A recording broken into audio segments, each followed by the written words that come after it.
Control, it's Raiden. I'm on the ground. Copy, Raiden. Glad to hear it. Entering on foot was the right move. That craft isn't equipped with stealth camo. Or octo camo, obviously, since that would be useless in midair. And we wouldn't want to get your pricey new jet damaged, now would we? Duh. The MQ-133C was not cheap, Tovarich. Now, keep alert. According to intel, you could find significant cyborg deployment here. If you were to be cornered by an entire squad, it might get difficult, even for you. Understood. Some fighting will be necessary, though. I've got electrolytes to replenish. This is not an infiltration mission. There is no need to hide or avoid combat outright, huh? Just do not get reckless. Stay safe, and stay focused on your mission. There is always a chance the MQ was spotted before your drop-off. I would not be surprised if hostile cyborgs were already en route to your position. A little welcoming party wouldn't be so bad. I could use a warm-up. Enough with the attitude, Raiden. It's time to be serious. This is no game. I need you to focus. Many people are counting on you, and I don't just mean here at Maverick. You don't need to remind me of that. Good. The last thing we need is another clever cowboy shipped back to us in pieces. On Codec is fine. Just be sure you are serious on the battlefield. Your enemies will be. Yes, sir. Raiden, what I said about staying focused on the mission. Understood. No need to explain. I say this because I have been there. I have let my emotions take over on the battlefield. Some of the PMC work I did after my discharge was... They were gray area jobs. But that's all in the past. When I took on those former PLA soldiers to form Maverick, I laid out my conditions. We would only take operations we believed in. And we would run them clean, no exceptions. Most of them agreed. They had their own bad memories from their time in Paradise Lost. I can certainly attest to that. Yes, of course. I forget who I'm talking with. Most of the ex-PLA have moved on now in any case. But the point remains the same. Everyone at Maverick is accountable for their actions.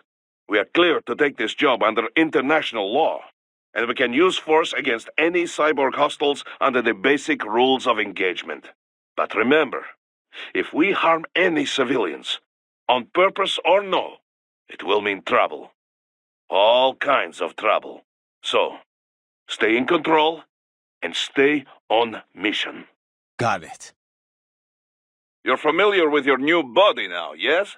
Then let's begin the warm-up. Slash at something. A palm tree, perhaps. Didn't you say you'd been here before, Boris? Once, back when it was still Soviet territory. Seems like it'd be a lovely place, if it weren't a war zone. The Pearl of the Black Sea, they called it, back when more Russians lived there. It was a very popular resort spot for the USSR. This is before the wall fell, of course. Then Russia and Georgia began to fight over the area. Kicking off the war in the early 90s. Georgia was a Soviet republic. Abkhazia a semi-autonomous state within it. The Soviets liked to stoke ethnic rivalries between the two. And not just there. In all the outlying territories.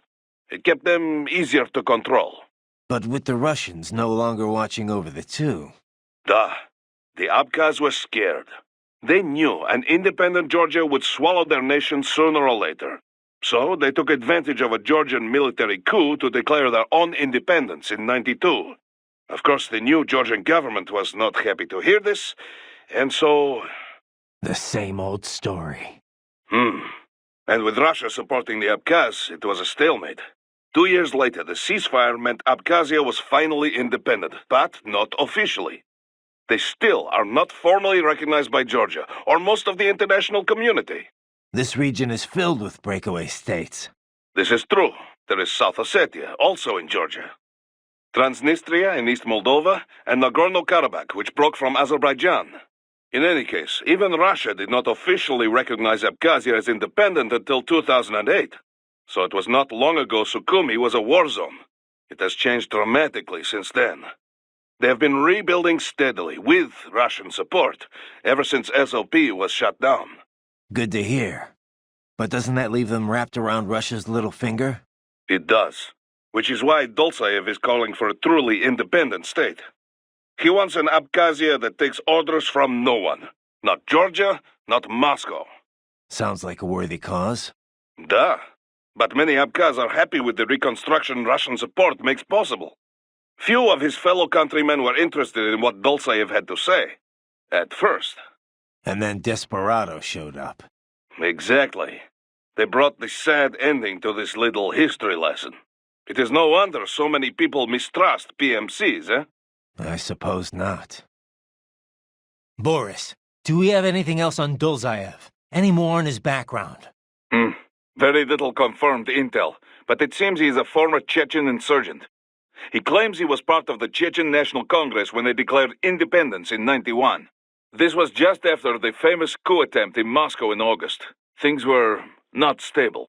Gorbachev lost his political power. It was Yeltsin who signed the Belavezha Accords. Right. It created the Commonwealth of Independent States. All republics that made up the USSR became independent. The problem is, Chechnya was never a true republic. It was an autonomous state, but still part of the Russian Republic.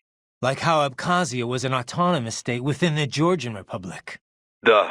The same kind of sad story. Russia does not recognize Chechnya as independent. They send troops and the fighting begins.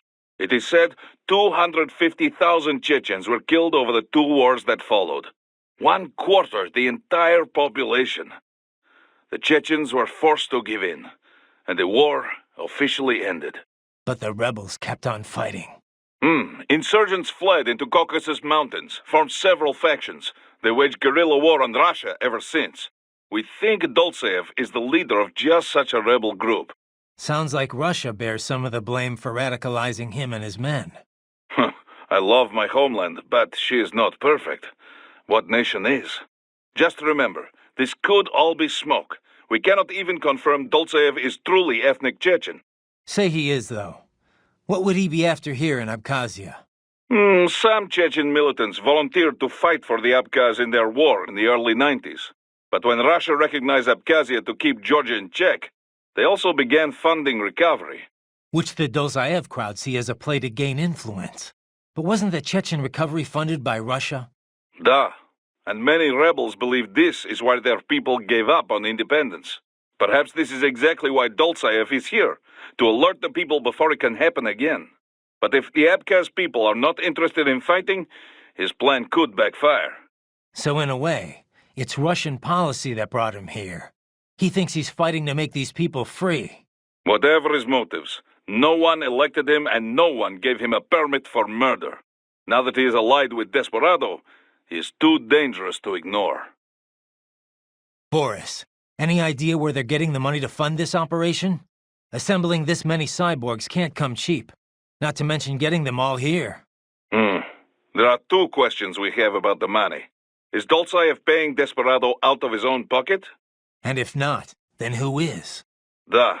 We do not know size of Dolzaev's war chest, only that he has some funding. Insurgent does not always mean the dirt-poor guerrilla with the hunting rifle and homemade bomb. Some rebel groups are very well funded. In Arab oil nations, for instance. Right. They have benefactors who share the same ideology. There is also a chance some other party is backing Desperado directly, creating conflict for their own reasons, like the Patriots used to. Many groups stand to profit from wars, yes? Not just PMCs. Arms maker, contractor. Perhaps it is this kind of corporation behind him. The oil interests alone could make billions here. Duh. Already this violence so near the Abkhazia-Sochi pipeline is affecting markets. An interruption in the pipeline would shift the balance of power between the world's oil giants. Whether it's Dolzaev's goal or no, many groups stand to gain a lot of money from this mess. Raiden, I have been thinking. What Sundowner said. How peace in Africa was a problem for him. Do you remember? Yeah. Doesn't sound like somebody fighting for an anti-Inmani faction, does it? The Prime Minister definitely had his detractors. Anyone in that position would. But he listened to them, treated them fairly. There was no real injustice for the opposition to rally around, so the rival factions never got that popular or that well-funded. There's no way they could afford all this. But it does not make sense for Desperado to be acting alone here either.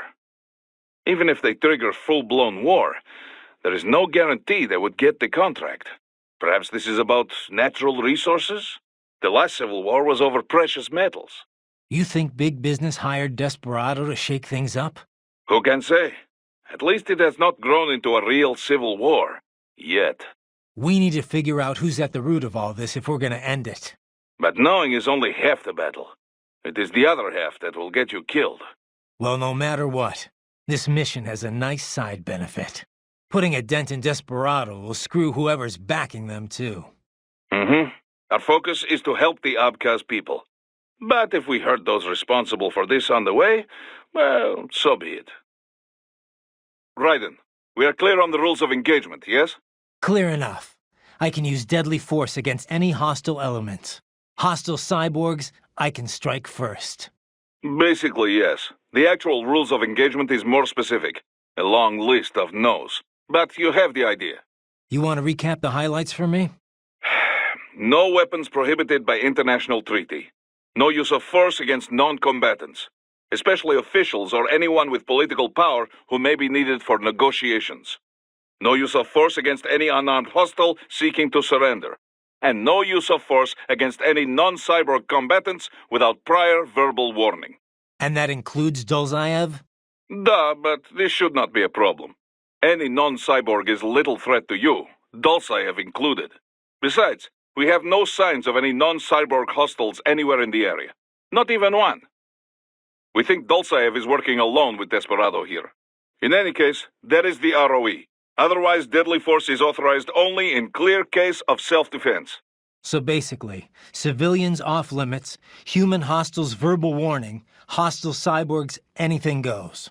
Yes, this is a conventional warfare scenario, so the rules are based on the Hague Convention. Yeah, sounds pretty standard. Still good to list out all the no-nos before things get too hairy. ROEs that only specify who you can engage require too much judgment. They make it harder to remain focused on battle. Duh. This is why most militaries' ROEs list negatives, not positives. The few that take the other approach, I pity their soldiers the questions they face. Oh, and for our purposes, UGs are considered the same as hostile cyborgs. Copy that. We have no rules about property damage, but keep it minimal, yes? It just makes us look bad. Anything standing in your way, trees, streetlights, this is fine. But there's no reason to damage civilian homes, or to go snooping around in them.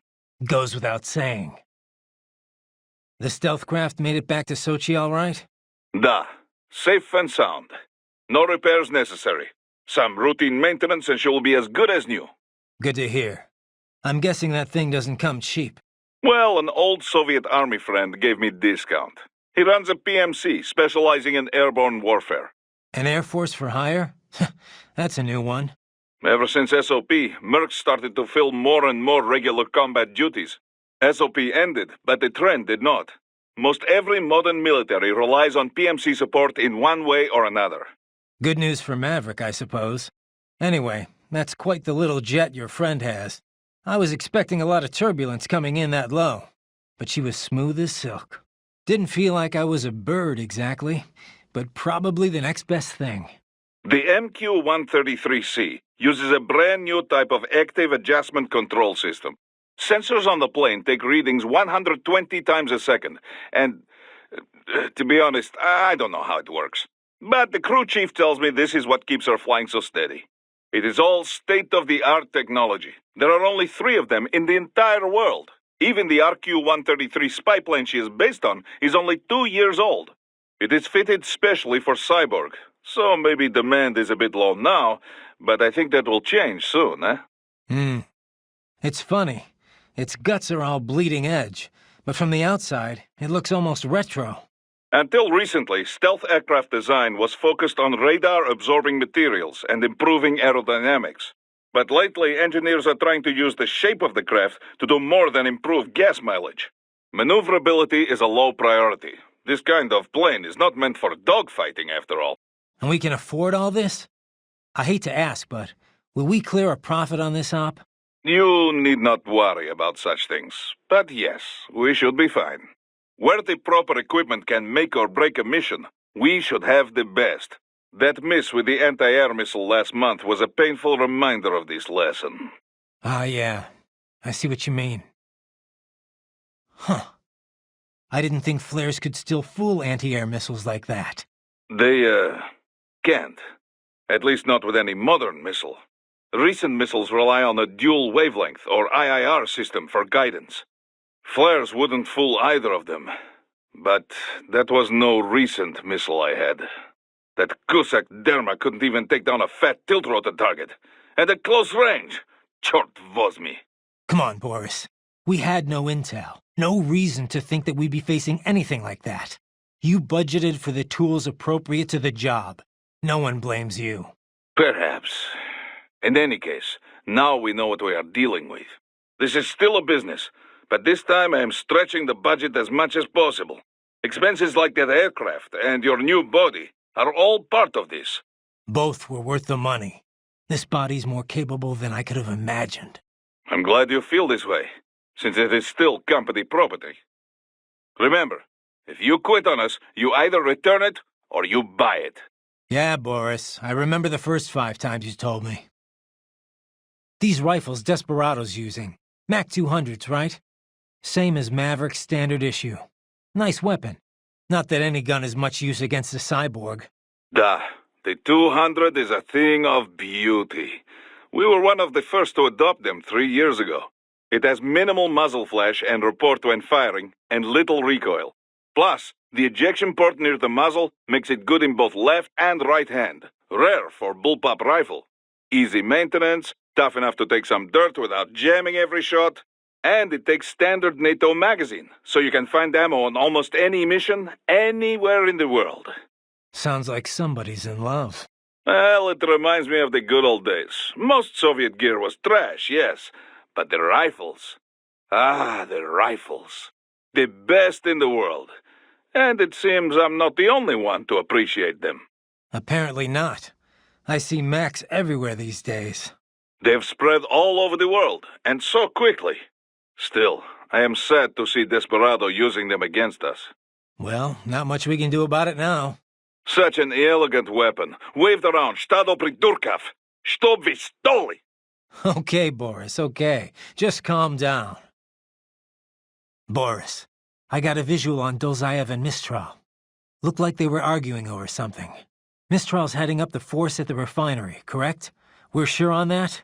Yes, but I'm not sure how good a commander she is. As a fighter, talented, yes, I know, but... Well, neither one looked very happy. Maybe she'll withdraw. Oh, I doubt that. She may not like him, but she will follow her orders. She is just the leader on the ground here, I think. Someone else is calling the shots behind cover. All right. But what's the end game here? Say I die and we can't stop them. Then what? Are they even capable of forming a real government? Do they think the people here would support Dolzaev? Good questions, Tovarich. History shows it is a much easier thing to take a government than to keep it. An unpopular regime can only ignore the will of the people for so long before they rise up. And trying to do all this with PMC soldiers? Difficult. And very, very expensive. Someone else must be bankrolling this for their own reasons. Someone with very deep pockets. Who stands to benefit the most from all this? Most likely someone with an interest in that refinery. The plant has pipelines connecting with Sochi in Russia and Supsa in Georgia. Crude oil from the Caspian Sea is refined in Sukhumi and then sent on to Russia. Oil. I wonder if Dolzaev knows he's being used. Then again, I wonder if he'd even care. So who actually owns this plant? On the books, a private abkhaz firm. In reality, the Russian state. So all the money goes right back to Russia? It does provide Abkhazia with fuel and electricity. But yes, it was clearly built for Russian interests. How do you mean? The Caspian Sea is a major source of gas and oil. But these days, most of it never passes through Russia. Not since the Baku-Tbilisi-Ceyhan pipeline was built.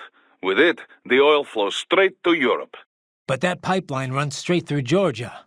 Why did the Georgian government allow it? Money, of course, and power. Having a major pipeline run through your land brings plenty of both. The South Ossetia War taught Georgia they could not always rely on the West for support. They began working more with their neighbors in the region to build their own power base. So Georgia stands to gain from this coup? Duh, it would seem this way. Any scenario that ends with the refinery no longer under Russian control is good for Georgia. Even if they do not retake Abkhazia outright, they benefit if new regime is more friendly to Georgia. Perhaps this is Dolzaev's idea, to attract Abkhaz political leaders with a pro-Georgia agenda. And that's why Georgia isn't taking action? I very much doubt Georgian government would be involved in anything so obvious and so reckless. There must be someone else behind all this. And Dolzaev's just playing along? Why would he? Revenge, Tovarich. Anything to hurt Russia. Perhaps money as well. Who knows? Yeah, the Russians can't be happy about all this. Let me guess. They contacted you through the FSB, right? There were conversations, yes. But it was the Abkhaz government that enlisted us. We only took this mission because we knew it would help the people there. Besides, we cannot leave Desperado unchecked. Not after what happened. Right. I won't let them profit from this mess. And we need to learn who's backing them. Duh. And the first step to do this is take back that refinery. This dog UG, most unusual, yes? You buy all that? About it being sentient but having no choice? Well, there is not evidence to prove it. It could be programmed to say this, to weaken your will to fight. It'll take more than a talking robo-pup to phase me. Then again, there is not evidence it is not true. Considering the pace AI is advancing, it is not impossible. So, what then? Should I have spared it? I did not say this. In any case, the mission takes priority above all else. This dog UG tried to stop you, and it failed. This can only be a good thing, yes? So, Raiden, what's your game plan? You sound excited. Oh, I am! Front row seats to rematch. Raiden versus Giant Gecko. I've heard the stories. I'm trying to work here, you know? Ah, don't be modest. It was you who taught anti-Irving tactics to my men. This I think you could handle with no legs and both eyes closed. Boris. Okay, I know. Never let your guard down in battle. So, let us recap what we know about your foe. An AT Corp representative gave me brochure last time he stopped by. The most recent model is the Block 30. Probably this is what you're facing here. Muscle contraction rate is increased by 6%, and the chassis is made from honeycomb boron fiber reinforced plastic. It's lighter, more durable. The engine still puts out 650 horses, but they say it is much more agile now. Can you tell the difference? Dunno. It's been a while since I've had the pleasure. Equipable sensors have not changed much. Of course, we have the standard camera eye. Also, milliwave radar, low-light camera, infrared camera, acoustic positioning gear, chemical sniffer. It looks like it's been mounted with 50 cal. Pretty light gear for one of those guys. Light isn't the word that comes to mind, Boris. Well, extra agility or not, a lizard is a lizard. For you, this should be easy peasy. We'll see about that. Well, off you go. Time for the fun, yeah? Oh, this video will be perfect for sales presentations. Ugh, copy. That thing's fast. Yes, faster than you, I suspect. In terms of pure speed, at least. But it cannot run circles around you forever. It needs to attack if it wishes to win. Yeah, and that's probably my best shot. Duh. Don't bother chasing. Let it come to you. If you can parry its blows, you'll have a chance to counterattack. Watch its movement, and wait for the right moment to parry. Textbook battle tactics. Got it. Remember, you can parry even while taking damage. Do not give up just because you are hit. It called for reinforcements? Crafty little mutt. This could be trouble. Not really. They're packing self-repair units, right? Unless they're stronger than I think, this could actually be a good thing. Well, hopefully yes, but be careful. Raiden, if you ever get lost, use Augment Mode to check your next objective. By using Augment Mode, you can see enemy positions and the direction in which you should head. Useful for when you cannot find your objective on the Solitone radar. Raiden, you'll need to head inland. But first, make your way through this building. They have erected an electromagnetic barricade. Maybe expecting UG or cyborg attack, huh? There must be some way they use to get around there. Find it. Raiden, let's recap your route. Shoot. First, continue down the road you are on. An abandoned hotel is up ahead. So I get past the gate and into the hotel. Then what? This road ends at the hotel. Enter and you should be able to reach a hill from the roof. That hotel was used by the nomenclatura, high-ranking Communist Party bureaucrats. All destroyed now, of course, but in Soviet days, full of luxury. Anyway, you should be able to reach a hill from hotel roof. There are more Soviet ruins past that hill. Get through there and you will reach the rear of the refinery. Head for the hotel roof. Got it. Raiden, what was your strategy for fighting the geckos? You said to beware the long legs? Yeah, when they're standing straight up, they've got a longer reach than you'd expect. Once it lifts that leg, you better be ready to get the hell out of the way. The Hammerhead missiles have an inertia fuse. Cut them before they stop and they will not detonate. And if it's too late to run, try blade mode. The Hammerhead will try to keep its distance from you as much as possible. To damage it, you could ninja run to close the range after it launches missiles. Or your own anti-air missiles will be effective too. Are there any nearby? I kinda doubt they just leave him lying around, Boris. Well, you never know with these types, Raiden. They can be careless, and you won't know if you don't look, eh? She can use her weapon to block, but it is made of tripod parts. Even if they are an improved model, I am sure you can cut through them. So keep striking it, even when she blocks. Sooner or later, it must break. Got it. I'll keep hacking away. Yes, and once her weapon is destroyed, her defenses will be down. This will be your chance. Strike, and strike hard.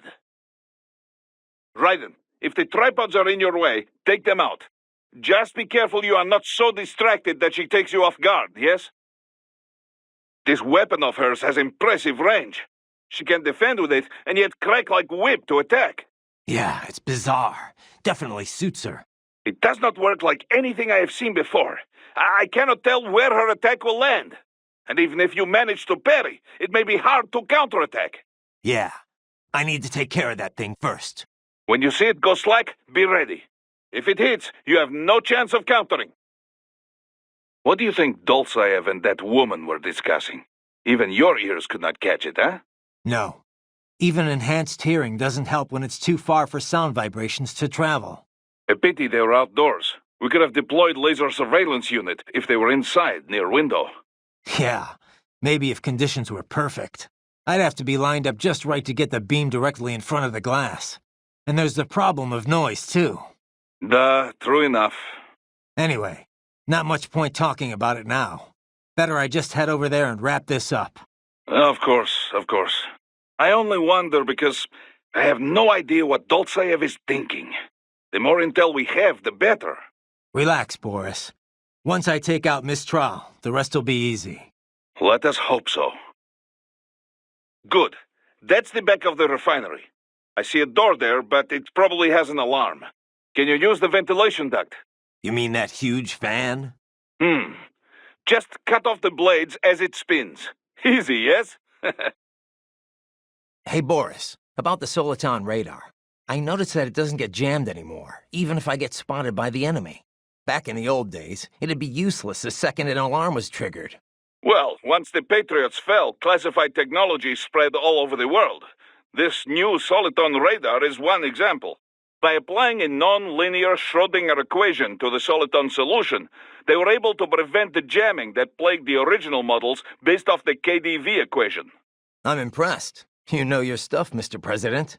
Of course, I'm a businessman. You think I could run a profitable PMSC without being up to date on the latest tech? But I wonder, how exactly is the equation different? I mean, I'm no expert on how the KDV equation was implemented in the first place, but I'd love to know how the Schrödinger equation fits into all this.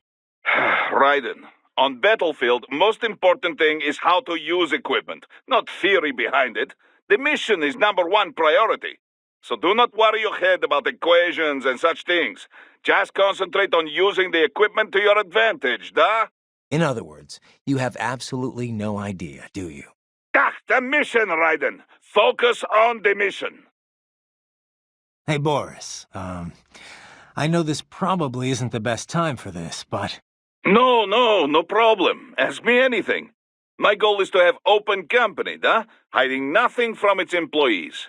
Right, well, There were a few big proposals we had in the works, right? What do you mean? You know, my doing tactical drills with the Brazilian Special Ops Force in Rio. Playing the bad guys in that South African anti-terror police training program. On-site security consulting for the Swiss. Yes, we were working on a few things, weren't we? Well, I thought so, but they're not in Maverick's task management database.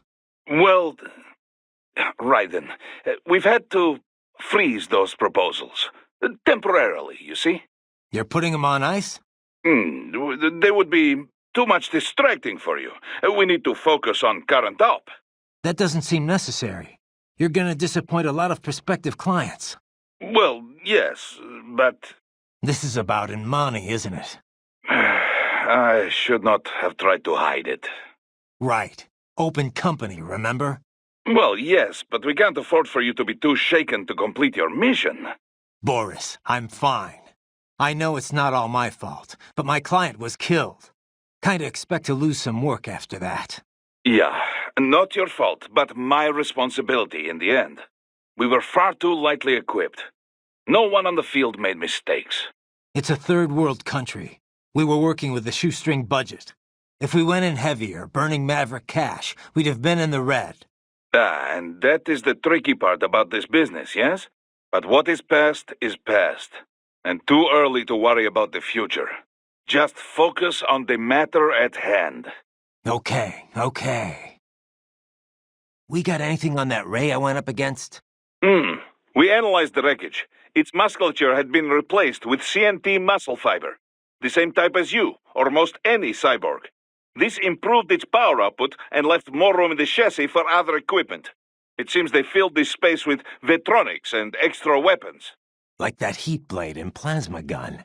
Plasma loses effectiveness in the air pretty quickly, but it's still a hell of a close-range weapon.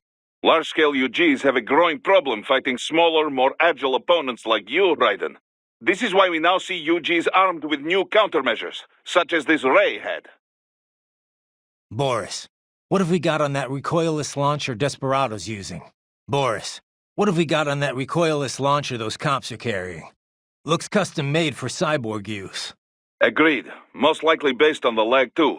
US developed to go after the Russian market share of conflict zone munitions. It uses mostly plastic parts to keep costs down. Thanks to that, it has been very popular. So not designed to help national defense, but the national economy, made purely for profit. That is one way of putting it, yes. What you saw must be an altered model, modified inside the company's private armory. Did you see how it was equipped with magnetic locator? That is some very clever customization. The gun is mostly made of plastic, so very little interference is picked up by magnetic sensor. Hell of a payload, too. Heat MP. Definitely anti-cyborg. Even you'd feel the blow from one of those. Any countermeasures? It uses an inertial fuse to maximize the formation of the shaped charge jet. Cut off the warhead while it's still in motion, and it will not detonate. So slice it up in blade mode and I'm safe? Take this seriously, Raiden. You may have 2-kilo explosive charge and 1,000 ceramic flechettes flying at you at any time. Yeah, but it's not very fast out of the barrel, right? Shouldn't be that hard to avoid. They can hit more than just you. Avoid collateral damage at all costs. Strike before they do. Do not let the enemy launch these. Neutralize them first. Copy that. I see you found a grenade. Yeah, a new type. Intended for use against vehicles, UGs, and cyborgs. Shell design is first class. The charge, even carbon nanotube compound armor cannot fully block. Sounds like we should keep a few on hand. Yes, well... What? They don't work as promised? No, the specs are just fine. It is only... Well, if you want quality, you have to pay for it. That much, huh? Triple the cost of standard grenade. And Desperado's got a bunch of them. I'd love to look at their annual budgets. Most likely they have good relationship with manufacturer. I think they got insider price. This'd be easier if we had a few more friends like that. Self-repair units are housed in Cyborg's lower torsos. Strike at the lower abdomen in blade mode to seize the unit. Stick to quick slashes when you are surrounded. They leave you less exposed, so you can change tactics as you move. You can also string attacks together to keep your enemies off balance, yes? I realize this will not be an easy mission, Raiden. In fact, if it was not for your applied cyborg tech, it would be suicide. After all, you will be taking a fortified enemy position all on your own. This is the first time you've tried anything like this, yes? Well, not exactly. Huh. You don't need advice from Boris, is that it? Well, you will hear it anyway. We are moving past the days of small teams handling these kind of terrorist actions. With the rise of cyborg tech, the right individual can do what once seemed impossible. Plus, you attract less attention, have a much smaller footprint. As long as any resistance is human, or those standard-issue cyborg piles of junk, we have the advantage. Right. And that is the key. Keeping advantage at all times. We must maintain total combat superiority. From the choices you make on the field to the intel and support we provide as backup. We must work closely together to stay aware of all... Basically, stay in touch and stay on your toes. Duh. This is correct. I got it already, Boris. You worry too much. Says the man who lost an arm and an eye his last time out. Nah, no one expected to face cyborgs on that op. What little security we had should have been overkill. I admit we were not ready. None of Nmani's rivals should have been able to afford that kind of muscle. But this is all the more reason to be careful now. Our enemy could once again prove more resourceful than the intel says. We may need to revise our plan quickly based on what you run up against. Revise? Don't you mean retreat? Even if I got out alive, we both know the price the Abkhazes would pay for our attempt here. This is true. But you and Maverick are more important than any one operation, Raiden. Remember that. Even if you fail the mission, your safe extraction must remain a priority. Enough about failing the mission. Wasn't this supposed to be a pep talk? You are right, my friend. I'm sure this op seems risky to an old vet like you. But you've seen all the combat sim results. You know I can pull this off. Of course. I leave it in your hands. I can handle this, Boris. Riding out. Short, Raiden, no civilians! Relax, Boris. Just some custom tailoring. You either want to relax. What the hell are you thinking? It was a reflex. It won't happen again. Chusabacha! You even scratch one innocent playing around, and Maverick is finished. And so are you! Perhaps I sent the wrong man. Or not a man at all, but a boy with these games. Boris, hold on. I was distracted, that's all. I'm fine now. And you are sure of this? I'm sure. One more stunt like that, and I will pull the plug on this entire op. Understood. You must aid civilians, Raiden. It is not part of mission, but Maverick is still one of the good guys, yeah? Yes, Raiden. Harasho. That's one less death today. Now, on with the mission. So you could not stop them. Well, so be it. Perhaps you've got enough to worry about. Right. Another of those wolf-dog UGs. Looks like it. Not quite as chatty, though. They can carry either a chainsaw or a railgun. The railgun model is wide open after it fires. That is the time to strike. Yeah, it's a lot easier when it's just a regular UGAI controlling it. That is Vodomjerka, a water strider. An unmanned air cushion vehicle built for water ops. You do not have to worry about its leg attacks, but that flamethrower is very dangerous. You cannot parry fire with that blade. Fall back before it unleashes. That UG is called a Raptor. I hear they are typically deployed in groups. Concentrate too much on one, and you leave yourself open to attack from the others. You need to keep situational awareness at all times against them, Raiden. Ah, the Mastiff. That body makes it good in close quarters combat. It uses those arms to grab and damage foes. Moves like that you cannot parry, Raiden. You need to avoid them completely. Watch carefully to tell when it will grab rather than punch or some other attack.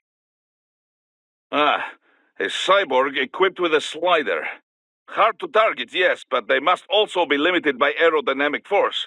Use rockets or guided missiles, or just jump up and cut them down. Either will work fine.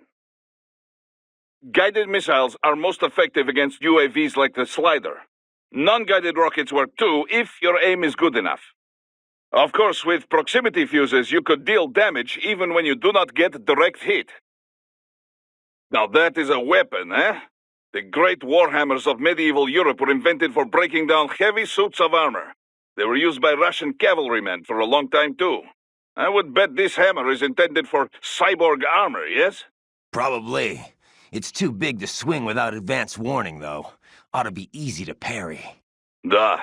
Let us hope you are right. Huh. It looks like they've deployed upgraded cyborgs. And equipped with blades, no less. I'm sure they've been trained well with them. Be careful, Raiden. Parrying a single strike means nothing if they land a combo attack on you after. These cyborgs can cycle between machetes, rifles, whatever the situation demands.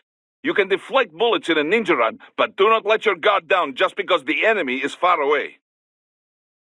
It looks like grenades are standard equipment for these cyborgs. Of course, you will want to avoid taking any blast directly. In combat, positioning is everything. These cyborgs are seasoned professionals. Do not be surprised if they block an attack or two. Just keep striking, and perhaps their guard will break down. Enough, Raiden. It's time to focus on defeating the enemy. Proceed carefully, Raiden. Keep going, Raiden. When in doubt, look to your soliton radar. Trust your instincts, Raiden. Raiden, watch out. We have no data on this one. It could be capable of anything. Only the fool rushes in, Raiden. Stand back. See what kind of tricks it has first. Most impressive, Raiden. Yeah. Gonna have to do a lot more than float around like that to beat me. Indeed, indeed. So, now you are in Sukumi Old Town. Pretty much still the same as after war in 1990s. Looks like it. Make your way through town. You'll need to pass through an abandoned hotel to reach the hill. The hotel is serving as headquarters for cyborg forces patrolling the new city. Sounds like a blast. And why exactly am I walking right into enemy HQ? Well, it's not a stealth mission, eh? Striking them will weaken their entire forces. Besides, we don't want them stabbing you in the back. All right. At least I'll get to top off my electrolytes. This is the spirit. Trust me, it is easier than knocking on refinery front gate. Just get as close as you can and keep attacking. Chip away at that armor long enough, and sooner or later you must break through. Looks like a war zone out here. The palace cleared out quick when Dolzaev's men showed up. The streets got pretty hot after that. We're definitely gonna see a few civilian casualties here. Luckily, it looks like most of them got out of the city before things got bad. They've basically got control of the entire town, and are using the refinery as their HQ. And that's why we're hitting the plant. Keep in mind, those cyborgs are contractors. For most of these guys, this is just a job. In theory, once you eliminate their commanding officer, they should scatter pretty quickly. We've confirmed 3 key captains in Desperado. Their code names are all wind-themed. The captain presiding over this coup is called Mistral. Cyborg? Yep. All 3 have got custom-made bodies. Collectively, they're known as the Winds of Destruction. The what? They all have action figures, too? You're one to talk, Mr. Lightning Bolt. Who told you? Courtney. Now that sounds like an action figure. I didn't choose it, trust me. Yeah, well, to be honest, I doubt the Winds of Destruction picked their names either. Different cultures use language differently, even ones with a decent command of English. As you can attest, Mr. LB. Sorry, man, but I have to ask. Where did Mr. Lightning Bolt come from anyway? Ugh, seriously? All right. Well, I told you where I got Raiden from, right? World War II, the Japanese had a plane called Raiden. The Allies named it Jack. Yeah, I remember. And my real name's Jack. So yeah, they codenamed me Raiden. They being the Patriots. Mm-hmm. Never really suited me. But it's better than... Jack just reminds me too much of the past. I hear you. Someone once told me, you can find your own name and your own future. After that, I dropped Jack for good. Right. And this lightning bolt business? Well, the Rye part of Raiden means thunder, and Den is electric. So Raiden is basically lightning bolt. Mm-hmm. Anyway, I was explaining that to Inmani, and he just busted out laughing. So he called you that as a joke? He was basically just giving you shit. Yeah, he actually had a pretty good sense of humor. He was one of the most charismatic men I'd ever met. I don't know much about politics, but being around him, you could just tell he was a natural leader. Such a goddamn shame. Mm-hmm. I won't let it happen again. Desperado ends here. Comic book villains and all. Yeah. We're counting on you, Mr. Lightning Bolt. Ugh. Kev, let's go over everything we have on Desperado. Roger that. Let's see here. Desperado Enforcement, LLC. Registered in the U.S., Delaware. Makes sense. The U.S. doesn't regulate PMCs too closely. Looks like almost all of their actual business is handled outside the states, though. Says here their financials are handled by a separate company based in St. Kitts and Nevis. The preferred tax haven of megacorps everywhere. Probably why they incorporated in Delaware in the first place. Loose tax laws. Funneling it all through the Caribbean must help with the money laundering, though. There's still a lot we don't know about them, but they've definitely been starting a lot of fires lately. They're a PMC in name only. What a name it is. Guess War Profiteers Incorporated was taken. But that's their business. In a nutshell, target war-torn nations on the road to peace. Reignite conflicts, and walk off with all the cash that was earmarked for reconstruction.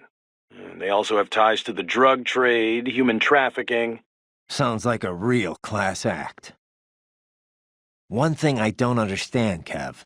Desperado must be violating all kinds of laws here. Why hasn't the international community gotten involved? Well, from a purely legal standpoint, it's actually not so cut and dry. First, there's the fact that Abkhazia is still not a member of the UN. Only Russia and a few other breakaway states even recognize it as a sovereign nation.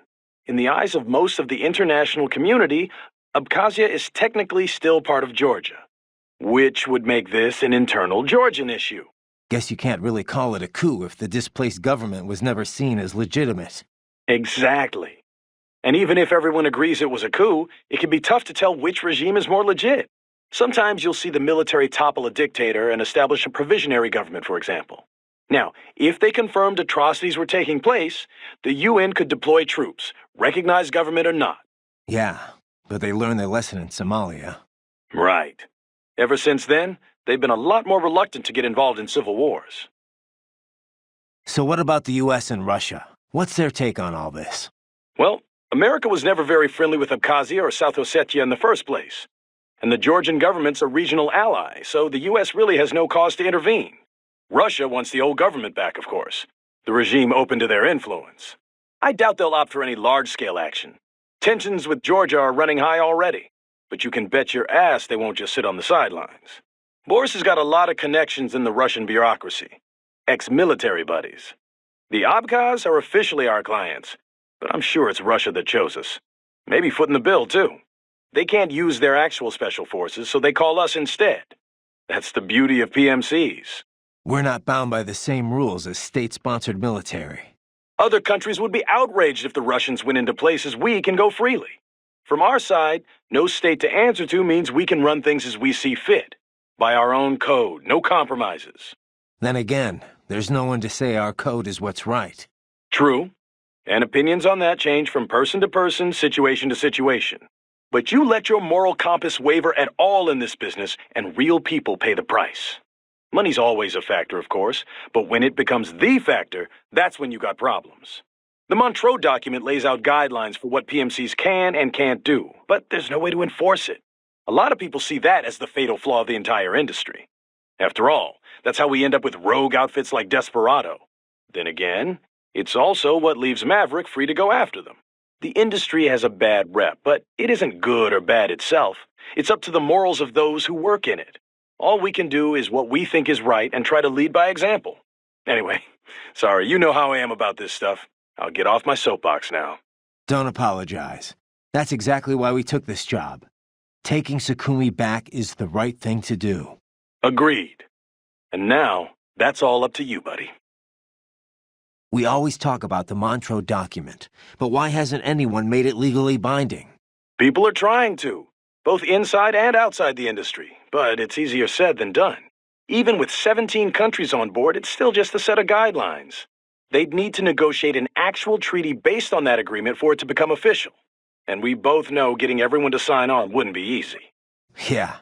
Every government's for regulating PMCs until it restricts how they can use them themselves. It gets complicated when you try to put it all in exact legal terms, too.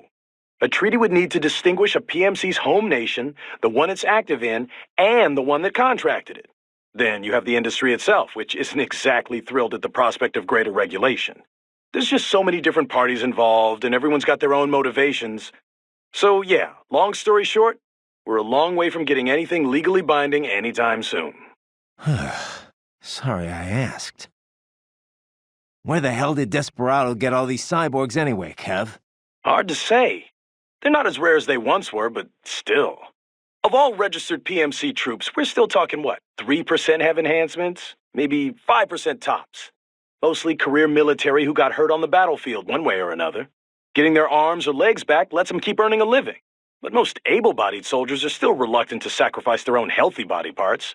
Plus, the surgery is highly specialized. Expensive as hell. Not to mention maintenance costs after that. Unless insurance is footing the bill, most guys couldn't afford enhancements even if they wanted to. Maverick's got some cyborgs. What's their story? They all wounded in action? Mostly. I heard a few saved up and paid for it themselves, but just a few. There is this one crazy blonde guy, though. I heard he asked for a full body conversion. The Patriots didn't leave me much of a body to begin with. I just had Herr Doktor finish what they started. You know I'm just giving you shit, man. Anyway, yeah. Looking at the numbers, cyborg soldiers are still a pretty small minority. Not really surprising when only contractors in developed countries are offered insurance. Third world soldiers get hurt out on the field, and that's all she wrote. They can't work as a merc anymore. Most times, they can't really work at all. Well, Desperado's up to something, 'cause cyborgs are definitely not in the minority here. I've heard of some PMCs covering the cost of the surgery for their disabled. The mercs get their career back, sure, but the PMCs aren't exactly running a charity. These guys have to work to pay it off until the company at least breaks even on them. Any cyborg breaks his contract early would probably be in debt for the rest of his life. You think that's Desperado's M.O.? I can't prove it, but sure as hell wouldn't surprise me. So what kind of deal does Maverick offer its contractors? Oh yeah, I forgot you're full-time too. You never contracted with us? Nope. Boris invited me on board the first time we talked about it. We've known each other since Area 51. Didn't have any reason to turn him down, so, yeah. Never really considered the contract route. Right.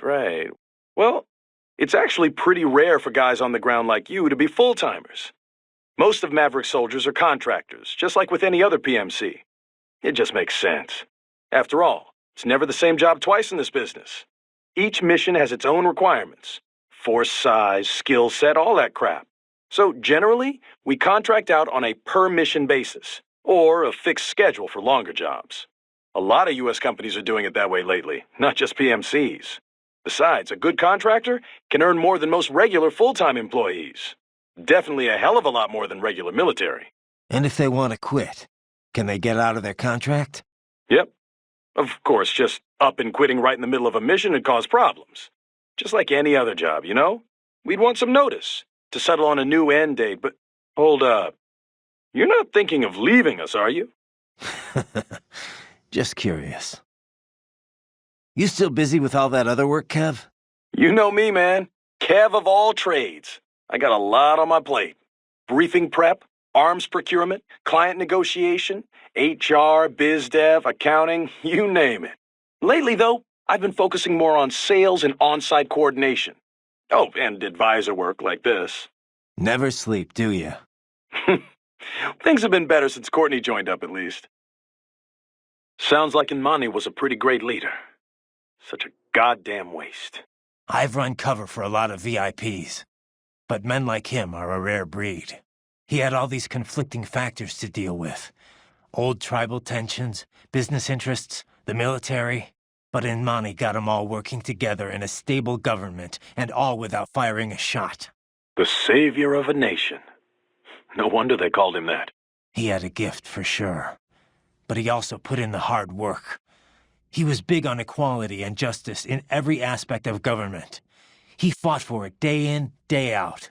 Inmani single-handedly energized his people. He's a big part of why the country recovered so quickly. True. It was more than new buildings and jobs. The people had hope again. If only we had someone like him back in Liberia. Things would have been different, that's for sure. And it was my job to protect him. Raiden, come on. Inmani wouldn't want me to go after Desperado. Not out of revenge, anyway. But he would want them stopped. And that's exactly what I'm going to do. So Raiden, who was this that told you to find your own name before you stopped going by Jack? The one and only Solid Snake. Hero of Outer Heaven, Zanzibar Land, Shadow Moses. The list goes on. Right. Guy's a legend. I forgot you knew him so well. Yeah, he saved my ass at Big Shell. Not to mention a few times after that. I've lost count.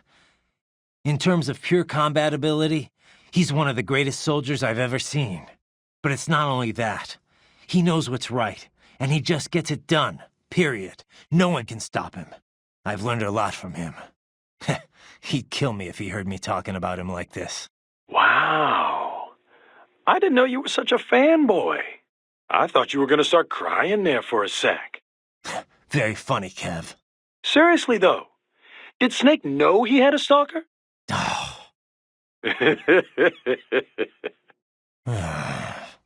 Hey, relax. I'm only ribbing you. I just wish I got to meet the guy, you know? I know. You're no fun. Raiden, that saying you like about your sword being a tool of justice? Yeah, it's why I fight. Sometimes taking a life saves others. A life, or 2, or 3, or 40 in your case, but I know what you mean. Besides, it's not like those cyborgs you're fighting have been brain-jacked. Wouldn't be much point in sending jacked cyborgs. True. Having someone pilot a body remotely only really makes financial sense for espionage missions. And you might as well use UGs if you're going to let an AI control your soldiers. So yeah, they're probably using emotional restraints, but those cyborgs are fighting of their own free will. Starting to see where I'm coming from? I get it, it's just...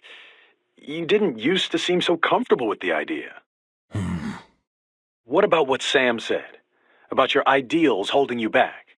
Ah, bullshit. He's good, but now I know how he moves, how he thinks, and I've got my new body.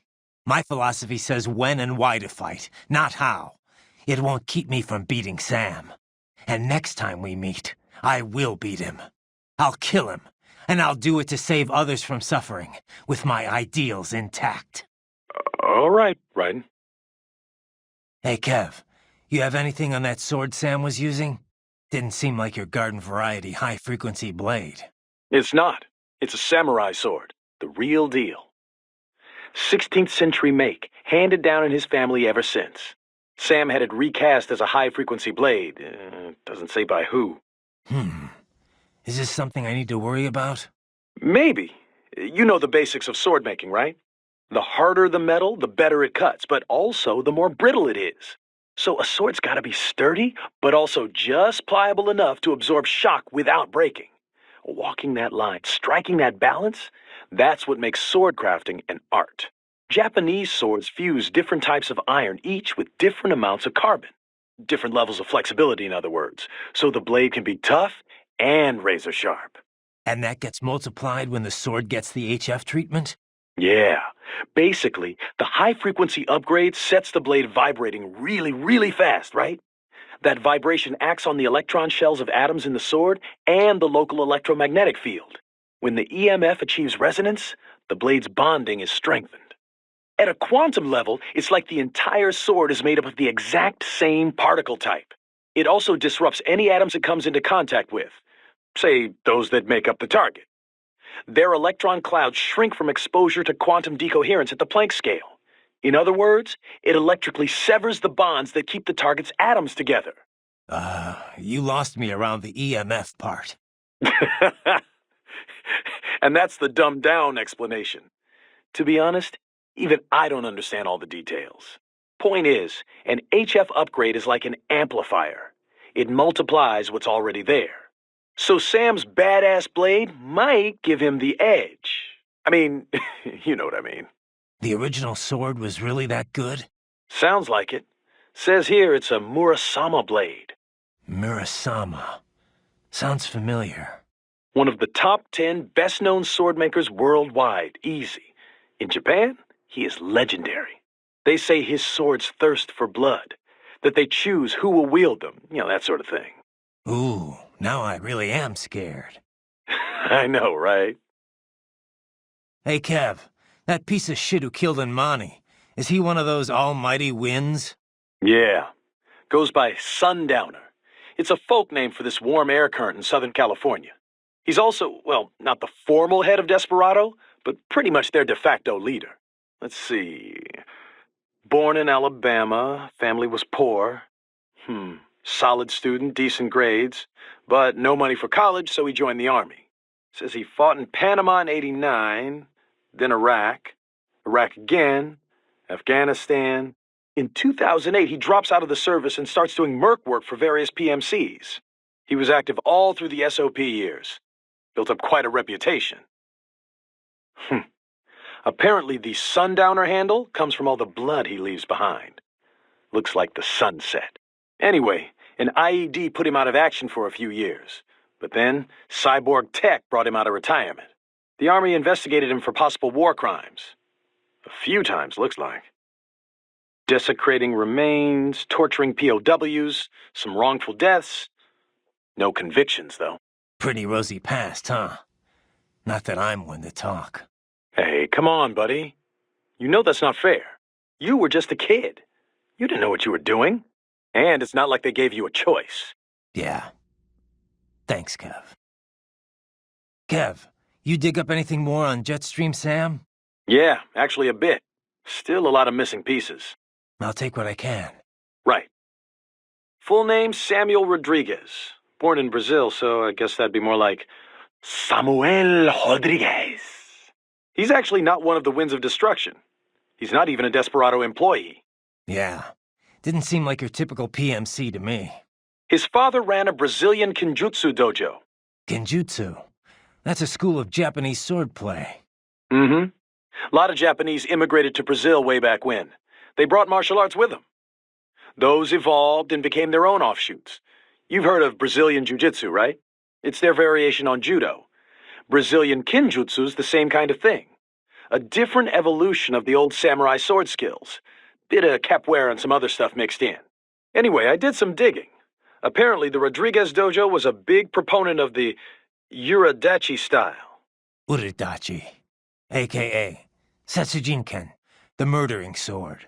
Basically the polar opposite of my sword of justice. Rodriguez Kenjutsu uses kicks, sword butts, even throws. Unpredictable and very deadly. Anyway, this is interesting. Sam's father was killed by one of his pupils. There were rumors one of the cartels was involved, but it's not clear how or why. And after that, Sam disappears for a while, then comes back, kills the guy who killed his dad, and leaves Brazil. He travels the world for a while, taking odd jobs, bodyguard, cleaner for the mob, etc., etc. Made a big name for himself in the criminal underworld, especially in Central and South America. One story has Sam taking out a mafia hit squad, 10 men, all with assault rifles, using only his sword. Not unheard of for a cyborg. This was back in the early 2000s. Come on. He did that without enhancements? And pre-SOP? That's the story anyway. And he's a cyborg now, so he could only be stronger. Not to freak you out or anything. I told you, Kev. I got a reading on his fighting style from last time, and my body's been upgraded. I'll be fine. Yeah, no. I know you will be. One thing I can't stop wondering about, Kev. What's up? Sam. If he wanted to kill me back on the train, he could have, easily. So, why didn't he? Good question. But I should be asking you. Your left eye was our only video feed. After he stabbed it, I got nothing. I mean, I got the details from your report after the fact, but that's it.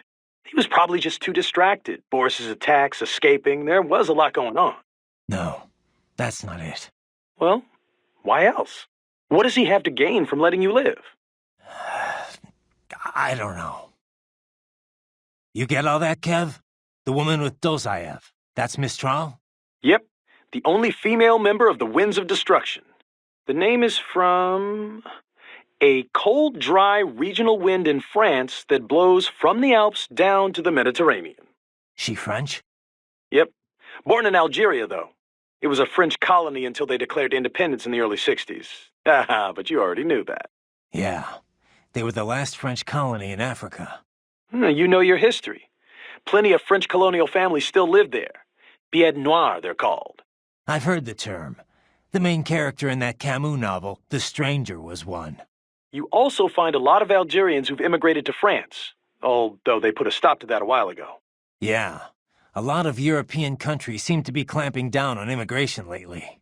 Mistral joined the Foreign Legion to get her citizenship. A woman legionnaire? And not the first. There was one that served in the North Africa campaign during World War II. Anyway, Mistral's been doing PMC work ever since her Legion discharge. We're not sure why she went cyborg. She's officially leading the force at the refinery, but she is also a combatant. I don't have anything on her combat style, but do not underestimate her. The Winds of Destruction are trained killers, all of them. They didn't let her in because of her looks. I don't need a reminder. I won't let my guard down. Yeah, but, speaking of her looks, she's got, well, I mean, a couple of, huge... Look, just don't get distracted, okay? Sounds like you should take your own advice there, Kev. So, Kev, what exactly goes on here, anyway? I mean, obviously refining oil, but what else involved with that? How careful do I need to be? Skip that week in science class, huh? All right, how much do you know already? Just the basics. They take crude and refine it into gas and stuff. Other usable fuels, right? Well, yeah, and stuff. Kerosene, liquefied petroleum gas, naphtha, jet fuel. Naphtha? The raw material for ethylene, which is then the raw material for polyethylene and other plastics. Crude oil's used for a lot more than just fuel, you know. These days, it's the core component of just about every chemical product. Okay. Crude contains a lot of molecular hydrocarbons and impurities. The refinery distills and extracts these hydrocarbons at their different boiling points. Once the impurities are removed, what's left can be used to make gasoline and so on. Right. So, pretty much exactly what I said in the first place. Oh, well, if you know all this already, I guess we're done here. I could use a bit more detail on... All right, cool then. Kevin out. Hey, so, Kev, buddy, about the refinery. Can I get a quick breakdown of the facilities? Copy that. I suppose you should at least know a few basics for the mission. So, like I was saying, the refining process is based around distillation. The tallest building on site is the distillation tower. All the crude oil runs through there first, where it's distilled at different boiling ranges. Lighter components with low boiling points are removed at the top of the tower, heavier ones at the base. The heaviest fuel oil then has the lighter oils and naphtha that distillation didn't remove taken out. Fluid catalytic cracking is what they call it. Other than that, let's see. There's equipment to remove sulfur, a cooling tower to dispose of all the water used. Oh, and the flare stack to eliminate gas waste. You see that thing with flame shooting out the top? That's the stack. It's burning the gas off? Yeah, burns it up completely, rendering it harmless. Kinda hypnotic if you stare at it a while, huh? Next door you have a power plant. It's pretty typical for this type of facility. And of course the gas tanks. Liquefied petroleum gas, LPG, is pressurized and stored in those round tanks. It's also artificial, but it's got a certain charm, you know? Like the ultimate in utilitarian beauty. A solitary distillation tower, all lit up and set against the setting sun. It's an amazing sight. Kev, you still with me there? What? You don't appreciate this kind of stuff? Places like Germany and Japan, people get really into it. Factory sightseeing tours and everything. Yeah. No, not so much. What was up with that wolf dog UG? Some pretty freaky shit. Hadn't thought too much about it. Really? I keep wondering, why give it intelligence if you're not gonna let it think for itself? Good question. I mean, I guess it makes sense if it improved combat performance. Now that you mention it, it didn't fight like your typical UG. It felt more like I was facing off against a cyborg. Oh. I guess the added smarts make for a tougher opponent after all. That's not what I mean. It wasn't really tougher than your average UG. More like it was, I don't know, hesitant. It didn't follow through on its attacks either. Guess that's why it was still just a prototype. But then why put it out on the front lines? Who knows? Maybe it was the field test. In any case, probably not the result they were hoping for. Raiden, FYI, we just confirmed with the client for your next mission. Great. How about we finish this one first, though? I'd like to see my family again someday, you know? My son's going to forget he even has a father. 90-day contracting tour, buddy. We're all in the same boat. Man, feels like ages since I was back in Virginia. I don't know about in the same boat. These guys are out to tear me limb from limb. Worst you our EMF desk jockeys have to worry about are paper cuts. All right. Guess you don't want to hear what your old friends are up to then. Who is it? Desperado. Where is it this time? Mexico. Apparently they've got some kind of lab in Guadalajara. You're going in to investigate claims of human trafficking and illegal dumping. And our client? Who's picking up the tab? If we're planning to play police all of a sudden, we're gonna need some kind of budget. No worries there. It's a human rights group we've worked with a few times before. They were conducting their own trafficking investigation when Desperado came up. Understood. You can brief me when I get back. Roger that. That civvy needs your help. Hurry, Raiden! Whew, nice work, buddy. In the nick of time, huh? That sucks. I know it's not part of our mission, but I don't like seeing innocent civilians die for no reason. Yeah. Think there's any more of them here, Kev? Doubt it. It was all-out war over at the palace. Once the evacuation order was issued, everyone should have fled to neighboring towns. Some of the cabinet were caught leaving Sukumi, though, and a lot of citizens got caught up in the crossfire. Some folks probably stayed put. Figured it's too dangerous to do anything else right now. Bad situation. Let's not let it get worse. Keep an eye out for more of them. If they're in a pinch, try and help out. Just make sure you don't hurt them. Got it. Got yourself a gecko problem, huh? It's strong and speedy. Against a regular soldier, it'd be overkill. Yeah. I've seen him tear through more than a few troops, but I'm no regular soldier. No doubt. Against state-of-the-art like you, I almost feel sorry for it. Probably not a lot I can tell you here that you don't already know. Yeah. I've got this one covered. Well, time for a little pest control, I guess. I've seen a lot of weird stuff, but this takes the cake. Well, I'm glad you're entertained. Too bad you're missing all the fun. It's a real party down here. Sorry, buddy. My specialty's cultural studies, not combat scenarios. If you're looking for my help in a brawl, you must be getting pretty desperate. Good point. Besides, if you've got time to screw around on the Codec, can't be all that bad, right? We'll see. Okay, back to the party. Raiden, head for the oil refinery. What was that civilian doing here, anyway? No idea. Maybe he's just curious. Or maybe he's with the refinery. That plant's the biggest thing this city's got going. There's practically nothing more important. If he works there, he is probably losing it right about now. Either way, he's either foolish or crazy running around here by himself. Well, he's not your problem anymore. Better get back to the mission. You'll need to score an ID if you want to get through that gate. Head back to the old town entrance. So the armored transport's back, huh? Bet they're looking for you. And they've probably got your ID in there, too. Raiden, you all right? That is one freaky lady. Yikes. Aw, come on, Kev. Maybe she just needs to meet the right guy. I could slip her your number. That's okay, man. I'm good.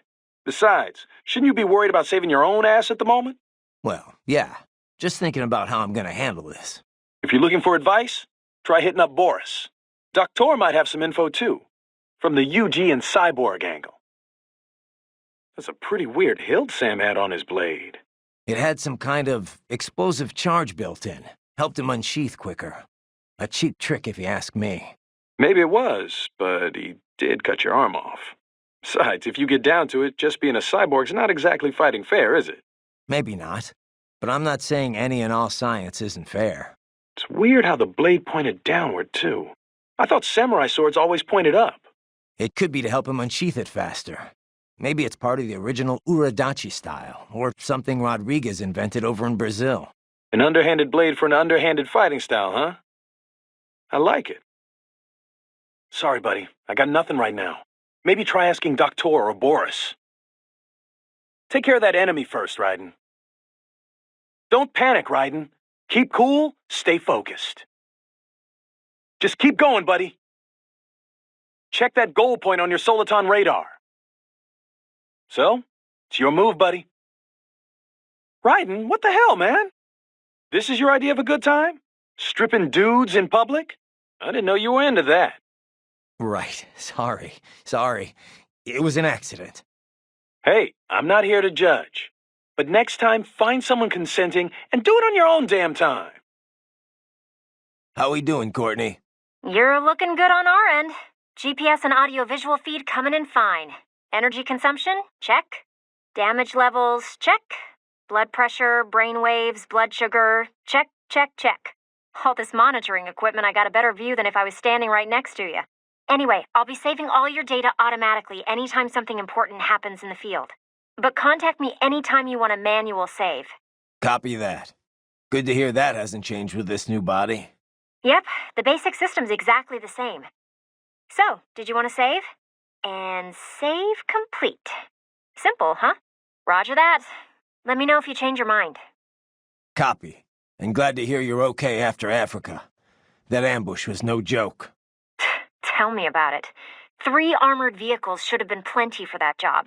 And it would have been against any typical guerrilla force. I keep asking myself, where would an anti-Imani faction get the cash to hire cyborgs? It just doesn't add up. Maybe there's some intel I missed. A lead I should have followed up on. Maybe if I reacted faster or coordinated better. I don't know. You can't think that way, Courtney. Not in this business. You did everything you could. Put it behind you and move on. You're right. Thanks. Raiden, you need to save? Roger that. Save complete. No? What's up? I wanted to follow up on our talk earlier about the stress that comes with the job. PMC work can be traumatic, even for non-combatants. If the pressure ever gets to be too much, have one of the ex-military there take over. I'm not doing that, Raiden. PMCs wield massive influence over international affairs. Abolishing SOP didn't change that. They need a better understanding of what they're mixed up in. The laws, politics, local cultures. Ex-military aren't here to provide that. They can't. We need civilian voices like mine here, too. You're right. Just take care of yourself. Don't worry. Africa was more than enough excitement for one lifetime. It's a good thing that limo was armored. Yeah. Otherwise, you'd now be the world's clumsiest cyborg. Hey! Cyborg Courtney could have been your partner. I might have saved your ass. How? By spilling coffee all over the enemy? Oh, come on. I'm not that... Oh, son of a... Please tell me that was a joke. Roger that. Save complete. You saved me again, Courtney. Right. Anything else? Otherwise, I should get back. Actually, yeah. You mentioned SOP earlier. How much do you know about it? No? Got something else for me? Yeah. You mentioned SOP before. How much do you know about it? The Sons of the Patriot system? Same stuff as anyone else in the industry, probably. Basically, a nanomachine software combo for controlling contractors. Used to be required for all PMCs. Soldiers couldn't fire unless their ID matched their weapon and they had clearance. From their commanding officers. And the rules of engagement, I mean. It had some mental effects as well. Moderating pain, enhancing concentration, that sort of thing. The idea was SOP would minimize arms smuggling and civilian casualties. A kinder, gentler war. An oxymoron, any way you look at it. Civilian deaths did drop, though.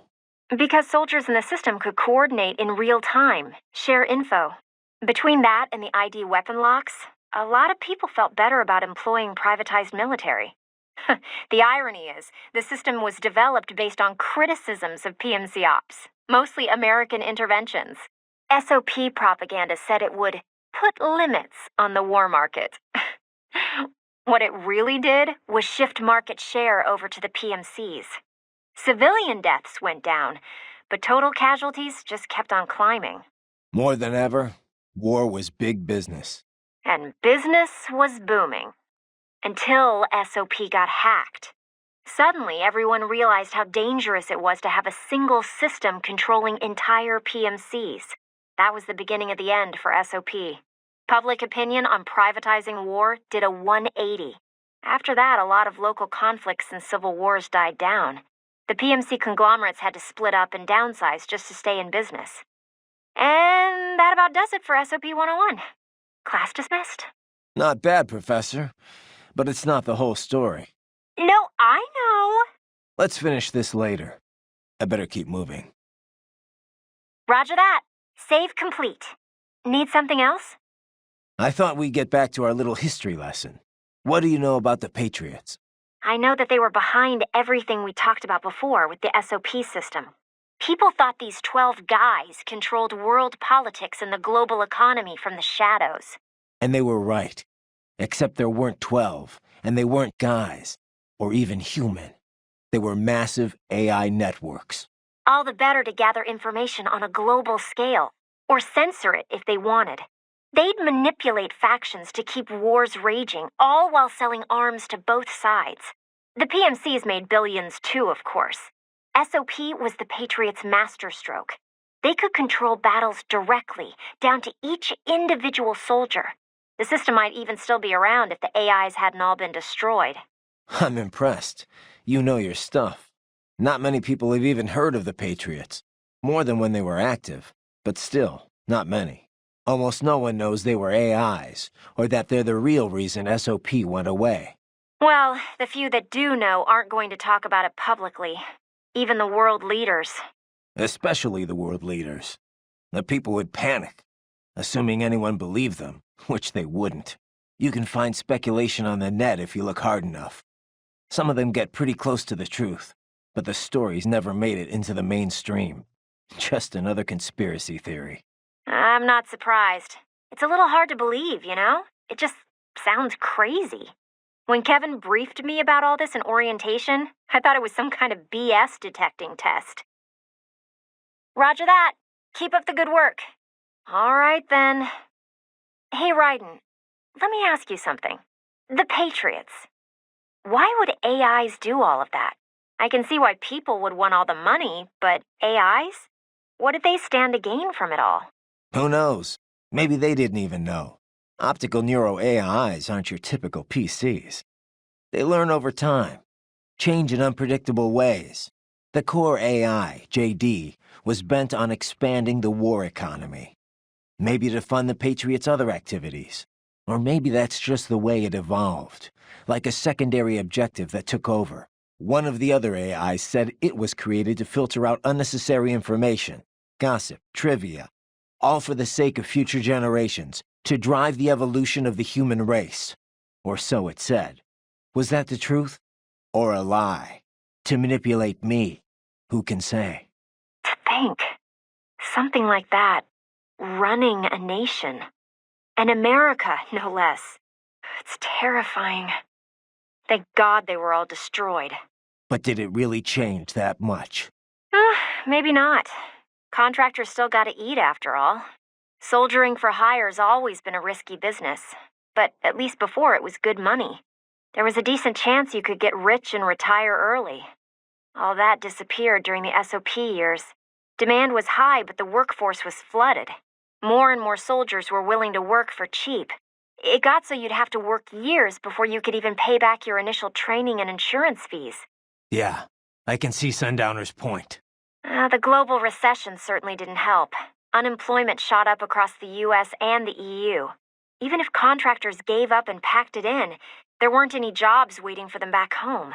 The irony is the recovery was all war-driven. It wasn't a general recovery at all. Not only did globalization exploit the poor countries, but it crippled first-world employment, too. And SOP's gone. But now we've got these PMCs that are basically mobsters. Just thugs in uniform. Yeah, not a pretty picture. Affirmative. Save complete. Copy that. Later, then? Yeah. You know, our last chat got me thinking about all the problems with PMCs. Oh? You come up with a solution to all our industry's ills, then? Yeah. Let's just change the acronym. That's your solution? Just change the name and change the reputation, eh? To what? I know you like private security provider, but that'd be PSP. Private military security? PMS? Well, the Montreux document uses PMSC, right? Private Military and Security Company. A bit more comprehensive. And a bit more awkward, too, I guess. Seems like it never really caught on. Yeah, we only use PMSC on contracts or when we're specifically excluding older-style PMCs. I guess once a name sticks, that's it. Old habits are hard to break. Right. Besides, I think we're past the point that a name change would do much for the industry's image. I get your point. Though it did work once before. We don't call them mercenaries anymore, do we? How are things back at Control, Courtney? Things? Things are fine. Same as usual, I guess. Russia is, Russia. Not that I've left HQ much to see anything, really. No concerns about security? Isn't that a civilian airport you're stationed at? Sochi International, yeah. But we're fine. We have our own cyborg detail on the job. Plus, any trouble and we can just take off. Literally. One of the perks of housing your HQ in a giant transport plane, I guess. Now, if anyone wanted to mess up this op, they'd have a much easier time coming after you directly. I'm not so sure. Have you seen this new body in action? It's amazing. It's ready for anything. Unless they... Oh, Raiden, yeah. Your body? It's so amazing. Very funny. Yeah, you know what I meant. Oh, is it getting hot in here? Or is that just your body in action? All right. If you're done, I'm going to get back to the mission. Okay, I'll stop. Thanks. For a guy with a bod like yours, anytime. Raiden, can I ask you something? Sure. What is it? Just wondering, why'd you join Maverick in the first place? Well, Boris and I go way back. Our first time working together was rescuing Sunny. That's Colonel Gerlukovich's granddaughter. He and Boris were good friends back in the USSR. Right. The Patriots were holding her? Yeah. I was mainly working with the PLA, but Boris was a huge help. His Russian military connections paid off big time. All his covert op experience, too. He wasn't working pro bono, of course, but he went above and beyond the call. The Patriots were a threat to everyone, not just America. He got that. And when Paradise Lost disbanded, he formed a new outfit and got them all work. Most of them, anyway, including me. Did you ever consider another line of work? Something non-military, I mean? I'm a cyborg, Courtney. What am I gonna do? Drive an ice cream truck? I can pass as normal from a distance, but up close, anyone can tell it's artificial skin. Good jobs aren't easy to come by these days, even for non-cyborgs, and I've got a family to feed. Besides, I've been fighting my whole life. It's just who I am. Sorry, I didn't mean to pry. It's fine, Courtney. No worries. So, Courtney, you've heard my story. What about you? How'd you end up at Maverick? Me? Well, it's funny. I was a business major, actually. Thought I'd go for an MBA. When I was in school, there was a lot of talk about the widening gap between rich and poor. I figured I'd join the 1% and never have to worry about money again. Pretty noble, huh? Anyway, around then you started hearing all about this war economy stuff on the news. I was, disgusted, I guess. Disillusioned, for sure. And that changed your mind? It wasn't just the war stuff that bothered me. It's everything it represented. How so much of what the First World enjoys comes at the expense of Third World people. The more I researched, the more I realized how bad things are. Underreported, too. After that, money wasn't such a priority anymore.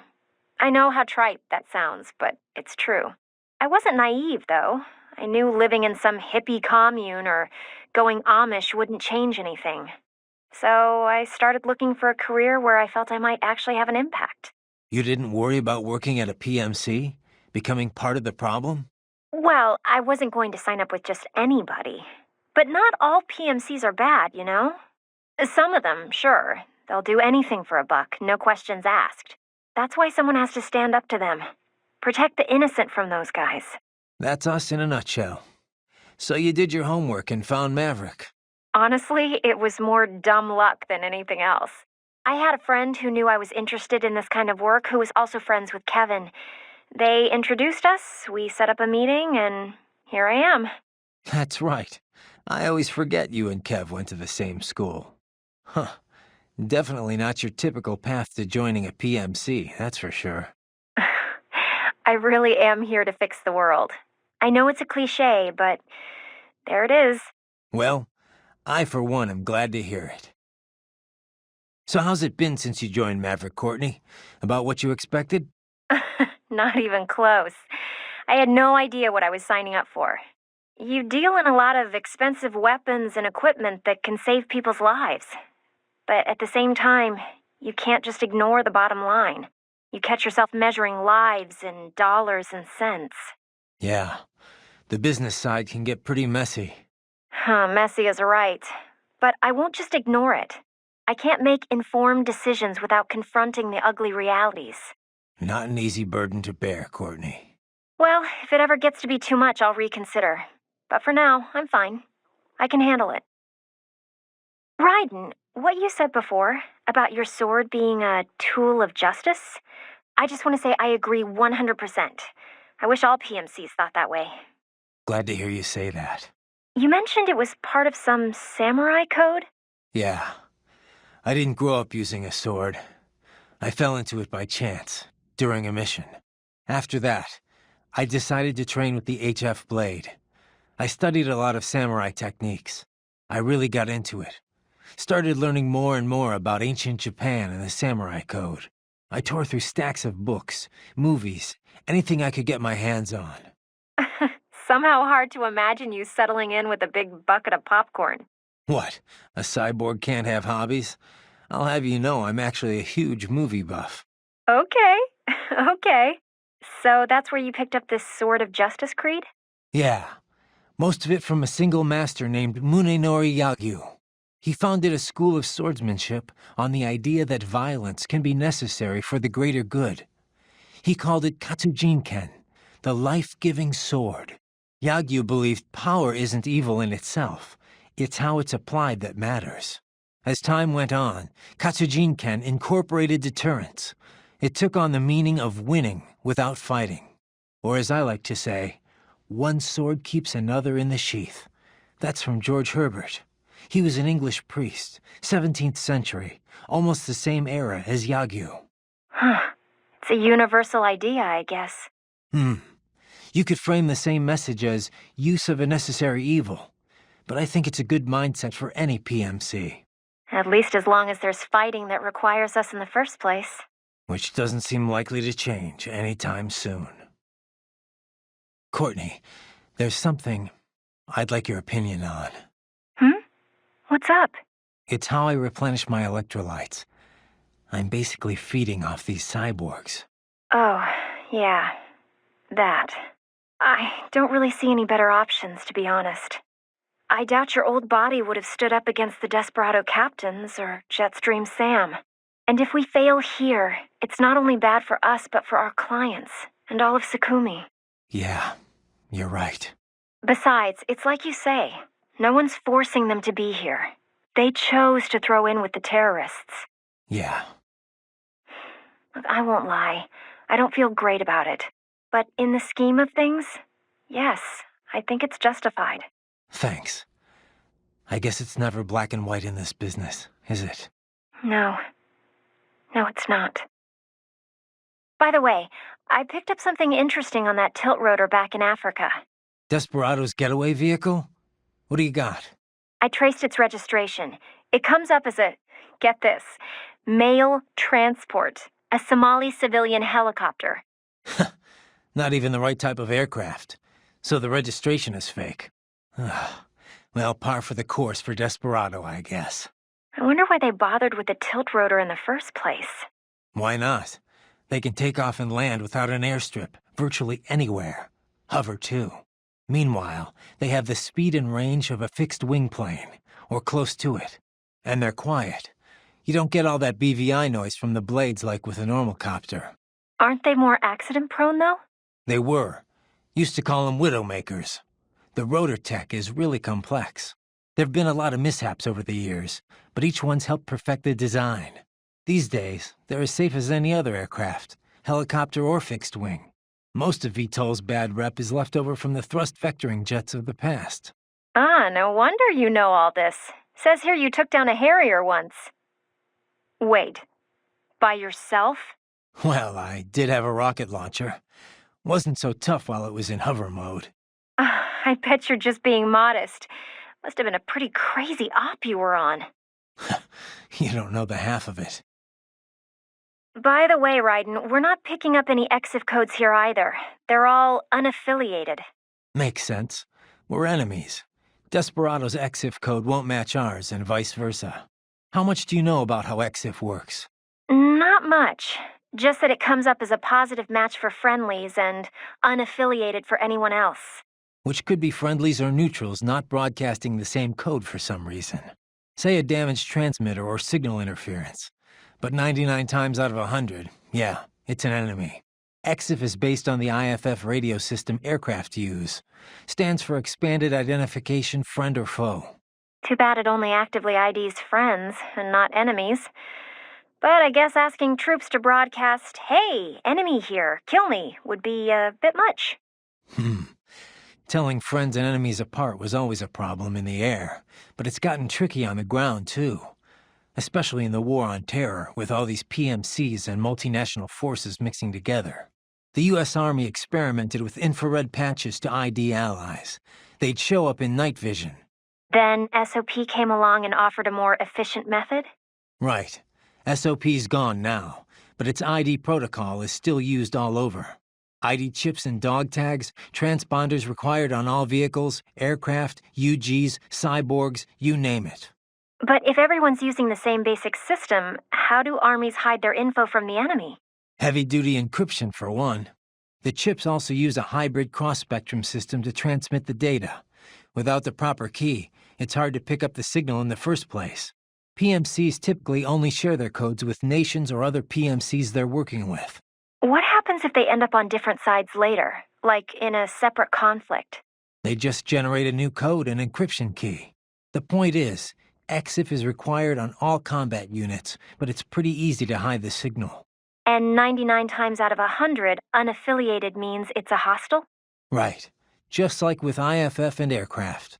You're a quick study, Courtney. Nice history lesson, Teach. Now, if you're done, I think you have a nation to save. Just a little on-the-job training, Kev. Riding out. Did you catch all that, with Dulzaev and Mistral? Yeah, I was monitoring the whole time. Dolzaev's not really what I expected. I've seen his file, plenty of photos, but I guess I expected someone more, I don't know, threatening? Didn't seem too friendly to me. No, I mean, you hear terrorist, you think of some cold, calculating professional. Dolzaev looks more like some guy off the street. Cold, calculating professional types don't usually bother with terrorism. It's too risky. Most terrorists are ordinary people, radicalized one way or another. Yeah, I guess so. Of course, that doesn't make what they do any easier to forgive. What about Mistral? What'd you think? Well, she's certainly attractive. Probably an artificial face, though. I'm guessing most of her is artificial. Roger that. You know, I almost felt sorry for the little guy. What? That UG? Why? Because it couldn't disobey its orders? Yeah, that, and I don't know, it didn't seem especially interested in fighting you somehow. But was it really thinking on its own? Maybe it was all just an act. Get me to second-guess myself. You could be right. It's just, it didn't seem like just another UG to me. Maybe it's 'cause I'm such a dog lover. That was no cuddly puppy, Courtney. It was a wolf, and a nasty one at that. No, I know. You're right. I didn't mean to sound critical. Whatever it was, it attacked you. You had no other choice. Didn't have much freedom myself, did I? What's up? Okay, save complete. Don't let your guard down, okay? No? Did you need anything else? No, guess not. Just wanted to hear the sound of your voice. Oh, save it for your wife, Raiden. All right. Raiden, good luck out there. You okay, Raiden? Save complete. Be careful, Raiden. No? Okay, just be careful, all right? All right. Be careful out there, okay? Raiden, you okay? All right, save complete. Please be careful, Raiden. You sure? All right, well, be careful. Okay. You just watch yourself out there. Got it? Come on, save him! He's gonna get killed! Raiden, did you... Yeah. Good thing I got here when I did. I'm, impressed, Raiden. Thanks. Now if you'll excuse me. Huh? Oh, right. The mission. Did they... Life signs are nil. Guess I was too late. Copy that. Back to the mission, I guess. Be careful out there, Raiden. I know you're used to these things, but nothing's more dangerous than letting your guard down. Don't have to tell me twice. Underestimating your enemy's the best way to get yourself killed. I can't give you much advice here, but just take it slow and do it right, okay? You want me to save just in case? All right, you're all backed up. But be careful anyway, huh? No? Well, I guess you'd know better than me. Still, be careful. Everything okay, Raiden? Yeah. It's a fascinating foe, but I'm not gonna cut it any slack. We're dealing with terrorists here. And AI or not, it's still aiding and abetting them. Yeah. Be careful, though. You might want to save your data first. Okay, all set. Good luck. No? Well, watch yourself out there. So Mistral's from Algeria. Have you ever been? No. You? Once, for a consulting job. Pretty short trip, though. I hear it's pretty safe there now, compared to how things were at the start of this decade.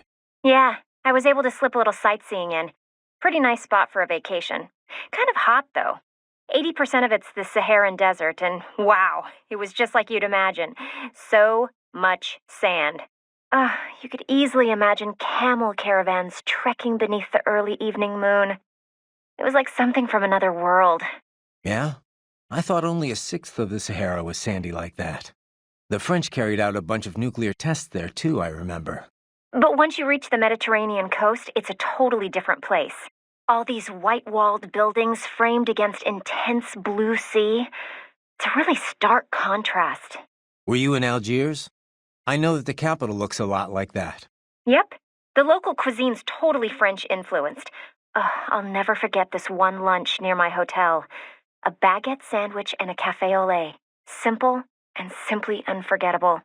Oh, there were a bunch of sweet shops in town, too. High-quality European candy, but so cheap. Sounds like you ate your way across the country. Well, food's an important part of local culture, you know. Oh, and speaking of which, the seafood. I didn't expect to see Mediterranean fish in African cuisine, but it was also fresh and flavorful. They'd fry up small fish whole, then drizzle them with lemon juice. I could have eaten that all day. Sounds like a lot of calories. I tried to stay active, you know. Hey, did you know my visual analyzers can tell me how much someone weighs? Yeah, I'll have to talk with Doc about disabling that one. Hey, Courtney, have you ever tried Abkhazian cuisine? Georgian, yes, but I mean, I don't really know much about Abkhazia, so it'd be nice to try it, though, since we're this close and all. Huh. Even you haven't tried it? Now I'm really curious. What do you mean, even me? Well, before we head to any new country, you always hit up local spots that serve their cuisine, right? You know, your little research trips. Oh, come on. Not always. I just think it's interesting to compare local interpretations of ethnic food to the real thing. Plus, it's a great way to get familiar with a big part of any nation's culture. That's all. Okay. But no time for research this time around, huh? Well, like I said, I've had Georgian food before. And most of the Eastern Bloc sees Abkhazia as just another part of Georgia. But yeah, really tasty. They had this incredible cheese bread. Ugh, and the wine. Georgian wine is famous, after all, though I hear you won't find it in Russia. They say most Abkhazian cuisine is closer to Turkish food than what you'll find in the rest of Georgia. Apparently only their wine resembles what they serve in Georgia. She's so cruel the way she stomps on those tripods, just tosses them around. I feel so sorry for those little guys. You feel sorry for robots sent to kill me? Well, I mean, they're kind of cute, right? How they scamper around. They're like little mice. You call that cute? I'd call it creepy. Not at all. Trust me, ask any girl and they'll say the exact same thing. Okay, sure, Courtney. I'll get right on that. All right, whatever. You want to save or what? You know, I have to hand it to you guys. Cyborgs are just amazing to me. So much power and speed.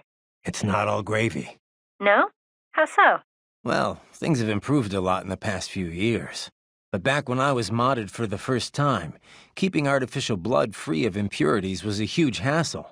Artificial muscles need a constant flow of oxygen from a blood source, just like the real thing. But it was a challenge getting the kidney units as small as they needed to be. We all had to undergo routine dialysis. Sounds rough. Used to be even worse back when Dr. Clark was still experimenting. Bad nerve connections would screw with the test subject's pain receptors. It was torture. Compared to that, I had it pretty easy. It wasn't until recently that you could eat and drink like normal people, right? That's right. We generally use glucose-based nutrient packs to keep the brain running. But we can absorb nutrients orally now, too. Whatever we eat's broken down by nanomachines, and we have taste sensors as well. It's not exactly like it was before. The difference is, I can turn those sensors off if I don't need them. That's been surprisingly useful. So cyborgs can live pretty much normal lives now? Well, getting there. We still need fuel cells and nutrition packs, not to mention regular maintenance. It's a lot of dough. Of course, another big problem's how other people look at you. How do you mean? There was a time when I wore artificial skin. Tried to look as close to normal as possible. I've still got some now, on my face. The tech at the time wasn't great. You still looked pretty unnatural. Maybe you could fool someone from far away, but up close, even a baby could tell I wasn't human. Going out shopping or whatever, you could feel all those eyes on you. I tried to find something to do other than fight, but looking like I did got me 2 strikes pretty much as soon as I walked through the door. That sounds terrible. Well, you appreciated it when people were honest about it, at least. But when they were too polite to just say so, that was rough. Things are getting better these days, though. Artificial skin's improved a lot. And you don't get so many stares now that the general public knows about cyborgs.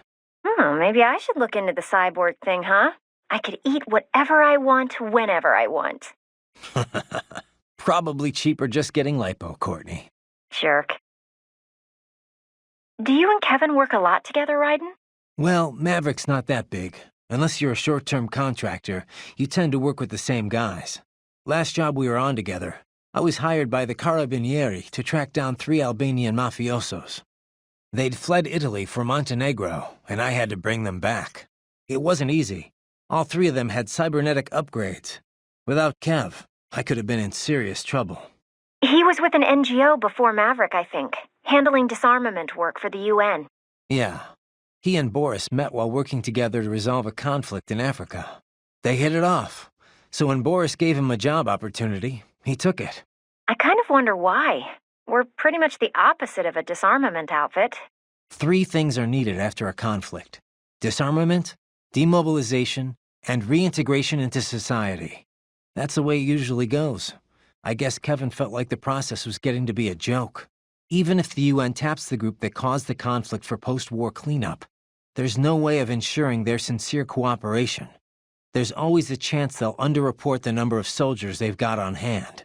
That, or they only disarm the useless parts of their force, the ones with outdated weapons and gear.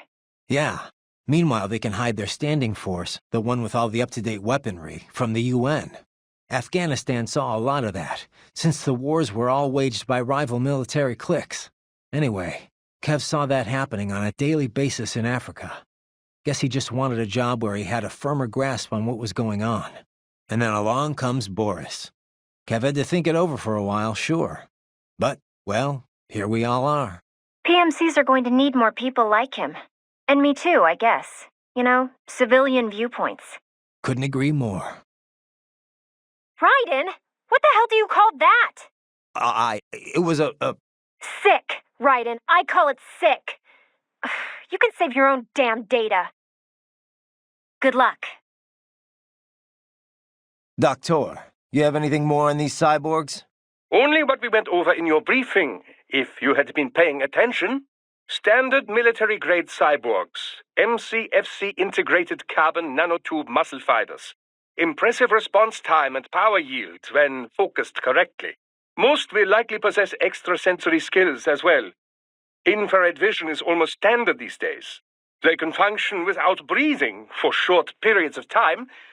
Okay. Nothing I didn't already know. Not all cyborgs you face will be the same, of course. You may notice a range of different capabilities. It all depends on the manufacturer. Muscle fiber and neurotransmission technology is advancing all the time. Of course, you have the very latest science has to offer. A typical cyborg is no match for your equipment. If you do say so yourself. No, I realize combat is about more than the equipment. Situational awareness, predictive ability, nerves.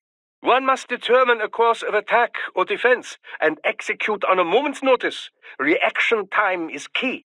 Cyborg enhancements do not change that. Agreed. Hey, Doc, I'm curious. Can I recharge off any cyborg? Even a non-military unit? Not that I ever would, of course. A pedestrian cyborg? I very much doubt you will encounter any of those on this op. Besides... Against the rules of engagement, I know. Like I said, just curious. In theory, then. No, I would doubt very much that you could. Even from those that opted for complete body replacements due to injury or illness, you know. Though I have heard of some very wealthy clients who wanted to fight the effects of aging. Doktor? Yes, your question. No, extracting MCFCs from pedestrian cyborgs is unlikely. Most non-military enhancements use polymer muscle fiber that is a generation behind yours. Carbon nanotube would be a bit much for anyone who wished to lead a normal life, you know. And polymer systems can be powered by rechargeable electric batteries. Organic muscle fiber, which allows extraction of nutrients from the bloodstream, does exist, but it requires artificial blood for sufficient power output. This so-called white blood requires regular dialysis and was mostly phased out once cyborg technology became mainstream. True, some use cultivated muscle tissue to take nourishment from the body's natural bloodstream. But such systems are more regenerative medicine than cyborg technology. I'm sure you'll agree. Of course, natural musculature or no, if the body is equipped with a ceramic bone structure... Can't get energy from non-military cyborgs. Got it. Well, one moment. I have more... Thanks, Doc. So, as I was saying, there are many differences between pedestrian and military cyborgs. You're still on about this. Now, first and foremost, military cyborgs are generally full-body conversions. You mean as opposed to partials? Yes, as opposed to just grafting on an arm or leg, where a myoelectric prosthesis would suffice. As I have said, for the general public, these full-body replacements are quite rare. Quite rare. Only in cases of extreme injury or illness, generally. Perhaps a few eccentrics who wish to live longer. In any case, most pedestrian cyborgs are no more than an artificial limb or two. We call these partials. Doktor, I know. I just said that. Partials enhancements are not designed to meet the rigors of military use. A pair of synthetic arms attached to an organic body cannot match the power of those on a full cyborg. Total body conversions also armor the entire soldier against stray ordnance and minor injury. This is why wounded contractors most often opt for the works rather than simply replacing the lost limb. I hear it's why most of Maverick cyborgs had it done, anyway. Of course, there is the rather dramatic change in appearance to consider. Civilian life as a cyborg can be, well, complicated, as I'm sure you can attest. But for the field, man and metal, capability beyond the natural human body, it has a functional beauty. Beauty or beast? Both lie in the eye of the beholder, which brings us to the senses. Machine implants can also restore lost vision and hearing, and with added sensitivity, as you know. Such options have become standard in most military conversion packages, along with pain suppression and dampening less useful emotions, similar to how SOP operated. Yeah, no matter how hard I'm hit, it doesn't really hurt. Of course, everything has its limits. Do not let your high threshold for pain make you reckless. Understood. Doktor, about my pain threshold. It doesn't hurt exactly, but I can still feel it. It's not painful, but it's still pain. It's hard to explain. Well, your nervous system is still fully intact, of course.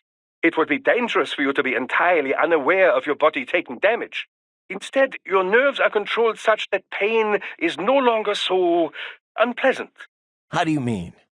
Take epinephrine, for example, or adrenaline, as you might know it. This hormone makes it harder to feel pain, yes? Your implants work using a similar method. Yet, for all we now understand of the nature of pain, much of it remains a mystery. How so? Well, why do we feel pain? Evolutionarily speaking, of course, to signal external injury or internal sickness. If the body is threatened, pain notifies the brain so it can take steps to ensure survival. In other words, pain has a clear and logical purpose. But, in certain cases, pain can drive more unconstructive behavior. In situations where fight and flight are both still options, one might simply break down crying or drop to the ground and begin writhing about. This would appear only to diminish one's chance of survival, not increase it, yes? Maybe there's some other factor at play. Well, the most common theory would link pain with the societal nature of humanity. If no friends are close by, then experiencing pain might indeed reduce your likelihood of survival. But if allies are near, these expressions of pain serve as a plea for help. Thus, you are more likely to live. Fear of pain might also discourage one from entering a dangerous situation in the first place. Whatever the reasons, the data clearly shows that survival rates rise directly with sensitivity to pain. The converse is also proven. Those less able to feel or express pain have a lesser chance of survival. So, mankind has evolved as a social animal, and in the process, pain has become more pronounced, more visceral. A little pain never hurt anyone, huh? But if pain is there to ensure survival, well, what's that say about the future for us cyborgs? As a transhumanist, I do not believe all evolution must follow the exact method Darwin posited. Cyborg technology is still survival of the fittest, after all, just in a new form. You should be proud of what your body has become. It is the culmination of great achievements in science. Me? I had nothing to do with it. The credit's all yours. Well, yes, I should be proud as well. Raiden, something I meant to ask in our last chat. Did you consider opting for emotion restraints? I can understand one might be leery of the procedure, but it is all perfectly reversible, I assure you. You could implement them for a mission and then do away with them as soon as it was over. I'll pass, thanks. To be honest, I have a problem with the whole concept. And what is that? Decisions are about more than just logic. Lose your emotions, and you risk not being able to relate to how normal people see right and wrong. Your conscience could end up different, warped, or who knows, maybe gone altogether. Boris agrees. That's why no Maverick cyborgs are allowed to use emotion restraints. An understandable perspective. There is some data to support your belief. MRI scans have isolated the brain activity associated with choosing between good and bad, mostly in the dorsolateral prefrontal and central orbitofrontal cortexes, to be precise. But this entire area of the brain is known to process emotion, not logical thought. It would seem to support the idea that emotion indeed plays a role in values-based decisions. Well, there you go. But another argument can be made, that it is emotion that sparks human conflict in the first place. All the great wars, all the great atrocities, would they have happened if not for emotional decisions? Maybe not. But we can't just ignore the world view of most of the planet. We don't exist in a vacuum here. To most of the world, a PMC operating on its own guidelines would be like a terrorist organization. They'd say we used brute force to impose our strange values on others. And they'd be right. Yes, well, you have a point. Abuse of emotion restraints has become a hot topic. Suppressing fear tends to boost aggression, which has led to cases of excessive violence. True, achieving the right balance is difficult. But on the other hand, it makes it possible to intentionally make people more aggressive. Even a child can become a bomb just waiting to explode. Yes, it is very likely that Desperado is employing just such a technique. Doktor, about my fuel cells, the electrolytes. Do all military cyborgs use the same type? I'm not going to run across anyone, incompatible with me, am I? An excellent question. Your fuel cells, like any other, operate much in the same way as a typical battery. They do not need replacing after a single use, of course, and they do not require recharging. They do, however, require a fuel source. That much I know already. Yes, well, there are several different types of fuel cells. Phosphoric acid, MCFC, molten carbonate like yours, solid oxide, and so forth. Each type can be further divided into classes, each which runs on its own electrolyte material. However, all current military cyborg MCFCs run on the same one electrolyte. That's good news. Why all the same electrolyte, you ask? The answer lies in the catalysts that help make up your carbon nanotube musculature. It was breakthroughs in researching these catalysts and CNT manufacturing that enabled large-scale production. Breakthroughs that happened after all the data the Patriots were covering up finally leaked. It could not have happened without your help, Raiden. Science owes you a great debt. And I do as well. Working on your body has been quite educational. Ugh. Raiden, have I told you of the research I was conducting before we met? Several times. It was the Cold War. East Germany. The DDR. My field was infantry weapon research. It was a magical time. Secret research. Top secret, All for the Soviets, but so exciting. I was free to explore wherever my findings took me. I never had a budget request refused. Not once. I was young then. Working, always working. Most nights I would sleep under my desk, Call it nostalgie, but East Germany wasn't so bad.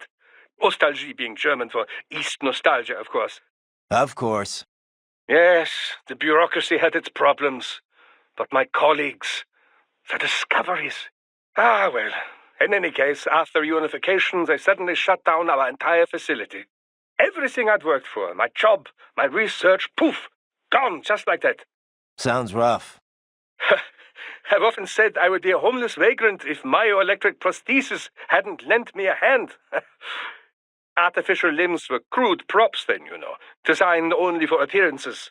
They were hardly functional. If you lost an arm or leg, you were disabled, and that was that. The key was running actuators based on electromyography signals from the skin's surface, of course. This enabled a great range of movement, even more so than a natural limb. It was then I realized my knowledge of robotics and engineering could come in handy. So, I contacted a prosthesis laboratory in Dortmund, and I was hired immediately. Patents filed in my name made quite a bit of money, Soon I was made the head of my own lab.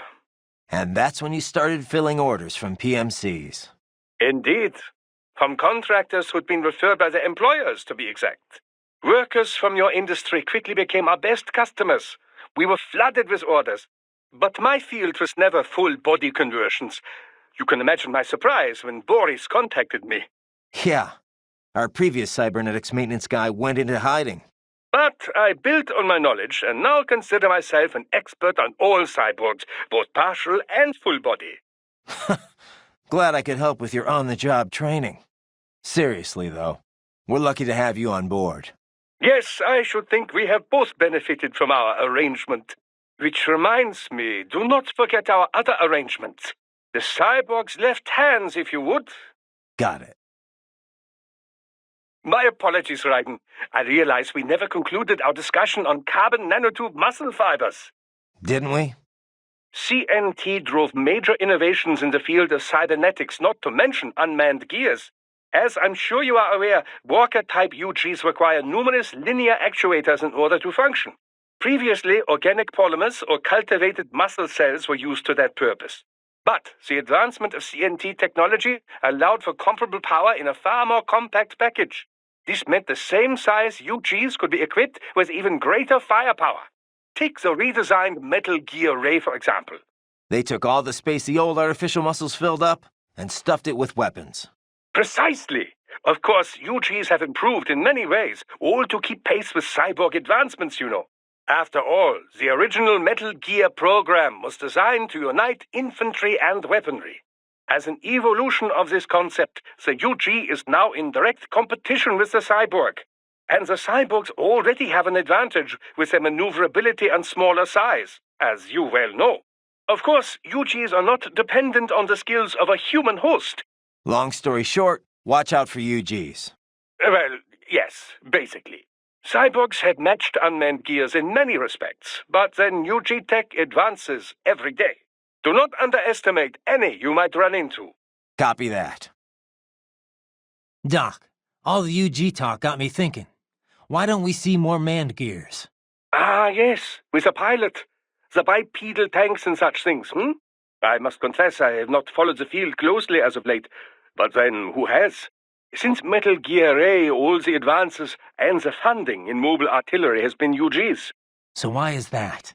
Well, UGs take many more forms. Aerial drones, treaded tanks, armored transports. And they are perfect for the 3D work. Jobs too dull, too dirty, or too dangerous for men. True Metal Gears with a pilot and nuclear payload were huge and very expensive. They were not practical. It turned out the greater need was for smaller, cheaper units, deployed more easily and in greater numbers. So the field narrowed in on this aspect of gear design, an all-terrain link between infantry and artillery. But even then, the UG models were more popular. In most cases, they simply made more sense. But aren't there situations where you'd want gear-level power, but also a human pilot there to make decisions? UG AI has gotten better, but it's still terrible at handling anything unexpected. But Raiden, this is exactly the role the cyborg has taken. On the manned gear, any advantage over a cyborg in offensive power comes with a matching increase in size. This makes it so large as to no longer be practical for most infantry missions. Conversely, the smaller models are so close to cyborgs that, well, what is the point? Cyborgs are smaller, cheaper, more nimble. Precisely. Perhaps soon we will see the cyborg take the place of the UG, as the UG has done to the manned gear. What, with wings? Scooting around on wheels? Why do you laugh? It is the logical next step to have a human brain integrated into a tank or a plane. Now you're getting into some B-grade sci-fi territory, Doc. Oh, but it is all quite possible, I assure you. Just consider the possibilities. A humanoid frame for everyday life, yes, but the brainstem can be easily extracted and inserted into whatever chassis best suits the mission. So, yes, I suppose the paradigm could be flipped on its head. As UGs become smaller and smarter, they could begin to fill the cyborg's role. They will come to resemble them more and more in form and function, no doubt. I suppose at some point they would no longer be UGs, but androids. Glorious! One thing about fighting these cyborgs, Doktor, it's strange in a way. Oh? How do you mean? I can slice them to pieces, and with all their pain and emotion suppressed, they don't feel a thing. At least against SOP troops. You never forgot they were real people. But these cyborgs, it starts to feel like I'm taking on unmanned gears, robots, not living, breathing men. Intriguing. Tell me, does it help assuage the natural feelings of guilt? There is no reason to avoid this topic. Man has wrestled with it as long as there has been war. Guns were a huge step, of course, as it became easier to take a life, physically and mentally. Then, destroying a tank or airplane, where you no longer had to see your enemy's face as he perished. Eventually, remote-controlled drones further distanced the killer from his victim, much like the video games. I suppose cyborg soldiers could be seen as yet another step in dehumanizing death. Maybe. I do feel like I could forget I'm taking the lives of real people here. Well, under normal circumstances, you wouldn't necessarily be taking their lives, strictly speaking. So, as long as the brain is supplied with oxygen, a cyborg can survive most anything, even if respiration is disabled. An emergency supply of liquid oxygen would remain in the bloodstream. The cyborg would enter a state of hibernation, yes. But so long as the brainstem were retrieved intact, it could be attached to another body and revived. That's how the two Gemini survived. The Gemini? Ah, yes, the twin cyborgs from the motorcade. But Desperado cyborgs are different. Physical self-destruction is a fail-safe security measure. In any case, it is unfortunate that Prime Minister Nmane was human. Perhaps if he had been a cyborg, he might have survived as well. We'll never know. Besides, a robotic Prime Minister? I doubt anyone would accept that. Inside or outside the country. Yes, I suppose fear always does trump logic when it comes to the general public. Exactly. Hey, Doc. Kev mentioned a lot of the high-ranking military were brain-jacked. Can you give me any more on that? Well, it is not my area of expertise, but I have working knowledge of such matters, yes. Much of it is similar to cybernetics, you know. Makes sense. A cyborg's frame is reading signals directly from the brain. Indeed. Brainjacking employs nanomachines to stop these signals from reaching a normal body. The pilot can then substitute their own signals and control the victim. They can govern all motor movement, but not the victim's thoughts. It is not mind control. More like a puppet. The subject will not move on their own. The pilot must send control signals. You can't just implant an idea like a hypnotist. Precisely. You must manipulate them directly. Now, there are several methods for doing this. The pilot can act out the desired behavior and send the resulting electric impulses in real time. For example, the master raises his right hand, the victim does the same. The master says, Arschgeige, and the victim does as well. Yeah, I get the idea, Doc. Another method is to set an AI in control as a victim. Less convincing, but less labor-intensive. The AI can access the subject's memory center, at least, to recognize acquaintances and the like. But anyone looks really closely, and the gig is up. Mimicking behavior from surface memories is difficult, you know. Quite difficult. AIs are still very poor at replicating more subtle cues, such as the manner of speaking. As a result, often the victim can barely pass as a human, much less any certain individual. With the current tech, a passing acquaintance might be fooled, but not a close friend. Not for long. Good. The idea of AIs controlling people is bad enough. At least I'll be able to tell if it happens to someone I know. So, Doc, if brainjacking can access someone's memory, can't we basically see everything in their past? Well, that would depend on precisely what you mean by see their past. The brain does not store every single detail the senses take in, you know. It records highlights, further simplified into a highly symbolic form, all to lighten the amount of data. We know how the brain reacts to what it was previously aware of. We can even gauge the emotion provoked. But reproducing memories? No. I've seen little progress in research to this area. But say we directly linked my brainstem with the nanomachines of a brainjacking victim. Couldn't I read their memories? There have been attempts at such things, but it is not so simple, you know. The connections between successive memories make up one's identity. If you disturb that...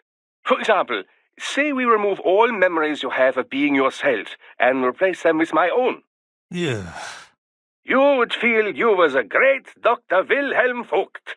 You would behave very similar to how I do. However, what if instead you kept your own memories and we added mine to them? You would feel you are both Raiden and Wilhelm Vogt. Suddenly your memories would not lead one to the next. You would be confused, disoriented, without a sense of which man you were, and thus how you should behave. So, you see, the very concept is not practical for most military applications. In trying to read an enemy's mind, you would, in a sense, become that enemy. You wouldn't know which side you were fighting for. Precisely. Cyborg memories are completely different, of course. A cyborg's visuals are often monitored by outside parties, much as we do with yours. This visual data can, of course, be recorded for later analysis. All with full video and all in the holographic memory in their left hands. So you can just sit back and enjoy the movie? Well, it's not always recorded, mind you. And even then, there's the issue of locating the desired data buried inside all that video. You might need to comb 10 days of recordings from 10 cyborgs to find a single person or document. That is 100 days of work. Even replayed double speed, 50 days. Can't you automate the search? Of course. You can flag any time a certain face appears or if certain words are said. But the process is not perfect, and it still requires time, you know. Besides which, often one doesn't know what they are searching for until they find it. But should you ever require a search through your memory, Raiden, I would be happy to assist you. Yeah, for a modest fee, I'm sure. I have to say, Doc, it's almost scary everything nanomachines are capable of. SOP, brainjacking. Oh, but the cyborg is capable of even more. You think? I do. With nanomachines. You know this name has always bothered me, nanomachine. They are much more than smaller versions of existing machines. So much more. You cannot just take a motor and make it all teeny tiny, you know? A human chromosome is 10 micrometers long, roughly. A nanometer is 1/100th that length. These devices must be crafted at the molecular level to work at that scale. It is far more to do with molecular biology than mechanical engineering. Okay, Doc, but where are you going with it? It is, however, now possible to create proteins that simulate viral functions, effectively fooling natural human cells into taking on a wide range of less conventional characteristics, boosting strength or resilience or even regenerative ability. Not to CNT muscle fiber levels, of course. After all, these molecules and proteins can only make use of the materials at hand. That is to say, the atoms that naturally occur within the human body. I'm not sure I follow. Are you saying cyborg tech is already more advanced than nanomachines? Well, not necessarily, but the potential for future growth seems much greater, does it not? Natural means can only rearrange what is already there. Boost one ability too far, and you might take away from another. If the human race is to truly evolve, I believe we must shed this DNA-driven organic flesh and exchange it for something far more functional. Cyborg technology seems better suited to this purpose, at least in terms of military applications. But then, who knows? A revolution in nanotechnology could be occurring even as we speak. Progress rarely takes the form we expect, you know. Such is the great frustration and glory of science. Raiden, are you fully versed in the features of your AR display? It can serve many functions, you know. Do I hear un lecture coming on? A lecture? No, of course not. I'm hardly an expert. Of course, I know the first practical application of the technology was for aircraft HUDs. Then head-mounted displays, HMDs. The data could be seen even as the viewer moved their head. As the technology improved, it was integrated into retinal imaging, contact lenses. Soon it became standard issue not just for pilots, but infantry soldiers as well. Of course, with cyborgs such as yourself, the data can be fed directly to the optic nerve. No lecture, huh? Anyway, there's more to my augmented reality than just upgraded HMD tech. Of course there is, Dummkopf. You did not let me finish. Oh, you weren't finished? AR is a much broader concept. It is more a design concept than a particular imaging methodology. It encompasses HUDs, HMDs, any and all manner of visual real-time data overlay. Though recently, some reserve the AR label for virtual objects the subject can both see and touch. For example, your Codec menu and zoom slider. Such objects do not exist anywhere in the real world, not even as images. They are fed directly to your optic nerve, so only you can see them. Yet, when you interact with them, sensory feedback is delivered to the nerves in your fingers. It gives you the sense of touching a thing that does not exist. Beats lugging around a sat radio and giant scope, that's for sure. There is another school of thought on precisely what constitutes AR. Seriously, more of this? It defines AR as anything which obscures the boundary between reality and that experienced by the viewer. Well, how would that be different from VR? Well, for example, let's say that you and I are having a nice chat face to face. Suddenly, I disappear, poof, and in my place appears a ravishing, nubile young woman.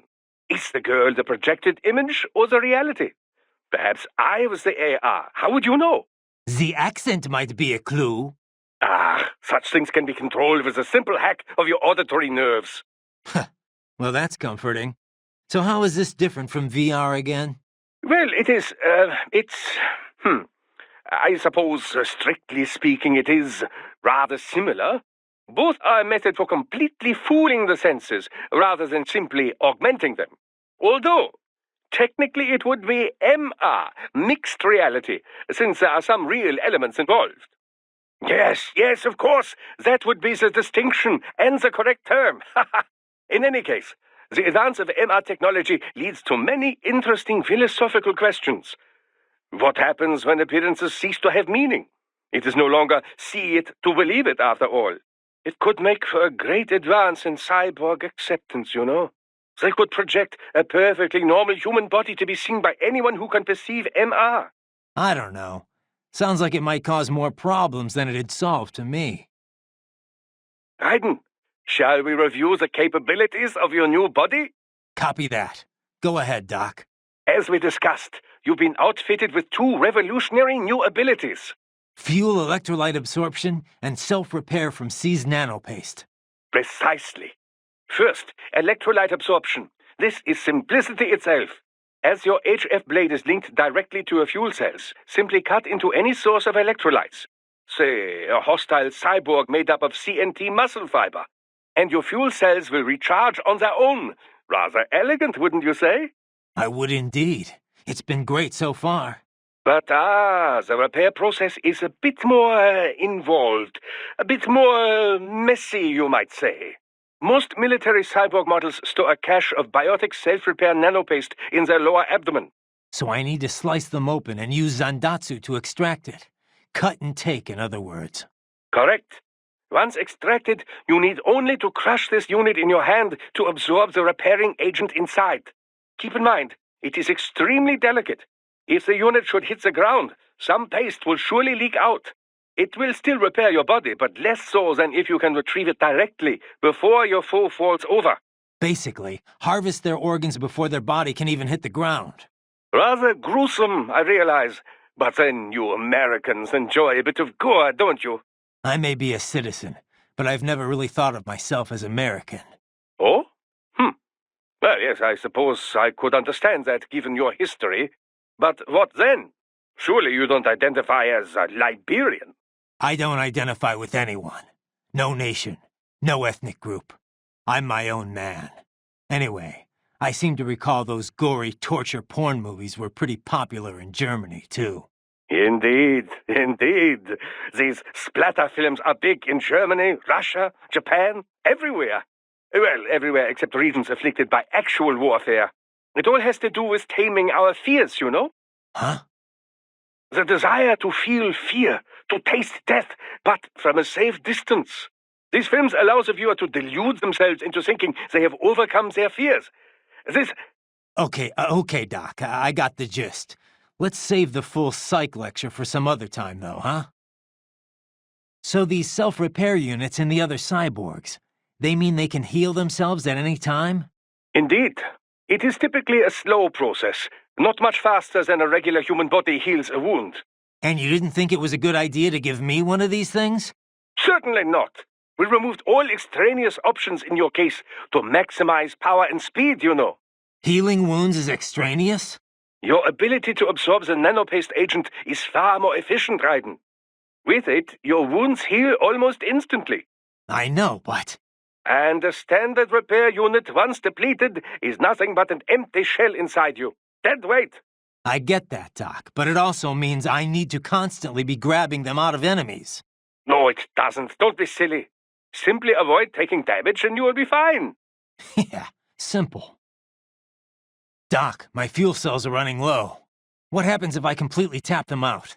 You will lose the ability to perform any action which requires a great amount of energy. Doc, I'm seeing desperado cyborgs explode here after I take them down. For security purposes, I would imagine. Cyborgs often use classified tech from suppliers who take great pains to maintain their trade secrets. Most likely, these models have a self-destruct failsafe that triggers once they cannot defend themselves. So they die even though their brains could be transferred to a new body? I understand your concern, Raiden, but I am sure these conditions were clearly stated in their contracts. This is one area that is well regulated by the law. PMCs must inform their workers of such things. These men knew the danger when they signed up. No doubt they were compensated for the additional risk. Right. You should be more concerned with the potential for data loss in these explosions. They could damage or even erase the holographic memory in their left hands. Though to think on it, the data is most likely automatically wiped before detonation, just in case it would survive the explosion and resulting shockwave, you know. Yeah. Sure, Doc. You must remove the hands before their critical system shutdown sequence can activate. Remember it this way. Before you kill, make certain no cyborg is left with a left hand. Raiden, the Mistral woman, is she truly a full-body cyborg? That's what the intel says, at least.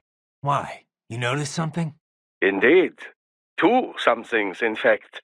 Based on their movements, her chest region did not appear to be artificial.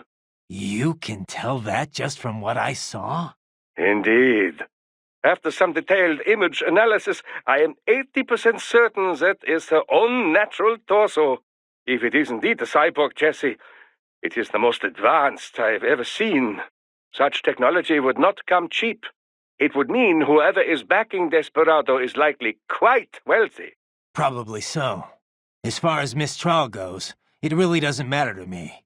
Natural, synthetic, man, woman, an enemy is an enemy. Ah, are you not even the least bit curious? A most fascinating opponent, wouldn't you say? What did you make of it, Doc? Well, everything it said seems feasible enough. It's true all UGs feature high-level AI these days. Given enough time to adapt and learn, a neuro-AI could certainly become able to comprehend speech. Then, with the right interface, speech and conversation will be possible. But what about it having actual intelligence? John Searle disproved the viability of the Turing test back in 1980. In other words, just because something talks like a person doesn't mean it's really thinking. It could just be following some program designed to make it seem as intelligent as possible. I'm impressed. You seem quite knowledgeable in this field. I had a pretty memorable chat with an AI once, about 10 years ago. After that, I did a little reading. Ah, yes, of course. The Patriot AI. I heard of this.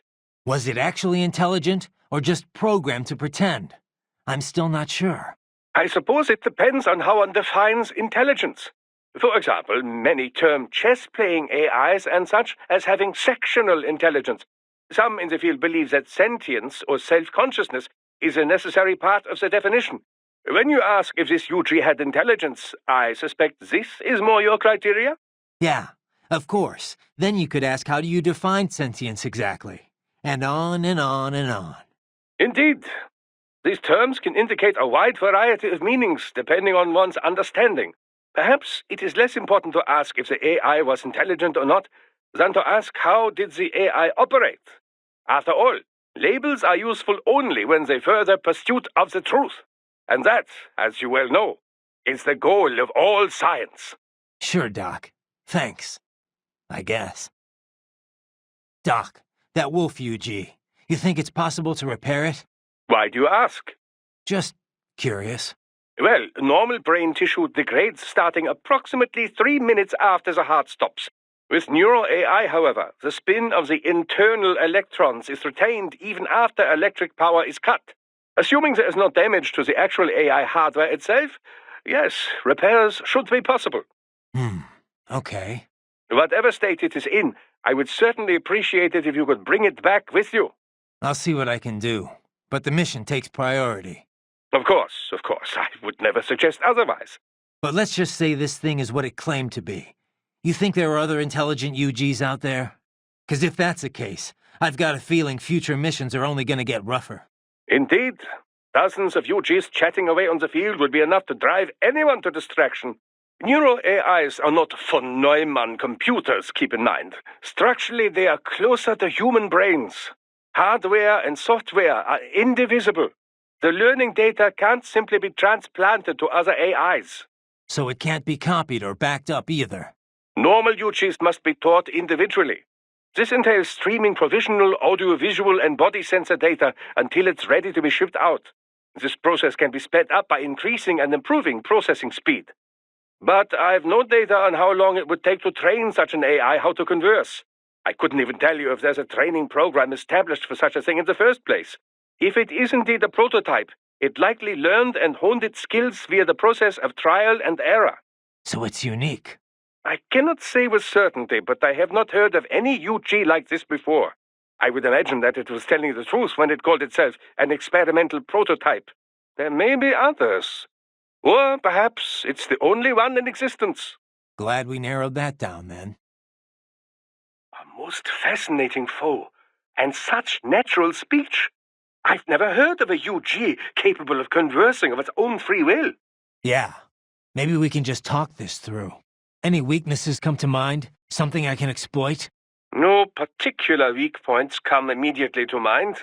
It's fast as hell, and it's flinging knives at me from a distance. Indeed. I'm not sure your body can match its speed. And if you can't dodge the knives, then your best bet is to deflect them. Try entering blade mode. I'll give it a try. The enemy cyborg's ID information is embedded into the memories in their left hands. Most likely that's what the gate is scanning for. Depending on your ID, you would only have clearance for certain gates. Convenient. No more fumbling around with a pocket full of card keys. But you must cut off a left hand before it explodes, or else the ID will be erased. And then it's back to square one.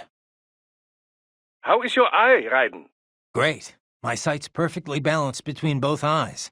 I think my vision's improved, actually. Quite right. Your eye patch houses an artificial compound eye unit.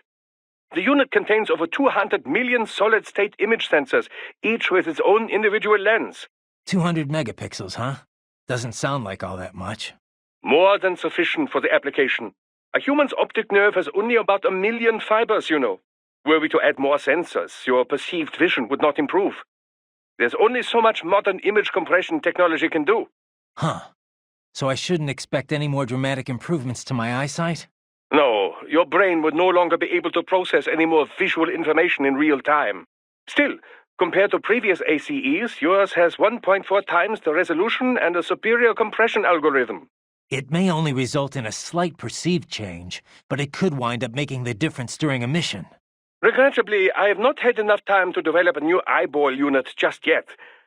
Thus, I have cut out the ability to deploy the ACE unit separately and simply installed it on a fixed eye patch. Works for me. If I was using an eye unit, I wouldn't see any better than a regular human. But remember, the human eye is so much more than a simple light receptor. They play a vital role in person-to-person communication. Sooner or later, you'd miss it. Stuff like that's important for some tasks, sure. For this op, not so much. And with less moving parts, the lower the chance of something going wrong. Besides, I like it. Well, I'm very pleased to hear this. I can worry about how I look after I complete the mission. It appears as though they have dwarf geckos on the scene. Yep. Probably handling indoor security. A lot more effective against a human than me, though. To say the least. They were developed to help compensate for full-sized Irving's deficiencies. In many situations, the Irving size prohibits it from carrying out indoor ops. Thus, these so-called tripods were conceived of to enter and engage in enclosed spaces. The larger UG, meanwhile, serves as a sort of mothership. I can see why Snake called them dwarves. I have heard the term scarab used by more than one private force as well. Regardless, cyborgs were not exactly household appliances when the tripods were designed. This is why its specs are so poorly suited for anti-cyborg combat. No doubt. They put up about as much fight as a watermelon. More recently, however, we are seeing types with arms composed of carbon nanotube muscle fibers. CNTs? So they've got cyborg-level strength? Mm-hmm. Were I want to get a grip on you, it could be rather difficult to shake it off. This new type is also capable of absorbing electrolytes from fuel cells, much like your blade, only when they've consumed enough, they explode on the spot. Wow. Wasn't expecting that. Oh, you'll be fine, as long as you don't let them latch onto you. So she uses an augmentary arm composed of tripods. I cannot imagine how she controls such a thing all on her own, but it is quite intriguing.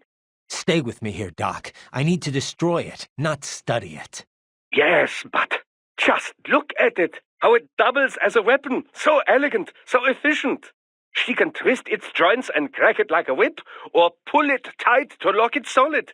And even should you destroy it, she can simply construct a new one using nearby tripods. Ugh, this is gonna take forever. Not necessarily. Until a new prosthesis is formed, she is defenseless, you know. There is your chance. Of course, you must still be wary of the tripod arm unit once it is detached. Even if she cannot wield it, she could resort to throwing it at you. The electrolytes in the fuel cells of those units are highly explosive should they have a detonator. Yeah, I saw it already. It'll blow. Let me guess. Boom. It would likely be triggered by a momentum-based fuse. Cut it quickly enough, and you should be able to prevent it from exploding.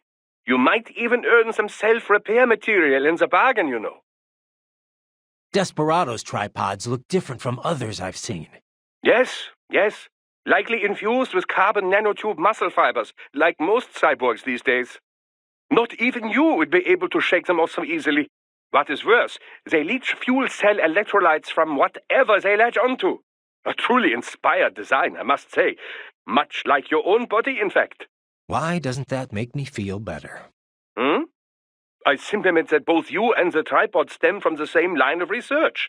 Of course, your body is equipped with a limiter, preventing you from absorbing too many electrolytes. But it appears this is not the case with our tripod friends. So they absorb too much energy and... And they explode, of course. Their fuel cells work much like any other battery, after all. You must remember the problems with old rechargeable batteries. They would heat up and explode all the time. Ah, an Irving, yes. Rather old school, as they say. Not your cup of tea, Doc? Oh, no. One could argue they dominated during the SOP days, but they certainly are not much use now. They have been improved upon over the years, no doubt. But there's only so much one can do with such outdated technology. You have a fair amount of experience with them already, yes? I doubt you need any battle advice from me. No, probably not. It's been a while, but I still remember how they move, their ticks and tells. They telegraph most of their moves in advance. So long as I can parry its attacks, I can strike back often. I do believe, however, that the armor on its legs has been improved. I imagine that a simple slash or two will be insufficient to topple it this time. We'll see. All right, Doc. What are we dealing with here? A new type of barricades, developed as a countermeasure against UGs and cyborgs. A more conventional physical barricade, after all, would need to be quite elaborate to keep them out. You don't have to tell me that. Of course, I try and limit myself to breaking stuff that's actually in my way. Indeed. Now, as you know, cyborgs are quite vulnerable to electromagnetic waves, UGs too. Most employ anti-EMP technology to deal with strong magnetic fields. This typically entails shutting down circuitry completely for a period of time. Less than ideal, yes? This barricade is capable of triggering that same response in your body. I should also add that such barricades can reduce a regular man to a pile of ashes in the blink of an eye. What'll they come up with next? Well, it's called an arms race for a reason. Okay, so how do I deal with it? You could destroy its power supply, assuming it's both external and accessible. If it's on the other side of the barricade, though, that obviously won't work. It may be best to simply work your way through the building and avoid it entirely. Judging by its placement, I would imagine this is more of an anti-UG measure than anything else. Their cyborgs probably pass through the building in order to attend to their regular duties. Perhaps we could chit-chat later, Raiden. I'd hate to occupy too much of your time. Raiden, allow me to give you a recap of visual augment mode. Why? Is it different from my AR display? We'll get to that in a moment.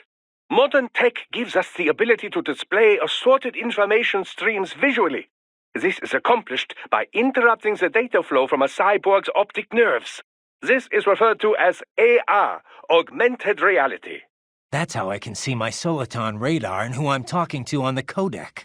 Right, but if too much data is presented in this manner, the user runs the risk of having an incomplete view of the real world. Yeah, the codec window's got a bad habit of getting in the way when you drop in to chat. Of course, of course. Typically, I'd simply call, leaving it to you whether or not to respond. In an emergency, however, that just wouldn't do. Define emergency. Anyway, cyborg AR designers try to keep the interface as unobtrusive as possible. But there are times when one really does need all that data on display. This is where augment mode comes in. Now, I know it sounds a bit like augmented reality, but just think of it as an additional dimension to AR. Okay, fine. So what's it do? It uses local Soliton radar and XIFF data to do things such as analyze and display enemy position and numbers. It also has a starlight scope and thermal goggle functionality for a host of night vision capabilities. The entire image is digitally processed, making it much easier to read than earlier thermal goggles. Yeah, I'd noticed that. Used in a well-lit area, your perceived brightness will be affected, but it won't hinder vision too much. The same type of sensor is used for all functionality. The data sent out by each one is merged together as part of the digital processing. All you need to worry about is turning the individual functions on and off. Simple, yes? Sure, Doc. Simple. Hey, Doc. What can you tell me about the carbon nanotubes used in artificial muscles? I know they're the real key behind the proliferation of cyborgs, but... Well, a carbon nanotube, or CNT, is a sheet of carbon graphite formed like a tube. They range from 50 nanometers in diameter all the way down to under 1 nanometer. 1 nanometer, you recall, is 1/1 billionth of a meter, quite small. As you've likely seen, the carbon atoms that make up the sheet are organized in a 6-point ring shape. These hexagonal structures are connected to each other along their edges. Sort of like a soccer ball. Precisely. Such structures are known as Buckminster fullerene. CNTs were discovered by accident while scientists were researching other fullerenes. CNTs have assorted properties, each with the potential to drive vast leaps in industrial technology. Consider, for example, that the conducting properties and resistance to strong currents far outclass copper. They have great mechanical strength and can be shaped into incredibly thin form factors, all of which can directly contribute to improving integrated circuits. Furthermore, the atomic links in sp2 carbon are the strongest of all types of atoms. Its tensile strength is greater than even diamond. All that, and its weight is only half that of aluminum. It is also quite elastic, making it ideal for bomb-proofing vehicles, buildings, and other structures. Sounds like some kind of wonder material. There have been numerous plans drawn up for orbital elevators in the past. The problem being that no material was strong enough to make them practical. CNTs make such dreams one step closer to reality. You can change their structures by using the right power voltage, and they can withstand temperatures between -190 and +1500 degrees centigrade. They feature a large surface area and an empty space within the tube. This allows for such things as fuel and catalysts to be stored inside. It's that particular trait which has enabled the development of fuel cell-infused artificial muscles. Straight out of sci-fi, huh? Well, truth is stranger than fiction. Science fiction, even. Scientists are currently expanding upon all of CNT's uses. But it has taken a fair amount of time since their discovery for practical implementations to pop up. Historically, mass manufacture was deemed too difficult, the costs astronomical. Practical manufacturing methods were established in the early 2010s, but the Patriots hushed that up. Indeed. And now that it's out in the wild, we are finally well and truly in the carbon nanotube age. That was a hammerhead, right? I know it's the first canard rotor wingcraft to go into general use. Mm-hmm. Capable of taking off vertically like a helicopter with a fixed wing mode for speedy flight. A jet nozzle on the rotor provides the propulsion that spins the rotor and keeps the craft hovering. During flights, the rotor is fixed, becoming the craft's main wing. The tail wings and canards, the wings on the far front, provide lift while the craft is changing modes. Pretty wild. And the hammerhead's the only one out there. The design began as DARPA-funded research. The craft they designed could take off and hover well enough, but they could never figure out how to handle going over to fixed wing. The project was cancelled in 2006, but AT Corps apparently picked up where they left off. Sounds like a troubled development. But worth the effort. Unlike a helicopter or tilt rotor, the machinery spinning the rotor is exceedingly simple. Not only does it cut down on weight, but maintenance is made easier. In fixed-wing mode, it is no different from any other jet aircraft, giving it a decisive speed advantage. I must say it's well suited as an escort to a tilt rotor, too. I can see you're a fan. Oh, I'm a fan of anything imaginatively designed. As a scientist, it pushes all my buttons, one would say. In terms of innovation, it shares a great deal with the Triebflügel, a World War II-era German concept craft. It, too, utilized the tip-jet concept. Doesn't look like it has any business being in the air, though. I'd be kind of nervous riding in one. Oh, but that's just what would make the ride such fun, no? I'm a firm believer in the case for more pie-in-the-sky experimentation like this. We live in an age of UGs, after all. We don't even need test pilots. No one's gonna get on if it crashes, Doc. Looks like Desperado brought some sliders. It does indeed. As you know, sliders are more than a simple unmanned combat aerial vehicle. They are especially effective when used in tandem with cyborgs. So I hear. Just strap it to your back and you've got yourself a jetpack. In terms of specs, it is equipped with 2 small engines, turbojets modified from anti-ship missiles. These are capable of putting out 3 kilonewtons of propelling force. Its high aspect ratio wings are built with artificial muscles. Their bending functionality enables both helicopter-caliber hovering and a lengthy flight duration when fully deployed. But what about offense? They can't pack much heat. Not alone, no. The sliders were built from the ground up in a network-centric system. As a result, each individual craft has limited combat ability. Toughness was sacrificed for its compact size, which limits its ability to move at high speeds or perform high-G maneuvers. Flight range and time are strictly limited. Not being a fixed-shape craft, it has little stealth functionality. As for weaponry, it is restrained to one of 2 options: semi-active laser-guided rockets, or a combination of 30-kilogram class unguided bombs and 5.56mm mounted gun pods. But I thought it played a major role in SOP, in regional conflicts and asymmetrical warfare. It did. When all connected in a networked mesh, they enjoy extraordinary situational awareness. Such a group can search a wide range without missing a single millimeter. Not to mention, saturate a hot spot with gunfire from multiple angles. Snake had trouble with them in Eastern Europe. But their most attractive feature? How inexpensive they are to manufacture.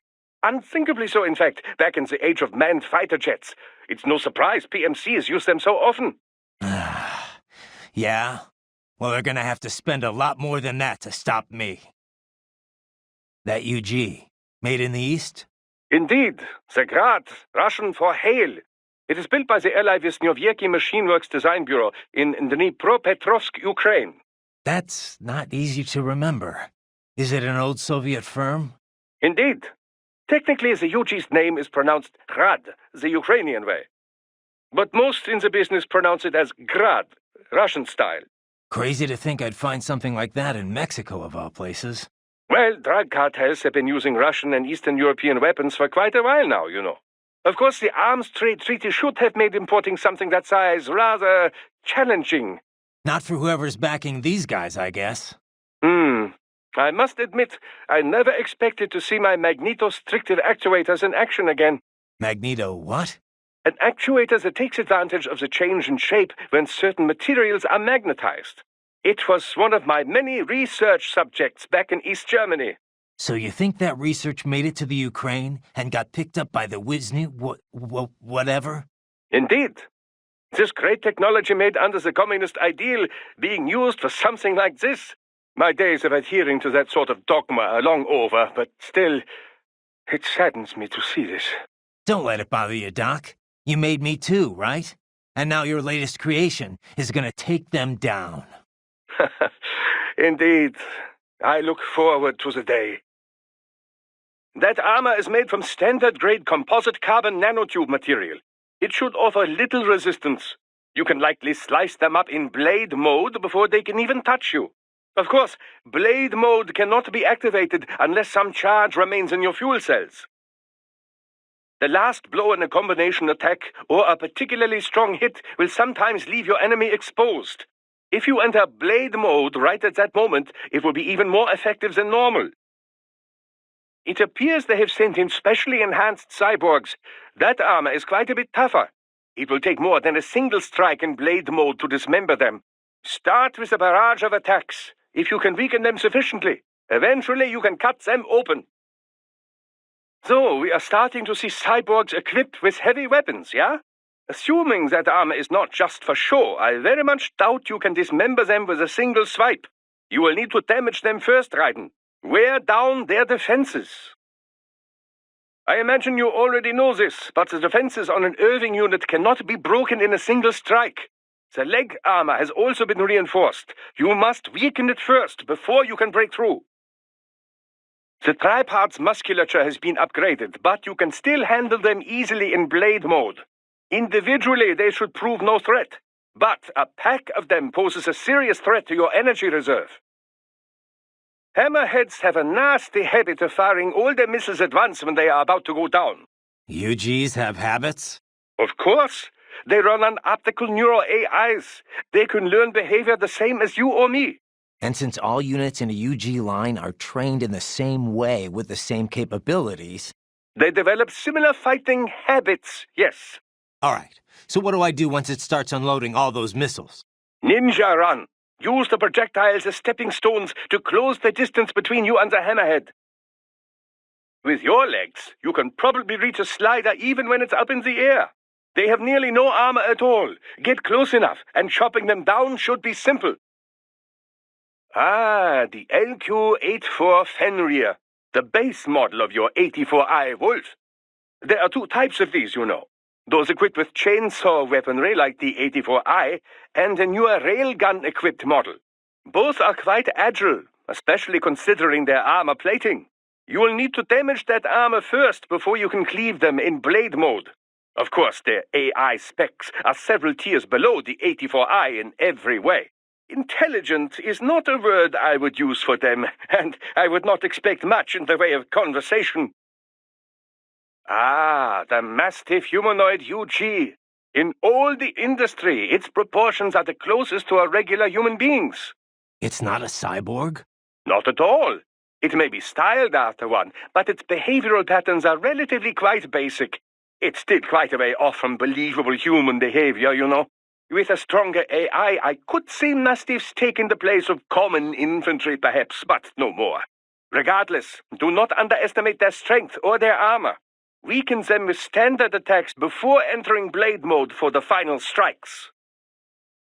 Ah, the Raptor, yeah? A UG designed to operate in groups. Their AI is such that they are aware of and commiserate with their peers. If a raptor they identify as one of their own goes offline, they respond with a sort of primitive anger. Like a wild animal might respond in the natural world. Indeed. In typical UG optical neuro AIs, the section corresponding to the cerebral neocortex is, well, it's quite a bit smaller than a human brain's. They truly are closer to beast than man. You will need to do some damage to a raptor before you can cut them to shreds. And you will want to make sure the situation is ideal before you do strike the final blow on any one of them. You will need to damage and weaken a raptor's armor before you can cut through it. Don't let the rest of the herd distract you. Stay focused and act quickly. A water strider. I do not believe the armor is all that thick. Still, you'll likely need to slice away at it before you can make effective use of blade mode. It is a high-frequency blade, Raiden, not a plasma sword. There are limits to what it can cut. The HF waves strengthen the metallic bonds in the blade, improving its cutting ability. But in terms of pure physics, no blade can, cut it in every situation. Theoretically speaking, an HF blade can damage anything, no matter how tough. But thick ceramic or carbon nanotube armor does not simply split open like butter with a hot knife. You need to chip away at it first, before you can destroy such material. Land a flurry of strikes against the cyborg, and his brain-machine interface may malfunction. This will take him momentarily offline. The same applies to UGs as well. Strike often enough, and their AIs become unable to keep up with the required real-time processing. Make that happen, and you can enjoy a decisive advantage. Assuming you have sufficient power, you could even enter blade mode and finish the fight right there. No matter how strong their armor, getting knocked offline leaves them completely vulnerable. I must admit I am not familiar with the attack patterns here. We'd best observe closely and analyze what we can. Concentrate on the fight now, Raiden. Stay vigilant, Raiden. You must continue along, Raiden. Check your destination on the Soliton radar. So, what is your next move? Doc, my fuel cells are sapped out, but I'm still able to function? Function, yes, but no longer able to perform any action that would require a sizable amount of energy. But even when your gauge reads 0, you retain basic movement. You can walk around and swing your sword. Use this time to absorb more electrolytes from your enemies. Recharge your cells as soon as possible. Roger that. You can deflect both the missiles and main cannon fire in blade mode, Raiden. Keep it as an option if you cannot flee quickly enough. Also, the shaped charges in the missiles use the same nanopaste as cyborg repair units. If you find yourself heavily damaged, you may want to attempt slicing some open. Boris, we've got kids being held inside this lab. I'm getting them out of there. Copy that. I will discuss with NGO what to do with them afterward. What are you thinking? Well, this is difficult. I imagine these are homeless children, taken from streets. Likely they have no home to return to. But we cannot dump them back on streets. We could look for adoptions in the US, but some of these kids may be criminals. Could be drug addicts, HIV positive. Not so easy to find homes. Yeah, wasn't easy for me either. The guys at the relief center were always worried I'd cause problems for my foster family. The alternative is putting them in an institution until they grow up. But this has issues as well. Most are already past capacity. Taking on this many street kids at one time would be impossible. Also, it's a matter of fairness. Is it fair to take in these kids here when millions more are dying? I imagine this is why rescue was not part of our contracted mission. The human rights NGOs, they know they can't rescue them all. They must take a wide view and confront the problem of traffickers, not their victims. Well, we can't just sit here and let them pull kids to pieces. Duh. On this, we agree. For now, rescue the children. We'll worry about the fallout later. Copy that. Raiden, I said earlier this is an infiltration mission. But if it comes to combat when rescuing the children, so be it. If enemy cyborgs attack, you are free to respond with all available force. I figured. Attacking first, that would be a gray area, legally speaking. But I doubt anyone would take us to court over it. Yeah, I doubt it too. Just keep your hands off all non-combatants. That would violate international law, not to mention morals of company. I hear you. How are things back in Abkhazia? Thanks to the full efforts of the workers, power was restored in just 2 days. Pretty impressive. Only the power plant is back online, though. Refinery itself will likely be out of service for months. Fuel sent from Supsa is being used to power the plant for now. Just wish I could have stopped him. Impossible without a sniper. And in our focus on anti-cyborg combat, we were unprepared. Thankfully, other than financial losses, few Abkhaz citizens were seriously affected. The plant workers had already been evacuated, and most were hired back on to rebuild the refinery. We received payment and are not being blamed for the suicide blast. Good to hear. It should go a long way to help fix our reputation. Duh. And even more good news. Desperado is down one of its top captains. Let's hope they learned a lesson. We can hope, but it is doubtful. We still do not know who is supporting them. Even if we shut Desperado down entirely, their backers could simply hire some other PMC. Whoever it is, you really think they're interested in the pipeline? Who'd benefit besides the Georgians? Hard to say. Whatever the plan was, it went up in flames with Dulceev's suicide. The problem is that there are countless companies and governments profiting off the BTC pipeline. Whoever is behind it, they may be too big for a simple security firm like us to do anything. Yeah, one thing we do know, though, is that Sundowner's more than just a pawn in all of this. We need to watch him. Trafficking or not, we need to stop their operation here. Find the evidence, and perhaps we can do that. And Tovarich, be careful. Have you ever worked with this client of ours before? Duh. Several active human rights groups engage in non-violent interventions like this one. Typically, they hire firms like ours to provide security and backup. Most serious human rights abuses take place in unstable regions, after all.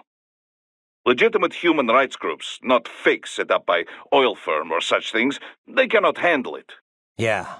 It's different for private groups working in hostile regions, especially when some of that hostility comes from the local authorities. Indeed. NGOs and security firms play a greater role in peacekeeping, too. You know, DDR business. Disarmament, demobilization, reintegration. Like the UN runs it. Usually, carrying weapons is not permitted for the group involved, for obvious reasons. So outfits like ours run guard duty. If the locals don't like armed peacekeepers, then they pretend to be unarmed observers instead. Duh. It's beneficial for the client if the locals are aware of the firepower backing them, though. I've drank tea with the sort of people my company would normally be pushing back with the butts of our rifles. It's very different from usual. More direct sort of security work, especially at beginning. But I got used to it. Less danger of unexpected conflict, and the pay is pretty good. We've built a good reputation for this kind of work. This is why NGO hired us for this job. I'm worried about the kids they haven't got to yet. But what about those brain units? They're just brains, but they're still alive. I won't just abandon them. Duh. I will discuss with Doktor. There must be artificial bodies they can use, not like the combat type you have. Maintenance must be considered, of course. But with today's technology, they can at least live comfortably enough as cyborgs. Yeah, maybe. Physically, anyway. Society may say otherwise. Yes, but we will worry about such problems after they are rescued. For now, though, let us concentrate on the intact children first. You got it. Any idea who the guy in the suit is, Boris? No. I feel like maybe I have seen him before, but I am not so up-to-date on U.S. news like Kevin. Isn't that kind of stuff important, given the business you're in? And Maverick's based in Nevada. I know you're only there a few times a year, but still. This is why I have staff in America. Excellent workers. They run place for me, no questions asked. That's not really what I'm talking about, Boris. So World Marshal is backing Desperado, You don't exactly sound surprised. I did not catch it on the nose, but I did have a hunch it was this sort of thing. Well, you're the boss. What do you think? Can we take them on? What I think no longer matters here. As Kevin says, we have no legal grounds to stop them. And you? What would you have us do? Storm their headquarters? Kill them all? Will that make you feel better? No, I mean, look, you heard him. They're already in VR training. Raiden. The Patriots may be gone, but it hasn't changed shit in the U.S. A handful of elites still get away with whatever the hell they want. Raiden, calm down. Focus on rescuing the kids first. We will talk about this later. Yeah, copy that. Anything on George yet? No, I think maybe they took him away. Or worse. Perhaps. Remember what that man said.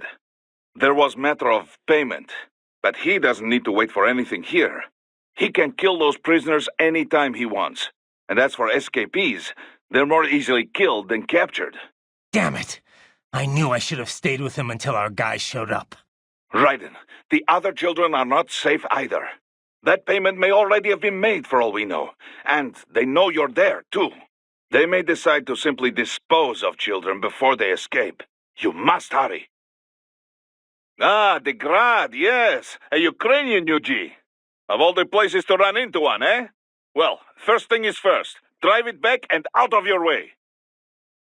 Ah, here is where the Grad really shines. It has wheels in the back of its legs for quick movement. You would not expect speed from such a large UG. Add the firepower and you have a potent foe. Watch for gunfire when it starts moving, and wait for the right moment to close in. That thing I just fought. Russian? You have a good eye, Raiden. I saw it on some military news site. Article was in Russian, so I didn't get much more. You should have used machine translation. Pretty accurate these days, no? Though not so good with the agglutinative languages, like Kazakh and Japanese. I'm fine with an overview. I thought a cyborg like you would be more net-savvy than that, but all right. That UG comes from Alakine OKB. They worked on a Kranoplan, ground effect vehicles. They call it Vodomierka, Water Strider. Makes sense. But what's it doing in Mexico? Well, you know, Cold War has been over for 25 years. Not so strange for US PMCs to use Russian weapons now. After ATT was ratified, it became harder to send UGs across borders, but there's always loopholes. Yeah, I'm just wondering what it was made for. I mean, why strap a jet engine on a ground-based UG? Simple. You cyborgs, you have superhuman speed and agility. To counteract that, the options are to overwhelm with firepower or match that maneuverability. So it's a specialized anti-cyborg UG. Not exclusively, but certainly cyborg combat was at least very important design goal. That flamethrower is also a very good anti-cyborg weapon. They mix monomethyl hydrazine with the gel fuel, making the temperature up to 2,000 degrees. Unlike gunfire, it can damage target through armor. And of course you can't cut it with an HF blade. The arms race never ends, huh? Miss Trawl mentioned someone from her past. Any idea who that could have been? None. I checked her file again, couldn't find a thing. Definitely not Dolzaev. Probably not Sundowner either. No. The way she put it, it didn't sound like anyone I've encountered so far. Maybe someone involved in backing Desperado. If so, sounds like they're providing more than just financing. Maybe they share the same philosophy. That'd be bad. People willing to die for their leaders aren't so easy to predict. Yeah, but other than the wins, Desperado's cyborgs are all just hired contractors. They're probably emotion suppressed with nanos or drugs or whatever, but that's about it. You're probably right. Those brains are from the street kids they picked up in Central and South America, right? Abducted by traffickers and sold to Desperado. Right. And now it looks like they're selling off their organs. That part of the world's full of homeless kids. True, though really just about every nation's full of them. Except the richest ones, that is. You see a lot of them across the African and Asian continents, too.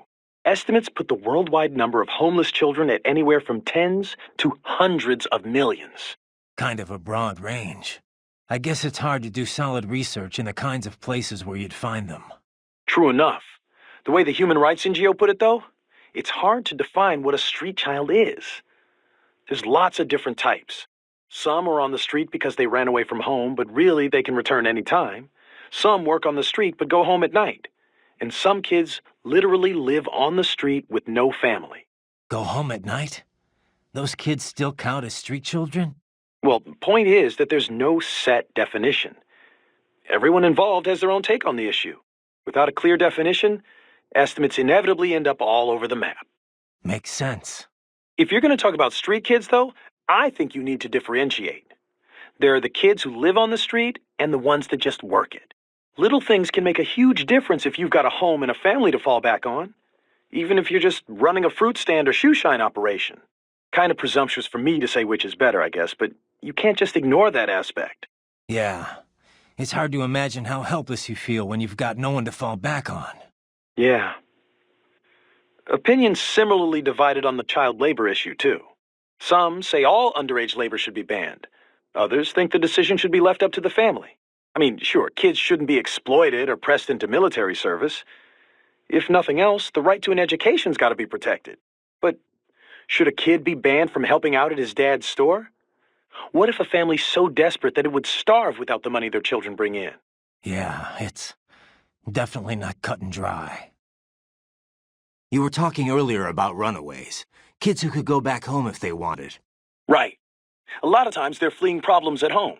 For a kid like that, life on the street's dangerous, sure, but maybe better than the abuse they got at home. They can go home if they feel like it, but they choose not to. That's a whole other level of tragedy. It's a pretty common case in Latin America, as opposed to Africa, where you've got a lot of war orphans. Kids like those sometimes get victimized by the people around them, even killed, sometimes by the cops. That's what happened in Brazil in 1993, the Candelaria massacre. 8 kids were killed. How could families abuse their own kids? What's the trigger? I was wondering that too. I did some reading up on it. A lot of times the mother remarries, and her husband ends up abusing the kid she brought along. It's actually a pretty common story in first world countries too.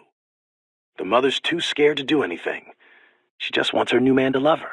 A lot of the abusers are addicted to drugs or alcohol too, leading to neglect. If their parents can't be bothered to feed them, kids are forced to hit the streets for food and money. And these are the kids desperados rounding up? Kinda makes you ashamed to be a human being. Yeah, it's definitely evil, all right.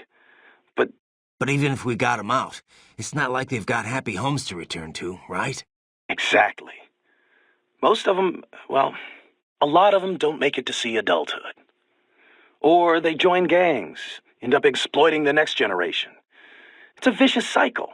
Our only option's to follow the money trail, find out who's profiting from all this, and put them out of business permanently.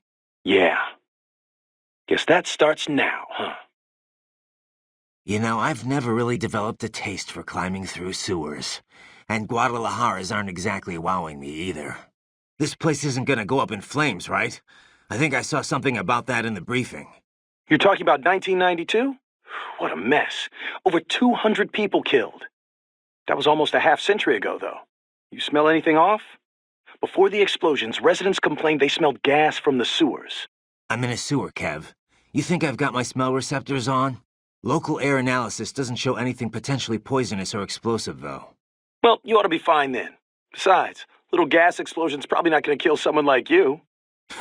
Well, that's very encouraging. Seriously, though, Guadalajara is not a bad place, at least from what I've seen. Oh, it's not. Second largest city in Mexico, after all. I've actually spent a lot of time down there. It's got a lot of charm. The architecture is a fusion of Latin and old colonial Spanish culture. The city's historic district is home to a massive cathedral overlooking the whole town. It's always bustling. It's a lot of fun just kicking back and watching the locals. Walking around the Libertad, taking in the sun with a cerveza in one hand, mariachi band nearby. No better way to spend a weekend, let me tell you. If this PMC thing doesn't work out, you'd make one hell of a tour guide. Meanwhile, I'm down in this dark, filthy, humid, cramped sewer. Also, if you ask me, the girls over there are the hottest in all of Mexico. You wouldn't believe some of the chicas I've chatted up. On the street, in the shopping malls, at the bars. Sounds like better company than a robo-wolf and a bunch of plague-ridden mice. Well, hang in there. I'll buy you a shot of tequila after we wrap this up. The city of tequila's not far, actually. That's where it originated. I'll take you up on that. Now let's get this over with. That kid said he's from Guyana. That's on the Caribbean side of South America, right? Know anything about it? A little, though I'm more of an expert on Africa than the Americas. To be exact, Guyana's sandwiched between Venezuela and Suriname, with Brazil on its southern border. Of course, the Venezuelan border is sheer rainforest.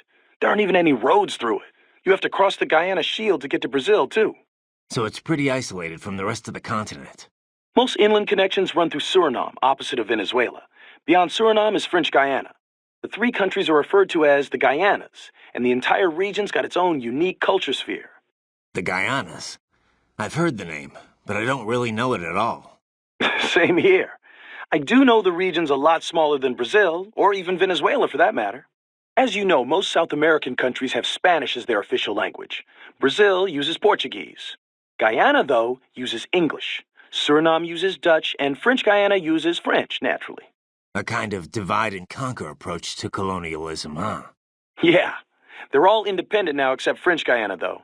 Sort of like what you see in Africa. I did some research after you met George. Culturally, at least, Guyana's more Caribbean than South American. Yeah? He looked a little Asian to me. There's a lot of immigrants from India living there. They were both British colonies, after all.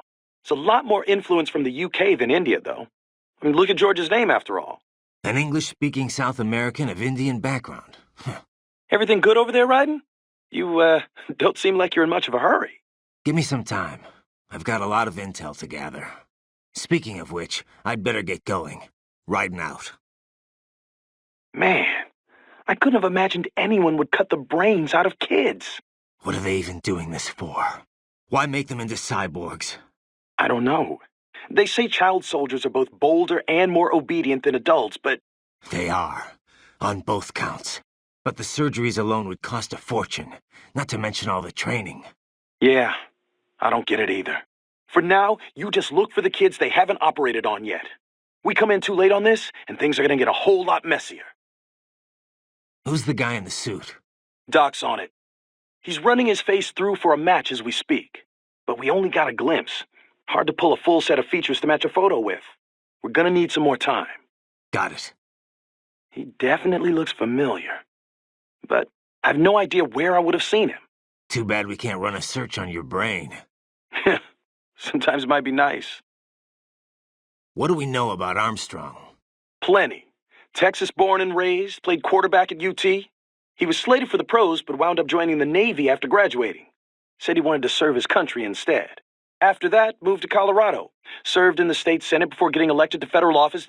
But this can probably wait. Ah, yeah, you're right. Any sign of George? Not yet, no. Our men have split up to canvass the area. You just worry about the kids in the lab for now. Understood. Hey, Kev, let me ask you something. What's up? We've been over pretty much all the... No. Those girls in Guadalajara, you never told me what happened. Jeez, man, we're in the middle of a mission here. So they used you for free drinks and then took off, I take it, huh? Well, they weren't really my type. I'm more of an intellectual, you know? I don't go for just any random girl at a bar.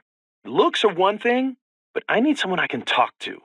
Someone fun but clever with a good sense of humor. Yeah, that's what I thought. Look, Kev, you're in your 30s now. It's time to stop holding out for Lil Miss Perfect. You just need to find someone nice. You know, settle down, start a family. Okay, Mom. Okay. Laugh all you want, Kev, but having kids will change your life. I can't see him all the time with work and all. But whenever I'm back home, he's always so excited to see me. When I see that, I feel like, you know, I want to do whatever I can to keep him happy. Sure, I hear you. But look, man, I was just having some fun in Mexico. I wasn't seriously searching for a wife or anything. I know, but separate from that, I just think you've gotten too damn picky. I can understand trying to find the ideal woman when you're young, but you know what? It's those little imperfections, those idiosyncrasies that keep things interesting in the long run. You come to appreciate that kind of stuff in a lifetime relationship. Idiosyncrasies, huh? Like if she snores or she talks loud during movies? Well, not if she talks during movies. A man's got to have some standards. That box you found earlier was for medical supplies, right? Yeah. Probably used to move medication around the lab. And maybe to dump waste into the sewers. Maybe. But if it's designed for medical use, the inside's probably lined with a metallic layer. You know, to protect the contents from heat. Oh, yeah? Oh, yep. Says it's heat and waterproof. Nice. Then there's no way to tell if something inside's giving off heat, even with an IR scope. As long as they don't catch you moving, Cyborg and UG sensors have no way of detecting you. We've come a long way from the old cardboard box. Too bad you're not around to see this snake. Yeah. I heard he's got a thing for boxes. Anyway, be careful, okay? Just don't park anyplace you'll arouse suspicion. Damn, that thing's packing some heat. Probably goes without saying, but you need to stick to cover as you approach that bad boy. You know all the rules of football, Kev? Huh? Well, Enough to watch it at least. Why? Just curious. I can never keep track of everything going on, all those rules. It's not that complicated, Ryden. You never watched it? Actually, you ever watched any sport? What can I say? I'm a man of culture, Kev. Give me a good movie over some dumb game any day. Culture? Oh, the sensitive artsy cyborg type, right? Right. Anyway, basketball's more my speed. Get the ball, put it in the net, 2 points. Oh, yeah, 'cause that's all there is to basketball. I swear, you crack me up sometimes, man. Huh. You sure been checking in with Courtney a lot, Ryden? So, I'm just trying to help her figure out the job. You sure that's all it is? I know your wife's not around, but let's keep it professional, okay? That's all it is, Kev. Wait, you don't have a thing for her, do you? You are the one who got her into Maverick in the first place. Nah, she's not really my type. Why not? She's nice enough. Well, I guess it's the small things. Her area is a mess. She's always spilling stuff or stealing food off my desk. Kev, those really are small things. Well, more importantly, I guess I just assumed she was taken. Really? I don't know. Somehow I doubt it. A serious boyfriend would not be happy with their girl going into this business. Why don't you ask her? Oh, come on, man. I could get sued for harassment. I guess you gotta be pretty careful under U.S. law. You don't mess around with it, man. Well, it does make a convenient excuse for you anyway. Listen, why don't you worry less about me and more about your family and the mission, okay? I already told you, Kev. And he cut the codec on me. Nice. I can't believe Dolzaev blew himself up. Pretty common terror tactic. You don't usually see the leaders doing it, though. It's one thing to get your flock pumped up on the glory of dying for the cause, but it's not often they actually go through with it themselves. You gotta have a public face, after all. The guy who gets to claim responsibility on the evening news. In a weird way, Dolzaev showed some serious dedication. Not that I'm about to praise him for it. Yeah, still a terrorist. A suicide bomber in the end. If that's what you want to call him. Still, he kind of failed at it. How so? Well, all that explosion did was put a dent in Abkhazia's budget. More Russia's, really. They're the ones rebuilding the refinery. The coup didn't work out. He couldn't overthrow the government. He was barely a blip on Russia's radar. So, you're saying the bombing didn't accomplish any of his goals? He did it just because he was cornered? Sounds more like just plain suicide. Yeah. Probably wanted to end things with his own hands. Like a samurai committing harakiri. Still not something to be commended for, though. Yeah. Lumping him in with true warriors like the samurai just gives them a bad name. I hope she didn't get to you. Wanting to protect the weak that's worth striving for. Don't worry. I've heard more than a few supervillain spiels in my time. Maybe we had some things in common in our past, but not anymore. I bring my beliefs into every battle I fight. You want to call me foolish? Well, that's not going to change me. I'm glad to hear that, Ryden. Yeah, thanks. Riding out. I can't believe what they're doing in there. Guess I shouldn't be so surprised, huh? Guess not. Are you gonna help them? No other choice. I'll try to help look for someplace that might take them in. Thanks. Least I can do. Did you want to save your data? By the way, I didn't know you spoke Spanish. I've got the U.S. Army to thank for that. I was in a group called Foxhound, although it doesn't exist on paper. We were isolated from the other soldiers. Day after day of VR training. I heard about that. It's not like it was all VR, though. Special Forces guys need advanced physical and communication skills. I had to do all the basic training and language schoolwork, too. We even trained in the Afghan village set up at Fort Polk. The Afghan village? They built a mock urban area on a base in Louisiana for training purposes. It was a hell of a lot more realistic than the VR training we had back then. Nothing compared to cyborg training, though. Having it jacked right in like that. They say it's so realistic now you can feel your blade cutting through flesh. I can't believe they're extracting children's brains. Can't we do anything? I don't know. That's something I need to discuss with Doc. For now, I gotta worry about the kids they haven't operated on yet. As long as they're held hostage, no way am I gonna be able to get the brains out of here. Yeah. Yeah, you better hurry. Oh, but maybe you should save first. Know anything about the guy in the suit, Courtney? Not a clue. Sorry. I feel like I might have seen him somewhere, but... Yeah, it's a pretty common-looking face. Doc's analyzing all his facial features right now. He should have something for you soon. All right. I've got a few things to do here anyway. Yep. Do you want to save first? World Marshal. I never would have guessed it. I mean, they're huge. They advertise on TV with Hollywood celebs and everything. Yeah, it builds their brand and influences how the mass media treats them. When a company's got nothing to sell and a huge ad campaign to sell it, that's usually a bad sign. But... I don't know. I thought they were like us. I guess I thought they actually prided themselves on following international law, keeping people safe. A lot of their guys aren't even contractors. They help militaries with logistics support, that kind of thing. I mean, I went to college with people who have jobs there. Sorry to hear that. Guess the ad campaign worked on them, huh? So, what now? First, we rescue those kids. After that, we talk things over with Boris and everyone else. Gotcha. Okay, I'd better save your data, huh? Got anything on George? Not yet. I hope he's okay. This is my fault.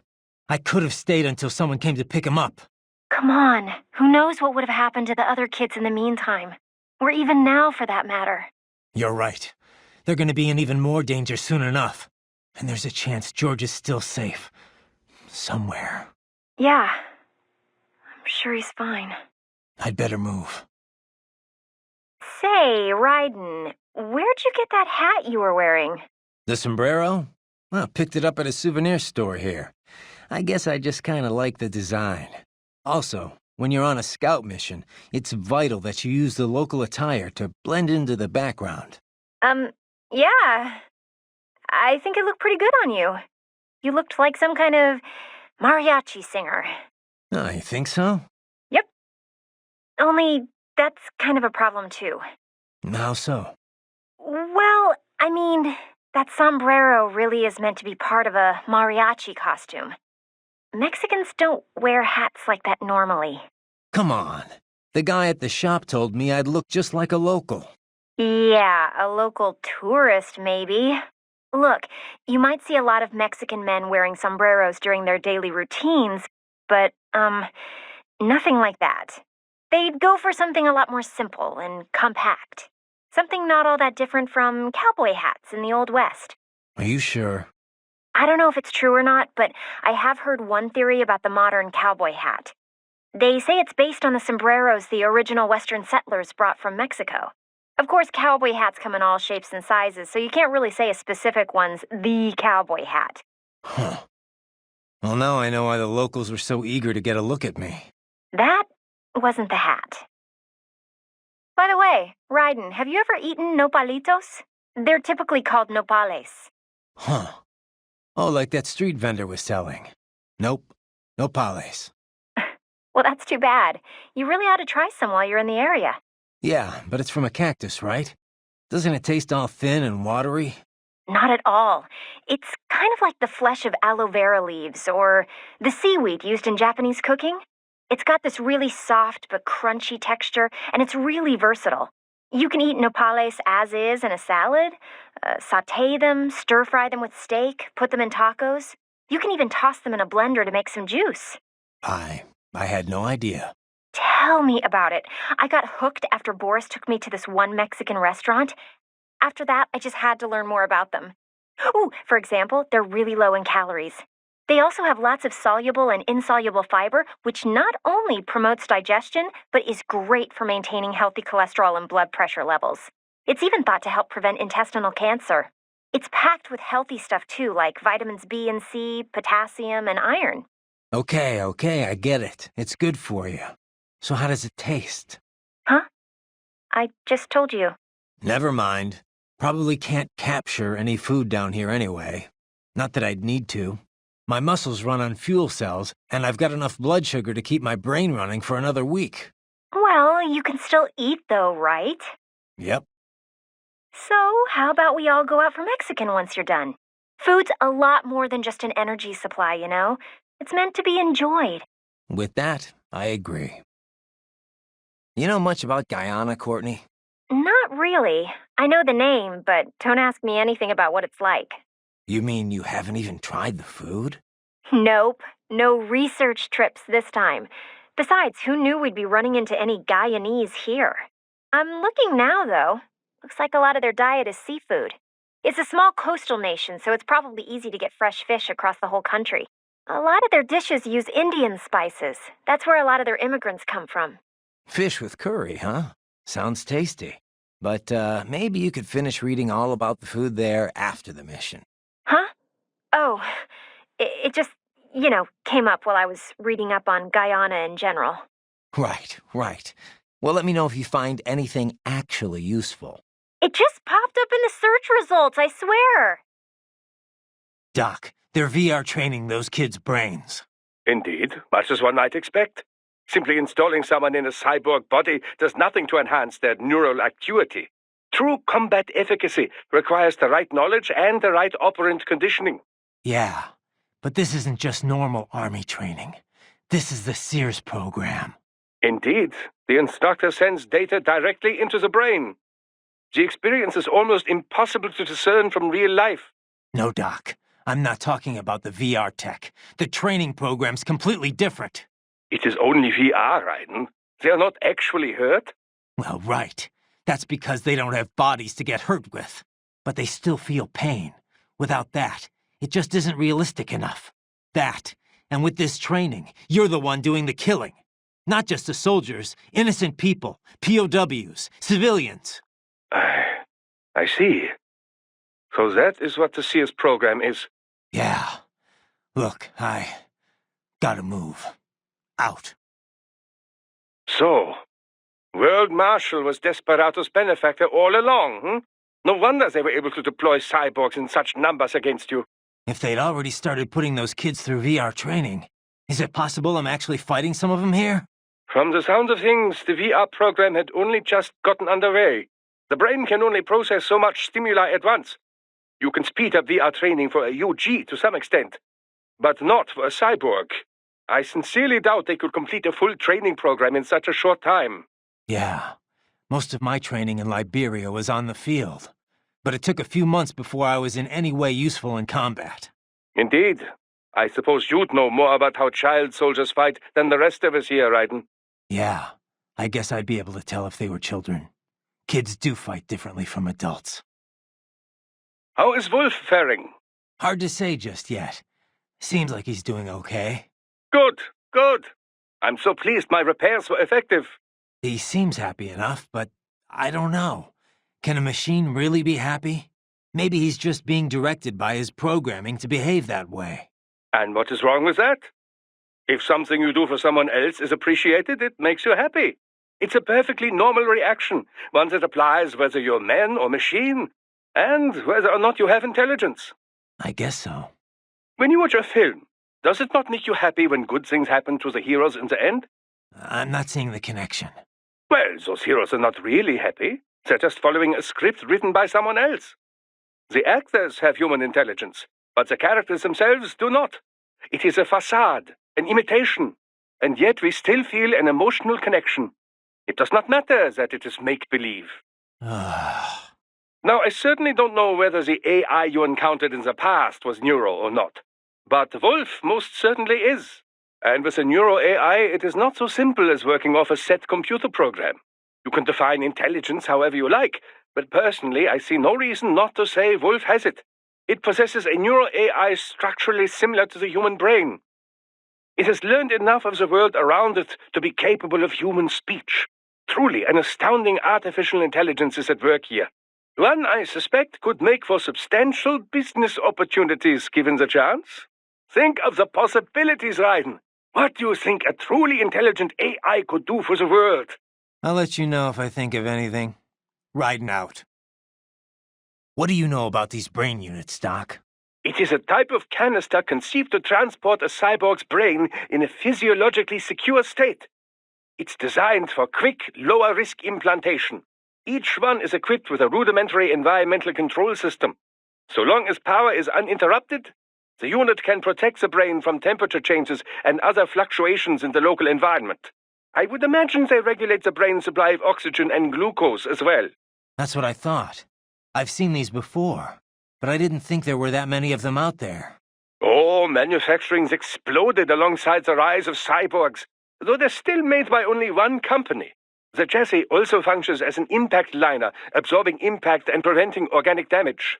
It's durable against impacts up to 700 G, which would be enough to permanently damage an unprotected brain. Sounds like military spec stuff. Well, it would certainly be expected to withstand gunshots or explosions.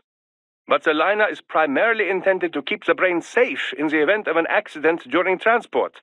These canisters are quite functional overall and clearly designed for mass production. Costs, you know. However, human brains come in many sizes. Thus, the unit is on the larger side to compensate for a wide range. This unit cannot be used if, as in your case, the subject wishes to retain his original human visage. The brain must instead be transplanted directly into a precision-fitted skull casing. Such customization, of course, does not come cheap, and does nothing to enhance the cyborg's battle skills. It's an option beyond the reach of most. You've surely noticed your cyborg opponents tend to resemble each other. That is part of the reason. So they're extracting the brains here, then transporting them somewhere else in these things. Into the U.S., most likely. Brains alone, after all, would not violate the UN Arms Trade Treaty.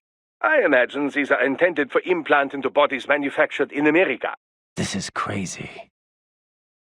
Have you located any tripods, Raiden? None around here. They may be clustered near a single spot. A maintenance area, perhaps. Have you checked there? I will now. So you want me to remote pilot this thing? Indeed. Once you've physically breached server security, we can take care of the rest from here. It's a strange feeling. It feels like it's really me scurrying around.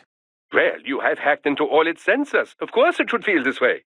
Listen, Doc, if my body's ever destroyed, promise you won't stick me in one of these things. Well, I'm in no position to make such promises, you know. Especially not before you find the terminal. All right, I get the idea. Should be no problem. Stealth is my specialty, after all. Doc, the tripods Mistral had, they could leach electrolytes from my fuel cells, right? Can I do the same with the cyborgs here? But why would you want to do this, Raiden? Too much energy and you would most certainly explode. Oh, right. I guess there's that. It took quite an effort to hack into our little friend there, you know.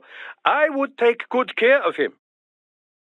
That is a Grad, a UG developed in the Ukraine. UG? Looks like a standard pillbox to me. I have seen blueprints for a pillbox able to operate in tandem with infantry forces. I cannot be sure if this is the result, but I do know the Grad is capable of bipedal movement. In pillbox mode, the main cannon is also quite lethal. Approach carefully. Use cover to make your way to it. The Grad's shield does more than simply provide defense, you know. We have reports of a spinner mechanism that enables its use in close-quarters combat.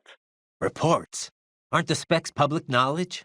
They are, but it runs on a self-learning AI. As a result, it can be somewhat unpredictable. Nowhere near as powerful as the LQ-84I, of course.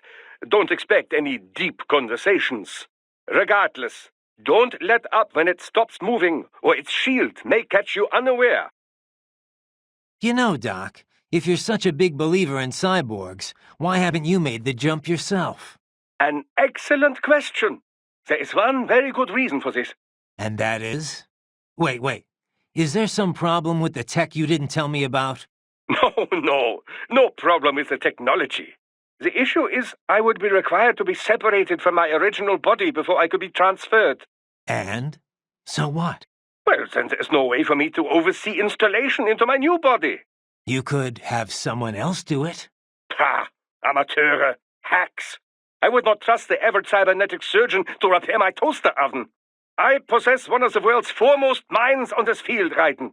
This is not a boast, it is a fact. Entrusting that to someone less talented. Imagine a great architect asking an infant to build his new home. No offense, but I mean you're just assembling some... Raiden. Raiden, this is not like putting together your bookshelf. It is quite literally brain surgery. More than that, in fact. There is an art to doing it correctly.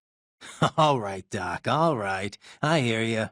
I suppose I should not expect you to understand. Regardless, I am in fine health for now. Perhaps by the time my body begins to decline, there will be others that might be trusted with the duty. But which body to choose? Perhaps a young female frame to surprise all my colleagues. To surprise your colleagues. Right.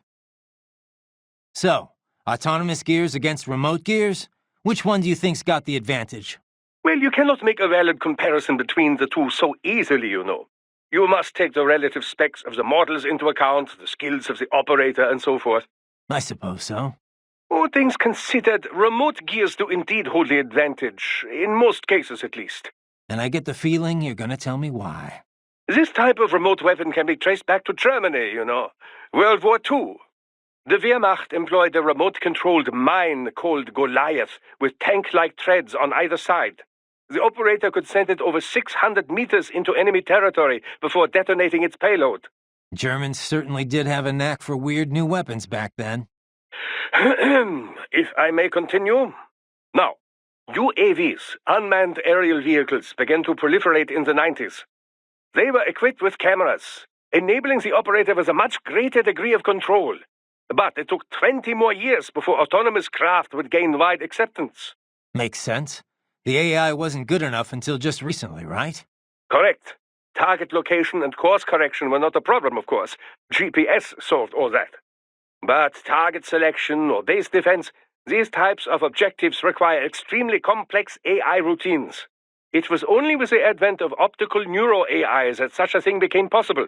Neuro-AI was developed using a completely new paradigm in computer architecture, you know. Not the von Neumann model, which served as a standard up till that point. Neuro-AI was modeled after the human brain. It can learn and mature entirely on its own. Like the Patriot's AI, just on a smaller scale. Indeed. It cannot copy or rewrite data, but the structure does solve several problems quite well. The frame and symbol grounding problems, to be exact. It gives the AI flexibility within unknown states. But such a system still lags behind the average human in speedy decision-making.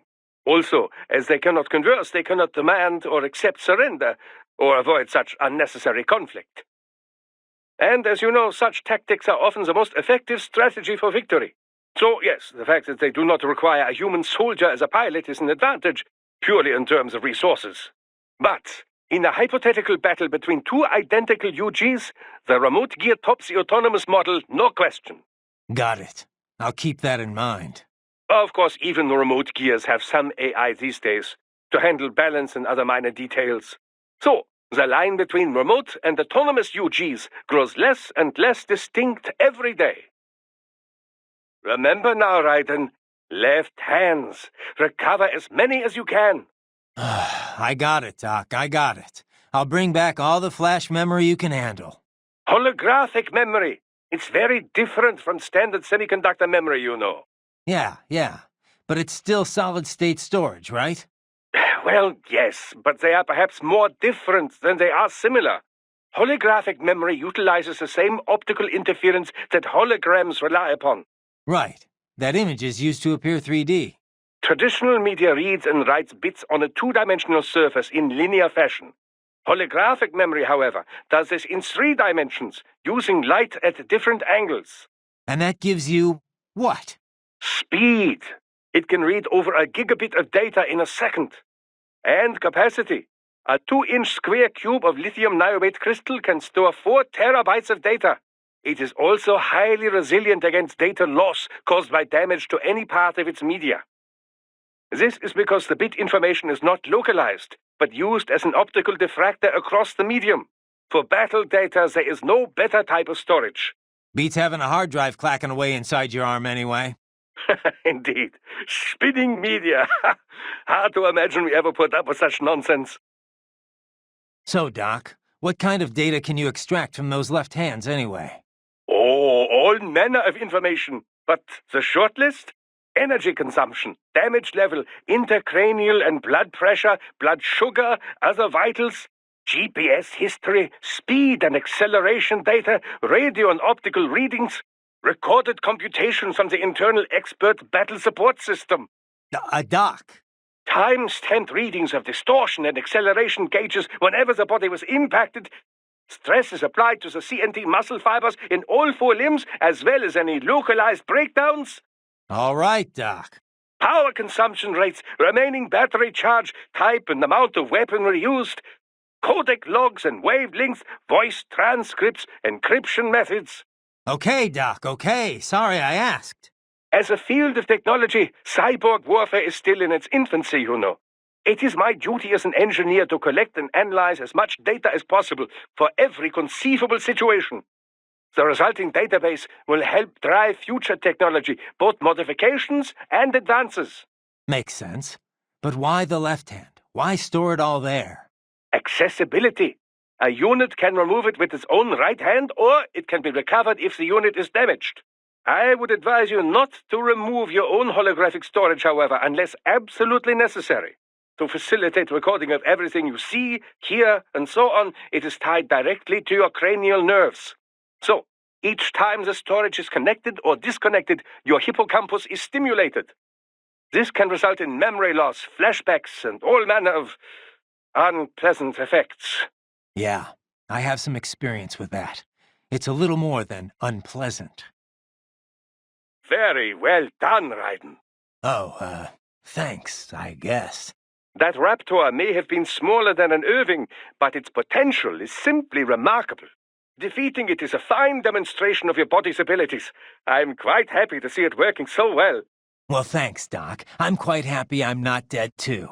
How did it feel to fight it? Well, an Irving has more strength and firepower. But this guy was a lot harder to keep a beat on. Not that big of a deal, but you definitely don't want to let your guard down around one. Indeed. A combination Irving and tripod force would be a formidable foe in any urban warfare scenario. The only problem is cost. A PMC would have to be well funded indeed to even think about acquiring the necessary numbers to make it work. There are situations where an Irving may be overkill, but tripods cannot provide the necessary force. So the Raptor was built to fill that gap? Indeed. Its basic design is a streamlined, more compact version of the Irving. Furthermore, it uses the same control system as the tripods, which helps keep costs low. It can use standard personnel weaponry as is, and its armor has been componentized. That is to say, the user can expand its defensive capability as needed. It's fit for standard military operations, anti-terror missions, even regular patrol and police duty.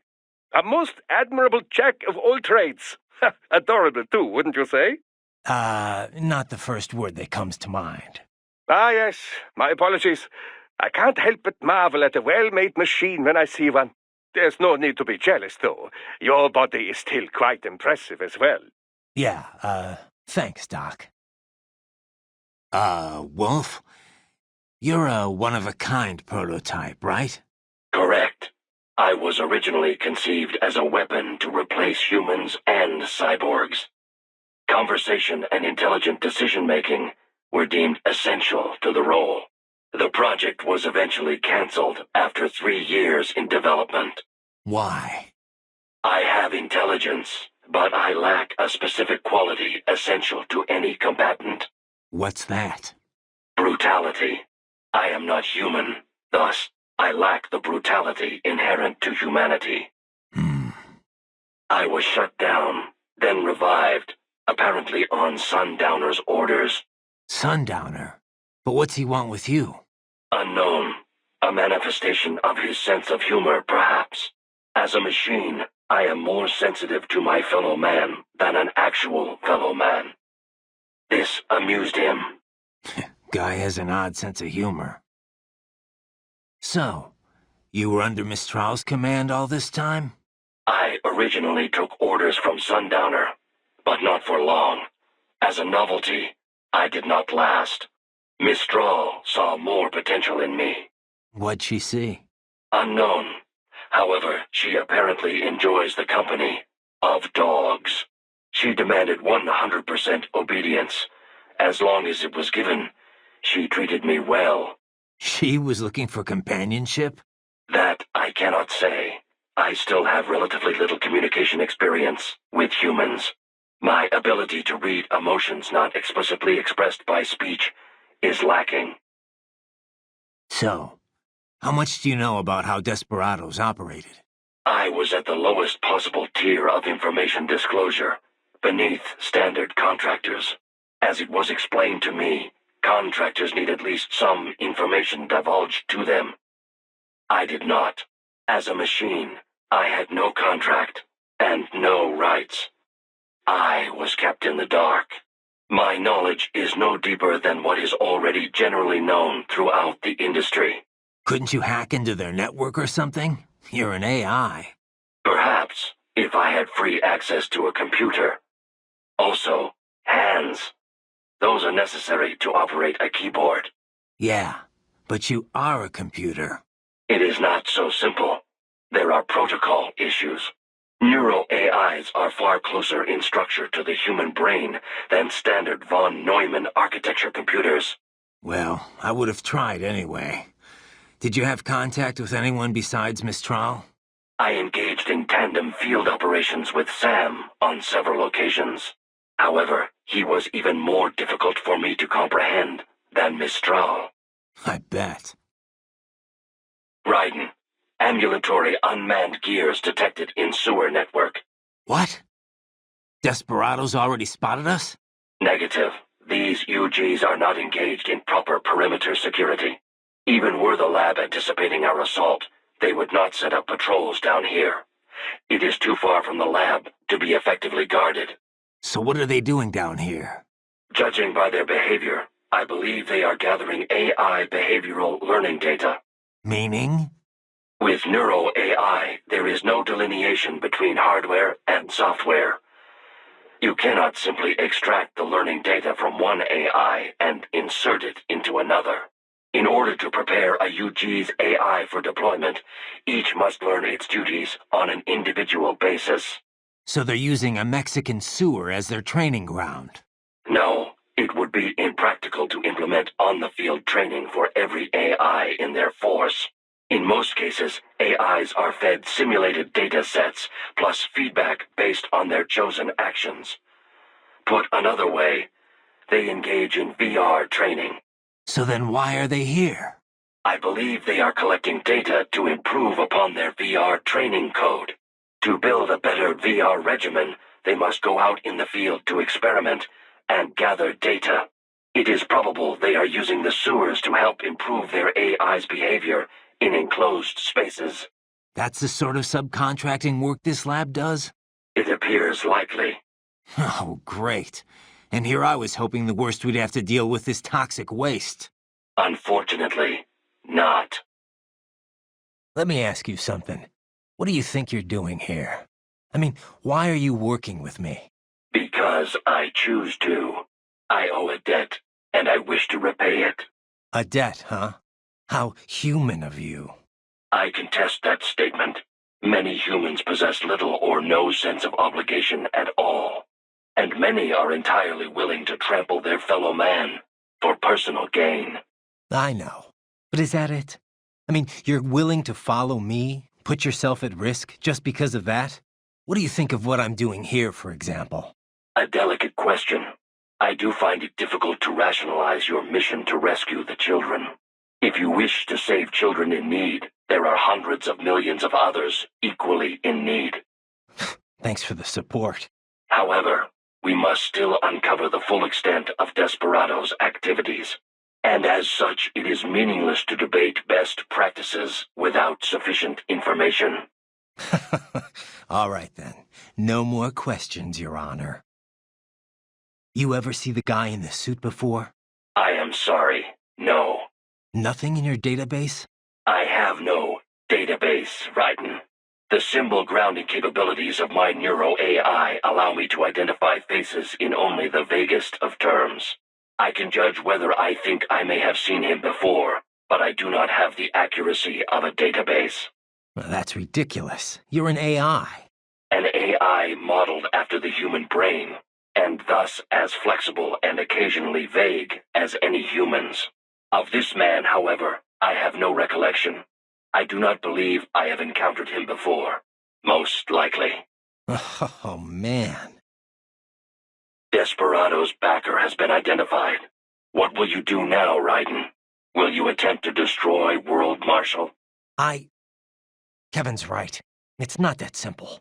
Both a direct attack and a legal approach present problems. Either course will likely lead to additional conflict. We can figure it out later. For now, we're getting those kids out. That remains your intent? I cannot fully agree with that course of action, but I will support your decision. I will continue to scout ahead. George is missing. Yeah, I should have had you stay back and watch him. I should have been more cautious as well. Listen, you should head back to the sewer and help out with the search. I'm gonna keep moving. Understood. There's a boy down here? Are you sure? An AI never lies. What? Well, that's a lie right there. You think the Patriot AIs told nothing but the truth? I have yet to see evidence to the contrary. But, indeed, perhaps never lies would be an overstatement. Way to backpedal. I didn't think AIs ever got flip-floppy like that. An optical neuro-AI is fundamentally similar to an actual human brain. Whether they lie or not is another question. But certainly they are capable of incorrect statements. Anyway, let's get back to the kid. Where is he? Unknown. He ran when he saw me. I intended no harm, but he must have assumed the worst. I opted not to pursue, as that might only confirm his suspicions. What'd he look like? An Indian child, estimated age 11 years. He appeared to be wearing medical scrubs. Human trafficking. The boy fled in your direction. It would be wise to search for him. One can logically assume he would have information pertinent to our mission. Yeah, no shit. It appears you have entered the sewer's maintenance corridor. It connects individual water conduits for inspection and work access. Additionally, it is used for material storage during expansion and construction work. How do you know all this? These are all logical assumptions. This is Raiden. I'm near the target area, but I'm not seeing any lab entrance. Yes, I am searching for it as well. Any ideas? Remember what the boy said, Raiden. He escaped into the sewers via a drainage channel, and that there was a large shutter gate nearby. Yeah, but I haven't seen any gates. You? It is likely well hidden. We may be unable to detect it from the outside. It may be wise to search the walls near any drain outlets. Right. Let's get to it. You appear to be near a drain outlet. Try using your blade on the walls nearby. You have entered the lab? Yeah. You're falling behind, Wolf. My apologies. It's fine. Just get here as soon as you can. I have failed in my duties as a scout.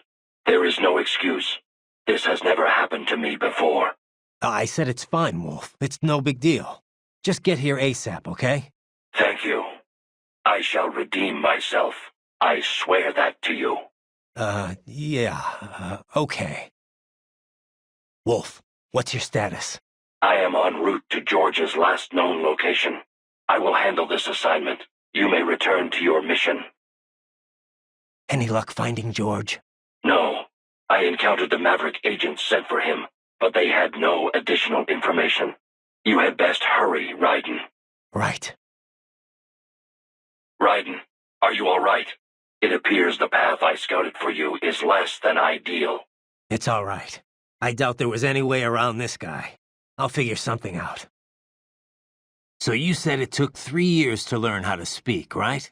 Given enough time, could any AI be taught that too? I cannot assert that.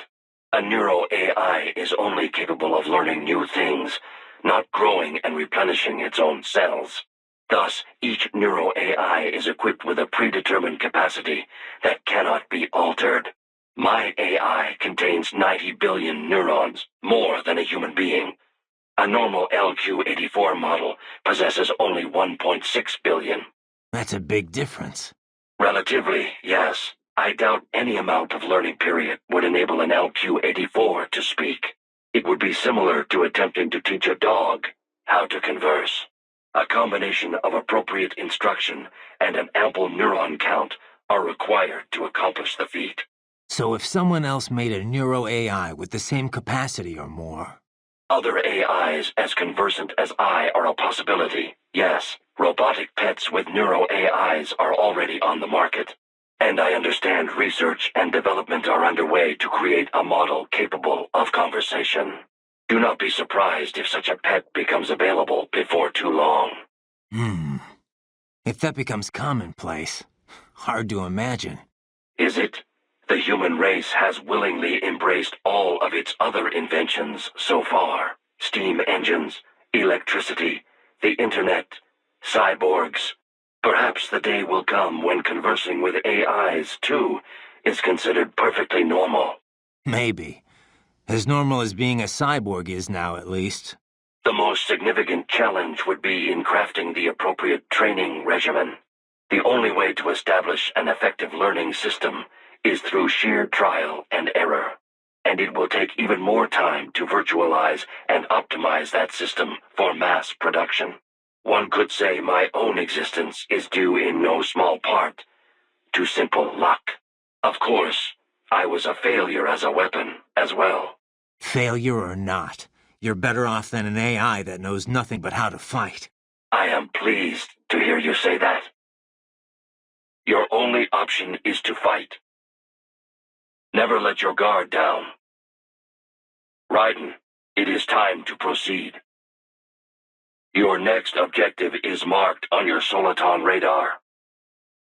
You are free to follow whatever course of action you choose. Hey, Wolf, know anyone named Kubayama? Kubayama? No.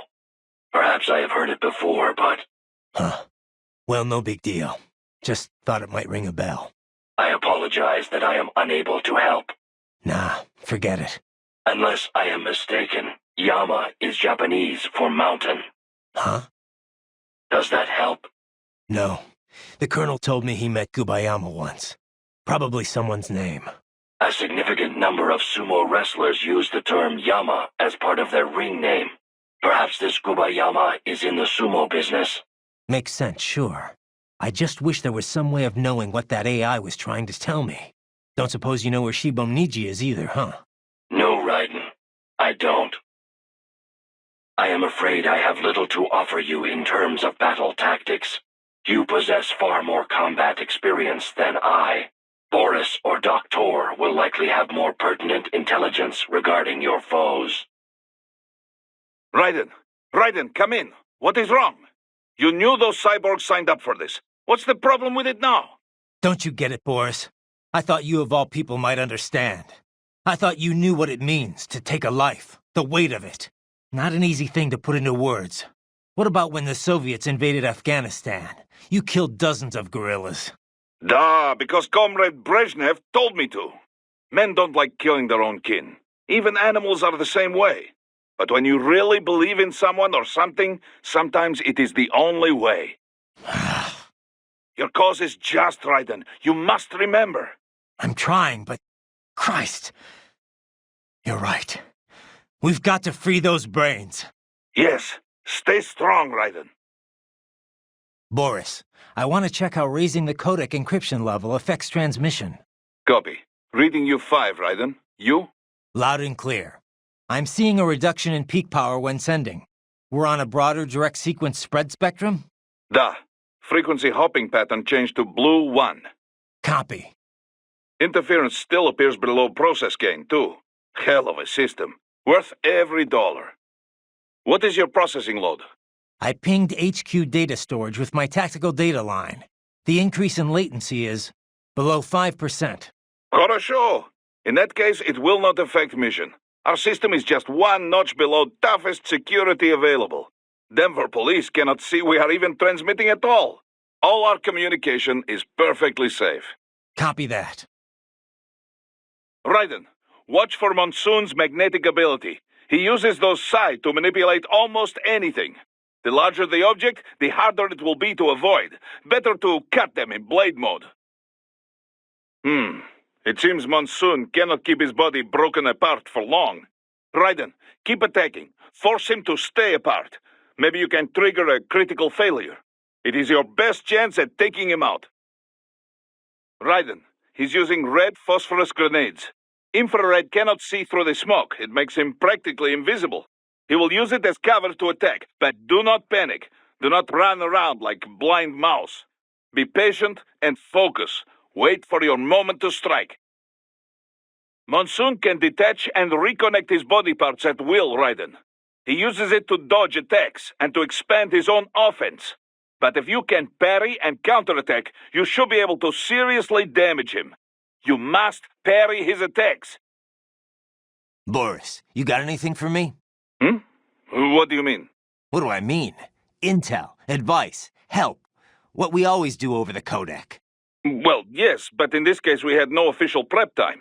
We have the map of Denver, but no briefing notes, no intel on enemy capabilities. I wish I could be of more help, but, well, I have nothing to work with. I'm sorry, Raiden. That's all right. I know you're doing whatever you can. But what about your robot dog friend? He's taking on scouting duty for you, yes? Why not try contacting him? Raiden, what are you doing? You left Maverick? For this? Jesus, Raiden, this is a little over the top. I mean, I've seen you pull some shit before, but this, You should know me better than that by now, Kev. I thought I did. Look, I know there's no legal way to stop World Marshal, but there has got to be an alternative to going on a rampage smack dab in the center of Denver. No alternatives, Kev. I'm getting those kids out. Raiden, that VR training, it's like what you did in Liberia? Judging by what Sundowner said in Mexico, yeah. That scientist called it the Sears program. After ex-President George Sears, a.k.a. Solidus Snake. Yep. Ironic that kid shares his name. Solidus trained child soldiers in Liberia while working as a CIA paramilitary. It's not a happy memory. All the drugs, the nonstop violence, it destroyed my sense of judgment completely. I was made to kill soldiers, POWs, civilians. Raiden. The next thing I know, Jack's back. I thought it was all in the past, but there I am, attacking a child. You didn't have any other choice. Other kids would have died. That's not the problem. I lost my cool back there. All I could do was think how much I wanted that guy dead. A lot of us would have done the same. Even if it meant killing George. He's not dead, though. Actually, he really digs his new body. Either way, I'm shutting this program down. Maybe they've got it better than me. They don't actually have to kill anyone in reality. But they're still going through the motions, having it pumped straight into their senses, just like real life. All right. Just give me a call if there's anything I can do. Sure. Raiden out. So let me get this straight. All law enforcement in Denver's been subcontracted out to World Marshal? Pretty much. It's part of Colorado's small government initiative. When you're tasked with slashing a state's budget, privatizing the police force starts to make sense. Detroit was kind of the pioneer there. Armstrong spearheaded the idea, of course, back when he was still in the state senate. No surprise. But the police force isn't all cyborg, is it? Nah, no way anyone could get funding for that. Most of them are unmodified. New recruits or veterans from the old Denver PD. They handle most of the basic police work, like street patrols and investigations. Most cyborgs are part of the SWAT unit. They're sent out to handle riots, violent crimes, stuff like that. Makes sense. They're given separate roles in the force, too. Some specialize entirely in combat, others handle things like hostage negotiations. Some of the combat specialists are ex-US Army, but a lot of them are from overseas, too. A lot of them undergo the cyborg operation just to get a green card. That kind of thing must go over great with the anti-immigration movement. You know it. A lot of folks wanted a blanket ban on hiring immigrants for the police force. They get a bad rep for those helmets, too. Can't see their faces. They're required to keep their face guards up if they're not actively on a mission, though. Thing is, we're starting to see a wave of violent cyborg crime across America, you know? The way the police see it, they need more cyborgs on the force to deal with that. Hope they have enough cyborgs to deal with me. Raiden? You okay? Yeah, they knew what they signed up for. Maybe life backed them into a corner, but they knew the risks. Exactly. A contractor's always balancing those risks against the money he's making. Those cops are no different. That, and they're actively helping Sundowner and Armstrong with all their shit. Having a bit of regret doesn't make killing kids okay. Yeah, they had to know they were working for the bad guys. Even if they didn't, it doesn't absolve them of all their crimes. Yeah, I know, Kev, but... Ryden? I don't have time to think about this right now. I need to get back to the mission. Roger that. Ryden, how's the mechs? No headaches or anything? No, why do you ask? You're in a high-altitude zone, remember? Oh, right. The mile-high city. Didn't think I'd have to worry about altitude sickness yet, though. You're checking my stats, right? Oxygen density's only 10% off normal. Body's still in the green. Yeah, I'm watching. Just remember, it's definitely gonna feel a little different from sea level. Copy. You know, I didn't realize how big Denver's gotten.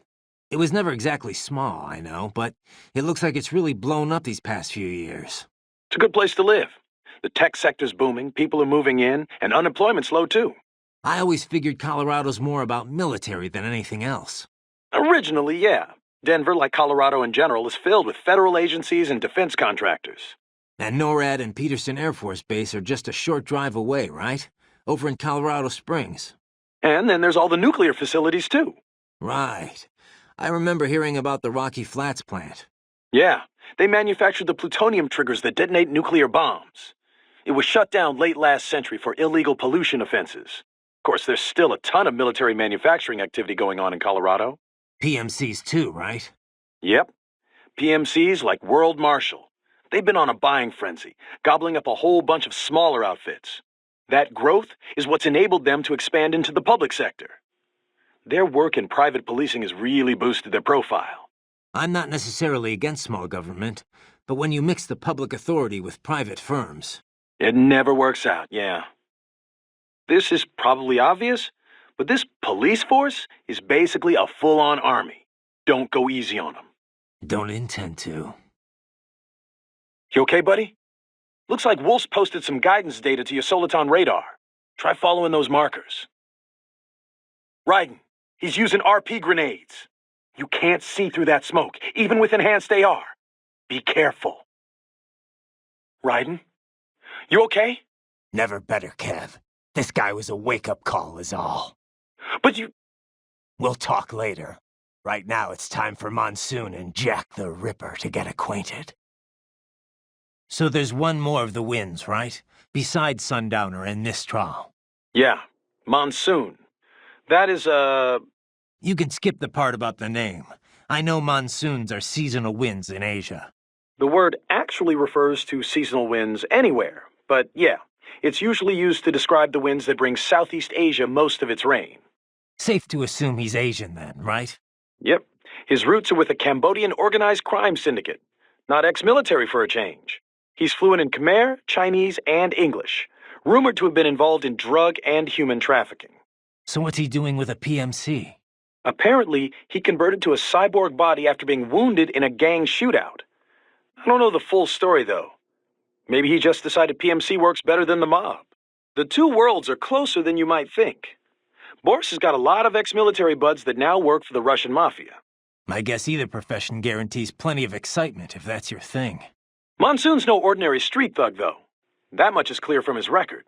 And he was a master with the Psy even before he became a cyborg.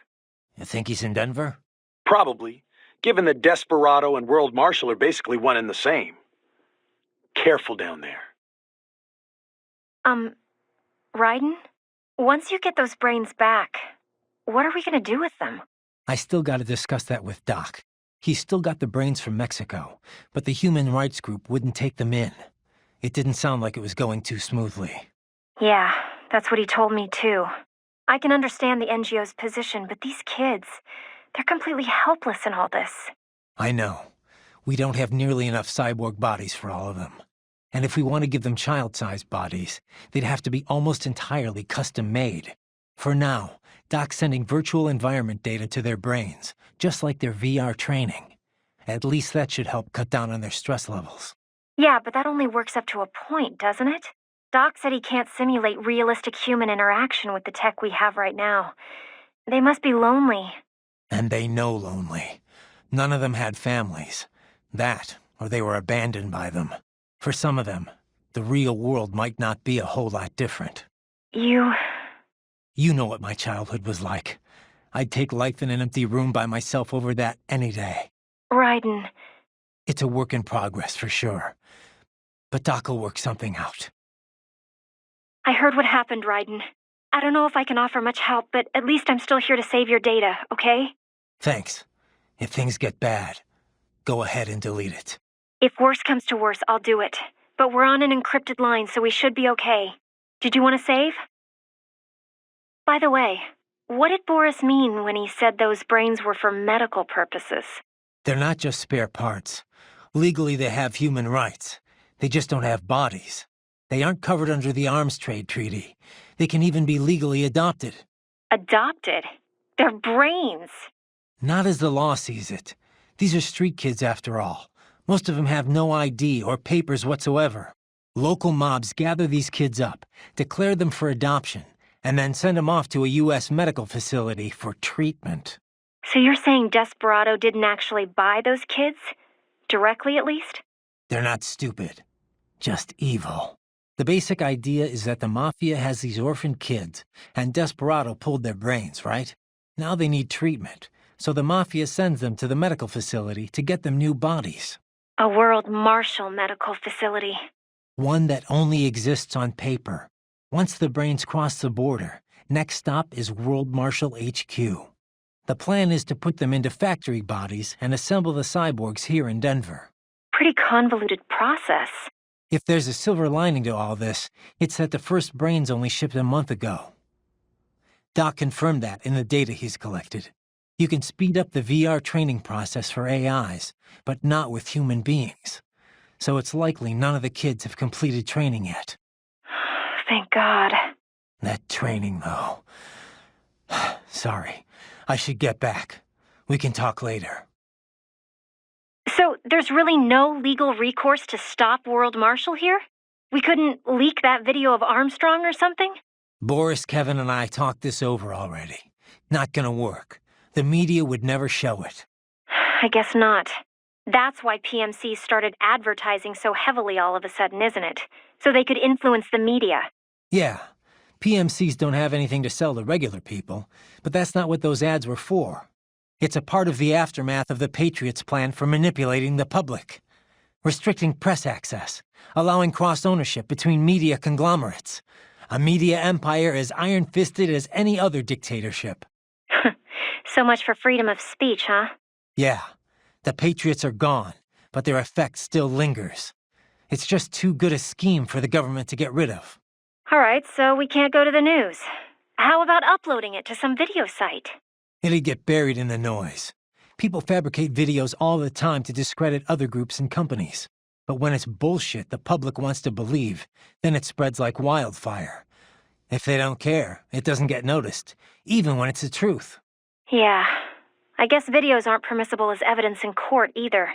Could the kids testify for us? The only thing they know for sure is that they were tricked into coming here. I doubt many have even heard the name World Marshal before. No one can prove anything. The money's all been laundered. The courts can't do a thing. So you're doing it by force instead? Yeah. I'm not trying to kill any employees, though.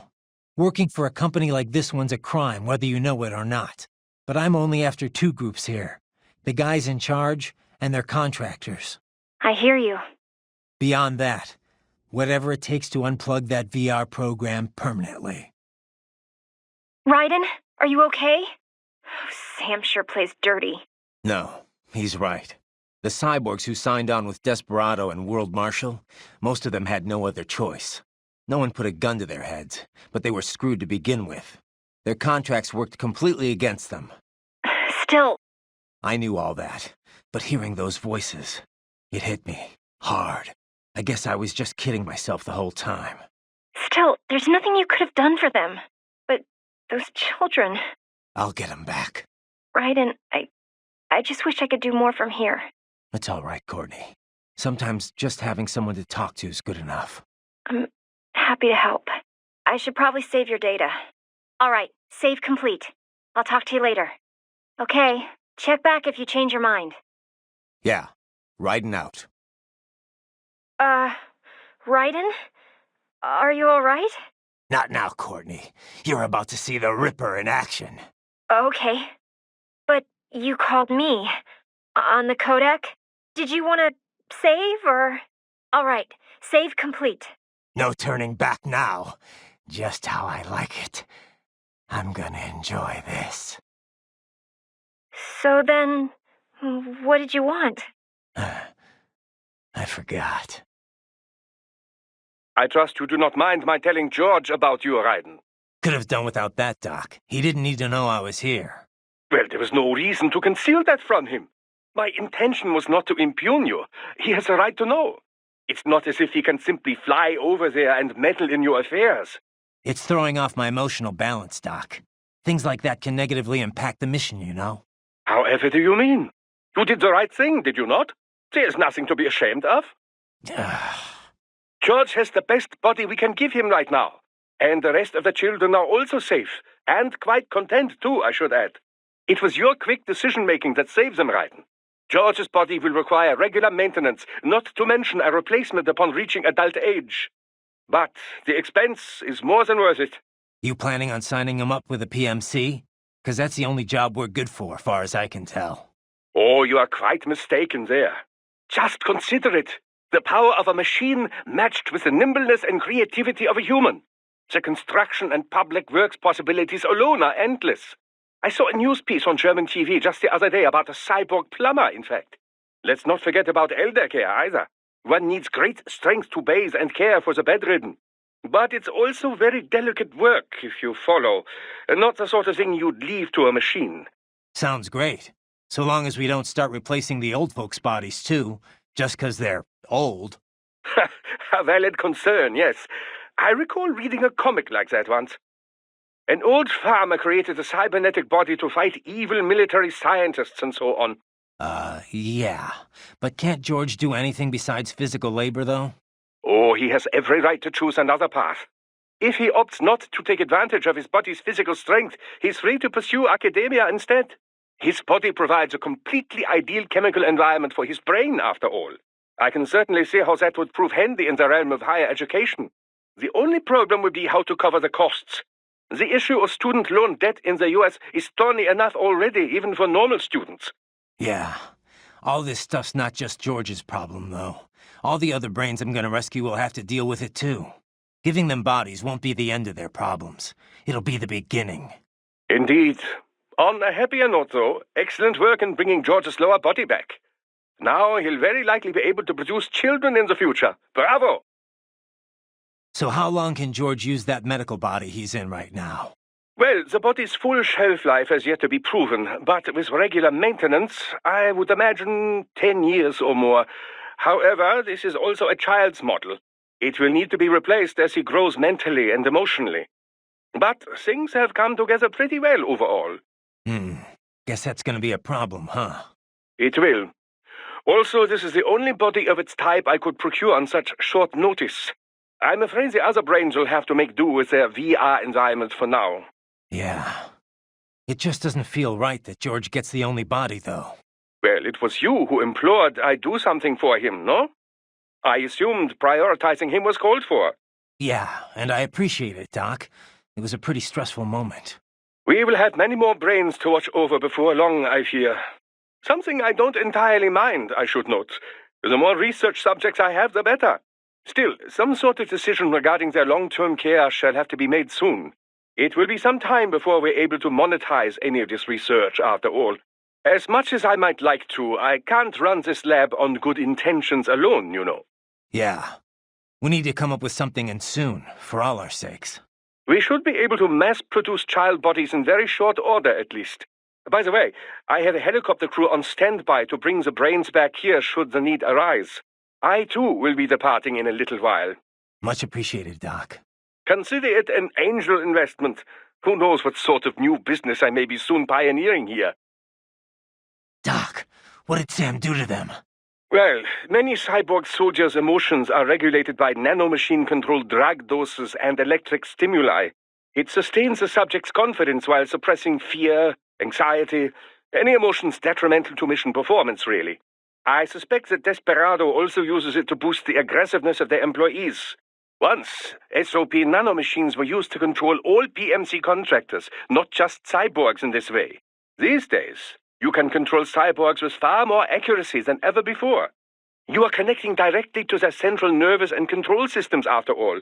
I know all of that, but how could I hear it? Emotions can be suppressed in part purely by chemical interaction. This is done by administering dopamine, using beta blockers, cutting off the reabsorption of serotonin. However, emotions are one way in which the brain reacts to the impulses sent from the nervous system. These impulses come in many forms. For example, external information from visual and oral sensors, or input from the somatosensory system and from one's own consciousness. The changes in intraneural balance, denervation potential, and consciousness that result, these things are what we generally refer to as emotion. In recent years, it has become possible to even alter one's consciousness via the right electrical stimuli. However, retaining full balance with this method still proves difficult. The latest research I've seen has been most enlightening. A suppressed set of emotions creates a closed feedback loop within the subject's consciousness. The cut-off consciousness generates its own emotion on some level, based on outside stimuli. But there is no way to actually output this emotion. The cut-off consciousness? Well, in an intense combat situation, have you ever felt as if what you are experiencing wasn't real? That you are viewing your own actions from some external vantage point? Yeah, that does happen sometimes. Most likely, the sensation is rather close to that. The consciousness is inherently separate from the decision-making parts of the brain. Experiments using functional MRI imaging have revealed much about the decision-making process. For example, did you know that the brain has already come to a conclusion 7 seconds before the decision is consciously made? In any case, while attending the Tucson conference, I heard about the most fascinating experiment. Output from the consciousness was separated from that produced by the decision-making brain. If I had to guess, World Marshall has taken such research and put it into full practical use. That's crazy. What could it possibly be good for? Well, judging by your current state, I'd say it has proven to be quite a useful psychological weapon. Scientists do not engage in pure research because they think it will necessarily prove useful in the future. They are curious. They want to know more, whether about the brain or elemental particles or any other thing. Locating funding for pure science projects is challenging, no doubt. But the results can form the core of future, more practical technologies. Consider the direct links between the theory of relativity and nuclear weapons, for example. Let me ask you something else. Were those guys even aware of their own internal voices? If so, what does it do to their conscious mind to hear those things? Does it affect them? A very good question. It would certainly throw one off, I imagine, saying things you never meant to say. The emotional suppression would keep them from being too shaken by it. But, then again, were you to develop doubts about your field situation, you'd be unable to do your job. So, perhaps not. Then again, some consciousness must be retained in the field to carry out your mission. So, perhaps they are not aware of the voices. So how? Theoretically, at least, it is quite simple. I imagine that the voice data generated by that part of the brain is run through a reverse phase, before being sent to the oral nerves, that is. Not unlike noise-canceling headphones. Ah, it'd be easier too, since you're canceling digital wave data instead of air vibrations. Precisely. How very sharp of you. I'm a cyborg too, you know. I see how it works. I just hope this inner voice stuff doesn't last forever. A tad difficult to fight while taking all that in, is it? I could analyze their data streams, find some way to cancel it out on your end. It may not be easy, though. They use the same compound spread spectrum tech we do. Don't worry. I'll be okay. All I have to do is not pay attention to it. Can't let myself get rattled here. A truly fascinating cyborg. Remarkable limb detachment technology. Perhaps you'd benefit from such an ability, Raiden. Yeah, not interested. Ah, don't be so dismissive. Just consider it. With the right tactics, it could prove quite useful. Sure, but, I just don't think I could ever get used to it. No? Indeed, I suppose detaching parts of your body would be quite a shock to the somatosensory system. Yeah, that too. Quick question, Doc. Yes, Raiden. Doc, those kids, how are they feeling? Hmm? Oh, after the chloroform, you mean? No need to be concerned. Thanks to your quick actions, the effects have already dissipated. Oh, good to hear. Why the hell were they using chloroform? I thought they stopped using it as an anesthetic ages ago. Correct. Sevoflurane or isoflurane are the preferred inhalation anesthetics today. However, chloroform is still quite useful as an organic solvent. In certain doses, mind you. Otherwise, as that cretin mentioned, it can be a bit dangerous. It certainly turned out dangerous for him. Yes. In any case, its properties make it useful for an assortment of applications. The chemical synthesis of medication, for example, or creating the coolant used in modern cryopreservers. Fascinating. Indeed. Well, Raiden, wonderful work. Had you waited any longer before breaking the glass, things might not have turned out as well as they did. I trust you're not still upset, Raiden. About telling George about me? Look, let's just drop it, okay? Gladly. I'm just glad I was able to assist you in operating the cryopreserver anyway. I know, Doc. Not that it's so difficult. With that type, you simply immerse the organs in the artificial plasma inside. Yeah? I wouldn't think it was so easy to keep organs alive. How's it work, anyway? Oh, it's quite simple, really. It uses chilled nanomachine-infused artificial plasma. That suppresses the metabolism and regulates the oxygen intake of whatever is stored inside. The nanomachines are fully self-pumping. Once hemoglobin is detected in the local environment, they release a flow of plasma into the organ where the body's original plasma is still present. When George's body was inserted into the storage cabin, artificial blood, chilled nearly to freezing point, automatically flowed in at the points of amputation. This dropped the internal temperature of the parts from 36 to 10 degrees centigrade. The result? The effective suppression of all metabolic activity. The plasma was also fine-tuned to keep the SpO2 level inside the organs at 90% or above. The synergetic effect of all this allowed the brain to reach the regenerative treatment facility quickly, before any cell tissue was damaged, at least. A most effective device, I must say. A micro-gas turbine engine enables it to operate completely autonomously as a stand-alone unit. Would have been tough to lug over to the hospital otherwise. Truly state-of-the-art indeed. I suspect it cost as much as a well-stocked emergency ambulance. At the risk of speaking inappropriately, this group certainly knows how to use its budget. Guess I should be glad these guys have got so much money to throw around. Fascinating. A cyborg that can separate its body at will. It enables him to avoid most typical attacks, but then I doubt he can remain detached for long. Sooner or later, he must reform. Be patient, and I'm certain you will find the right opportunity to strike. Monsoon can magnetically attract objects to use as weapons.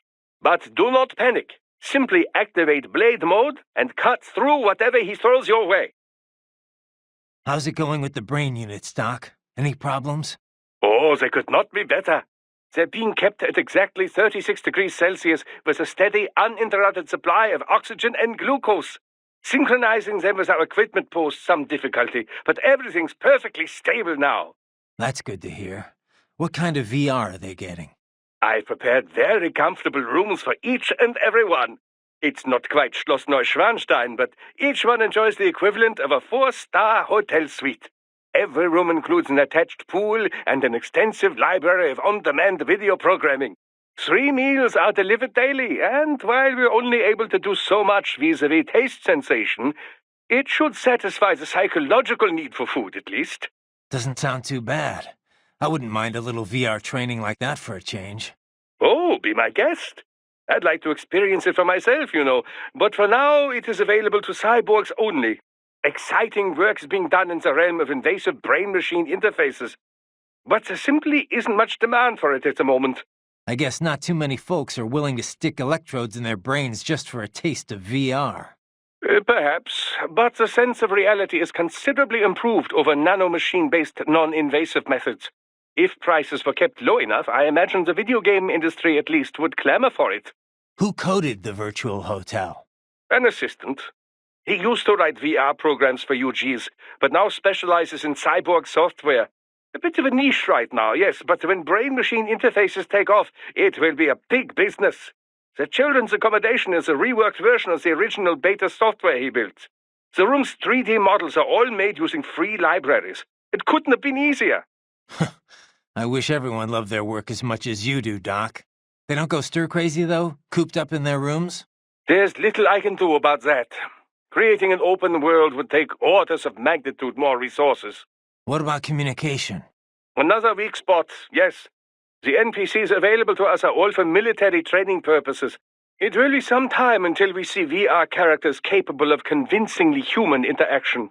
Sadly, we're also not yet able to connect multiple brains to a single VR space. My assistants are operating virtual agents to give them a bare minimum of mental care. But our team is limited in size, and none of us are medical professionals, you know. They can't stay in there forever. So, Doc, what are we gonna do with those brains? Well, I appreciate the bountiful data we've gleaned from them so far. But they're certainly draining a great deal of my lab's resources. If not for the costs, we'd gladly host them well into the future. Don't think I can cover that. I'm unemployed now, remember? Besides, it wouldn't be healthy for the kids. It's certainly more healthy than a hard-scrabble life in a disease-ridden alley. Well, if you put it like that, yeah. But they can't even engage in real human interaction. They're facing an entire life spent in a virtual room. It's not right. Well, we could expand their VR quarters and add more human communication. Would that work? You're missing the point, Doc. I spoke in jest. In fact, we've already begun researching a prototype child body. But you must realize our lab cannot provide these bodies free of charge. Yeah. And once in physical bodies, the question then becomes how they will live after that. Well, all right, let's pick this up later. I gotta worry about the brains at World Marshal for now. Yes. Worry about getting that data first. Raiden, your visual feed blacked out. They're using red phosphorus. Got any bright ideas? Red phosphorus, eh? Phosphoric acid is an effective absorbent of certain wavelengths of infrared light, including, conveniently enough, those picked up by IR sensors. Convenient. My thermal vision's completely out. The smoke is quite different from the white phosphorus and hexachlorothane-based grenades of the past. It was developed as a countermeasure to thermal goggles, which are more and more commonly deployed. In your current situation, I'm afraid there is no way for you to see through that smoke. However, the same goes for your enemies. They've no way of drawing a bead on your current position. You'll have to wait until the phosphorus pellet burns out. Then, the real battle can begin. Finally, the smoke is dissipated. Now then, time to show them what you can do. Wolf, I'll handle the police. You're on scout duty again. Affirmative. Exercise caution. They may be private police, but their specs are military grade. Your earlier actions were reckless, Raiden. Not to mention the damage to a perfectly good car. I knew the risks when I decided to go through with this. Besides, the car was mine. Maverick sold it to me. It's not meant for private use. It was made for ops like this. Regardless, your approach has proven most antagonistic.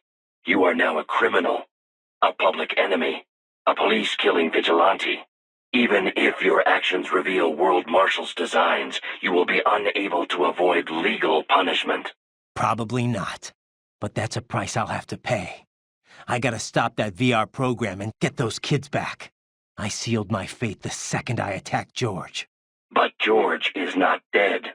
In fact, he has obtained an even more versatile body than his previous one. I'm not talking about that. I'm talking about me.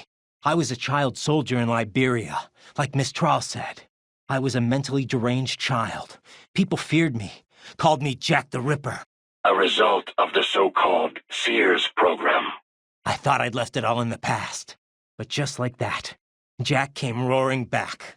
This is why you are so driven to terminate the VR training? I understand. I will continue to cooperate. Copy that. I am setting goal markers on your Soliton radar. Use them to follow me through this area. Good boy. I will ignore the condescension and take that as a compliment. You are welcome. Wolf, the elevator's offline. Surely you realize how to proceed. You are familiar with Newton's law of universal gravitation? Count the wire, and the car will fall. So now what? I can't see a thing. You are a cyborg, are you not? You possess low light and infrared viewing ability. Right. Time for enhanced AR. All right, it's a bit brighter now. Nothing is brighter, Raiden, but you are now more capable of seeing everything. Raiden, you appear to be suffering significant mental and emotional confusion. On the surface, you believe your cause for killing cyborgs is just. But deep inside, some part of you does not accept it. Some part of you does not truly believe in your sword of justice. It has lowered your effectiveness in the field. I know. But if I just throw all that away, I'll... Do you wish to abort the mission? No. I'm the only hope those kids have got. You have an important decision to make, Raiden. And soon. For now, it would be best if you avoided combat altogether. Yeah, I think you're right. Raiden, this is most irregular. Humans are irregular, Wolf. You should know that by now. Anyway, no time for chit-chat. I need you to scout out that building. Understood. For all his achievements, man is still capable of such depravity. Still driven by such cruel impulses. Wolf, I know it is your instinct to test the limits. Still, I find it pitiful. Happy, Boris? They're all dead. No mercy. Just like you wanted. Raiden. So much for all that shit I said I believed in. Well, Boris, that's Jack. What did you think? I read that only 1 in 50 soldiers can kill with zero hesitation. Guess I'm a 2%er, huh? I know what they went through, yeah. But I sure as hell didn't let it stop me. No, I guess not. Regular guys, they couldn't handle it. All the blood and body parts, the fear in dying eyes. Me, though, I like it. A lot. No hesitation, no regrets. Maybe it's in my blood. Maybe it's the Sears program. Probably both. The younger you learn a thing, the better you retain it, you know? I remember Liberia like it was yesterday. All the abuse, the threats at gunpoint. Next thing I know, I'm getting off on cutting guys to shreds. Raiden. But afterwards it was tough. Especially once I got to the U.S. I got counseling and education. But every time I talked with someone normal, I felt like all the killing I'd done was gonna crush me. And it didn't stop. Not in my dreams, anyway. I'd hear voices at night, calling out all my crimes, but I couldn't shut them out. The rest of my crew adapted to American life well enough, but I never could. And it returns only now. Raiden, I'm sorry about earlier. I was too hard on you. Nah, I'd be dead without you. I'd still be in Liberia, surrounded by crazy. I've always known you have a dark part in your mind. Perhaps I should not have hired you at all. Perhaps you should not be near battlefield. The hell with that. If I hadn't signed up, I wouldn't be here to help put an end to this. I gotta do what I can to stop that VR training. I'm not the only one suffering. I need to do this for my old friends. The boys back in Liberia who didn't survive. I survived all the killing, thrived on it, but the experience destroyed them. Duh. Sorry. I better get moving. Raiden, do you know where the brains are located? Not yet, but I'll figure it out. They must be somewhere in this building. You must find the power panels, Raiden. Yeah, I'm on it. Any advice? Not really, no. Other than combat advice, I have very little. I am sorry. It seems the security measure has been neutralized. Move, Raiden! Get this sundowner asshole! Beat the shit from him! Whoa, Boris, whoa, all right. I get the idea. You do not have to fight every enemy you encounter, Raiden. Try and keep moving. Run, Raiden, run! All these sliders in the area. Perhaps they could be put to use. Good, Raiden, yes! Keep climbing like that. It will be much easier for you. A Japanese garden? Ugh. It is so flashy and horrible. Not a fan, Boris? Well, to each his own, I guess. You are almost at the server room, Raiden. Good luck. Raiden, keep after Sundowner. Whatever he's planning, we will have bad news if we let him go. I know. Raiden, Doktor has finished hacking the elevator. Get in there, now! Raiden, get to Sundowner. He can use those swords like a giant Caesars. What the hell is he thinking? What kind of tactical purpose could that possibly serve? Perhaps it is just what he's comfortable with. He is likely self-taught, like you. Sometimes the unusual approach works best. This way you can fight unpredictable, yes? True. And it doesn't seem like I can parry it either. If I get caught in the middle after even one of the swords gets me, I'm screwed. Hit and run, Raiden. Hit and run as much as you can. Those shields are very bad news. Is there some way to disable them? It's only the surface that explodes. I need to cut them off at the base, assuming I can find an opening. You need to throw him off balance. Parry his attack and you will have a chance. Slice off his shields or attack him directly. I'll see what I can do. Raiden, that shield is the explosive reactive armor. When he sets it up, do not attack. Best to take cover instead. So what? Just run? I can't break through? Well, I think the shield's entire surface, maybe not all of it, will react in this way. If you can only hit the right spot with your blade, maybe you can drop his guard. The right spot? Your body should analyze it for you, show you where to attack so it does not detonate. Use blade mode when he raises his shields. Of course, if you miss... It'll explode right in my face, da? Yes, da. So, aim carefully. Be careful, Raiden. You do not have so much experience against dual sword fighters, yes? Both blades are about the same length. It does not look like the European main gauche style. He may have experience with Chinese sword fighting. I cannot say what might be used against you. Well, this ought to be interesting, at least. What do you think about what Monsoon said earlier about memes? You think we're all doomed to follow some coded-in routine? That there's no free will? Well, you're always going to have restraints based on what culture you're born into. The concept of memes was first proposed by Richard Dawkins in a book called The Selfish Gene. Dawkins, a biologist, stated that even if the actions of a living thing appear to be altruistic, each of its genes is still engaging in selfish behavior, purely as a matter of survival. Yeah, I heard about that. He went on to define memes as a different kind of self-replicating unit. They're the genes of a culture, from fashion to chord progressions in music, even political expression. And just like normal genes, they replicate. They grow, infecting more and more people. You buy a shirt you like and put it on. Other people see you wearing it, then buy it for themselves. Yeah, the genes of a culture makes it all sound pretty lofty. But the way Dawkins puts it, memes can also transmit worthless things, even the bad parts of a culture. Fashion's one thing, but value-related memes can put huge restraints on people's lives. For example, the idea that having lots of money is the ultimate goal, the thing we should all strive for. Like in the U.S. Any capitalist country, really.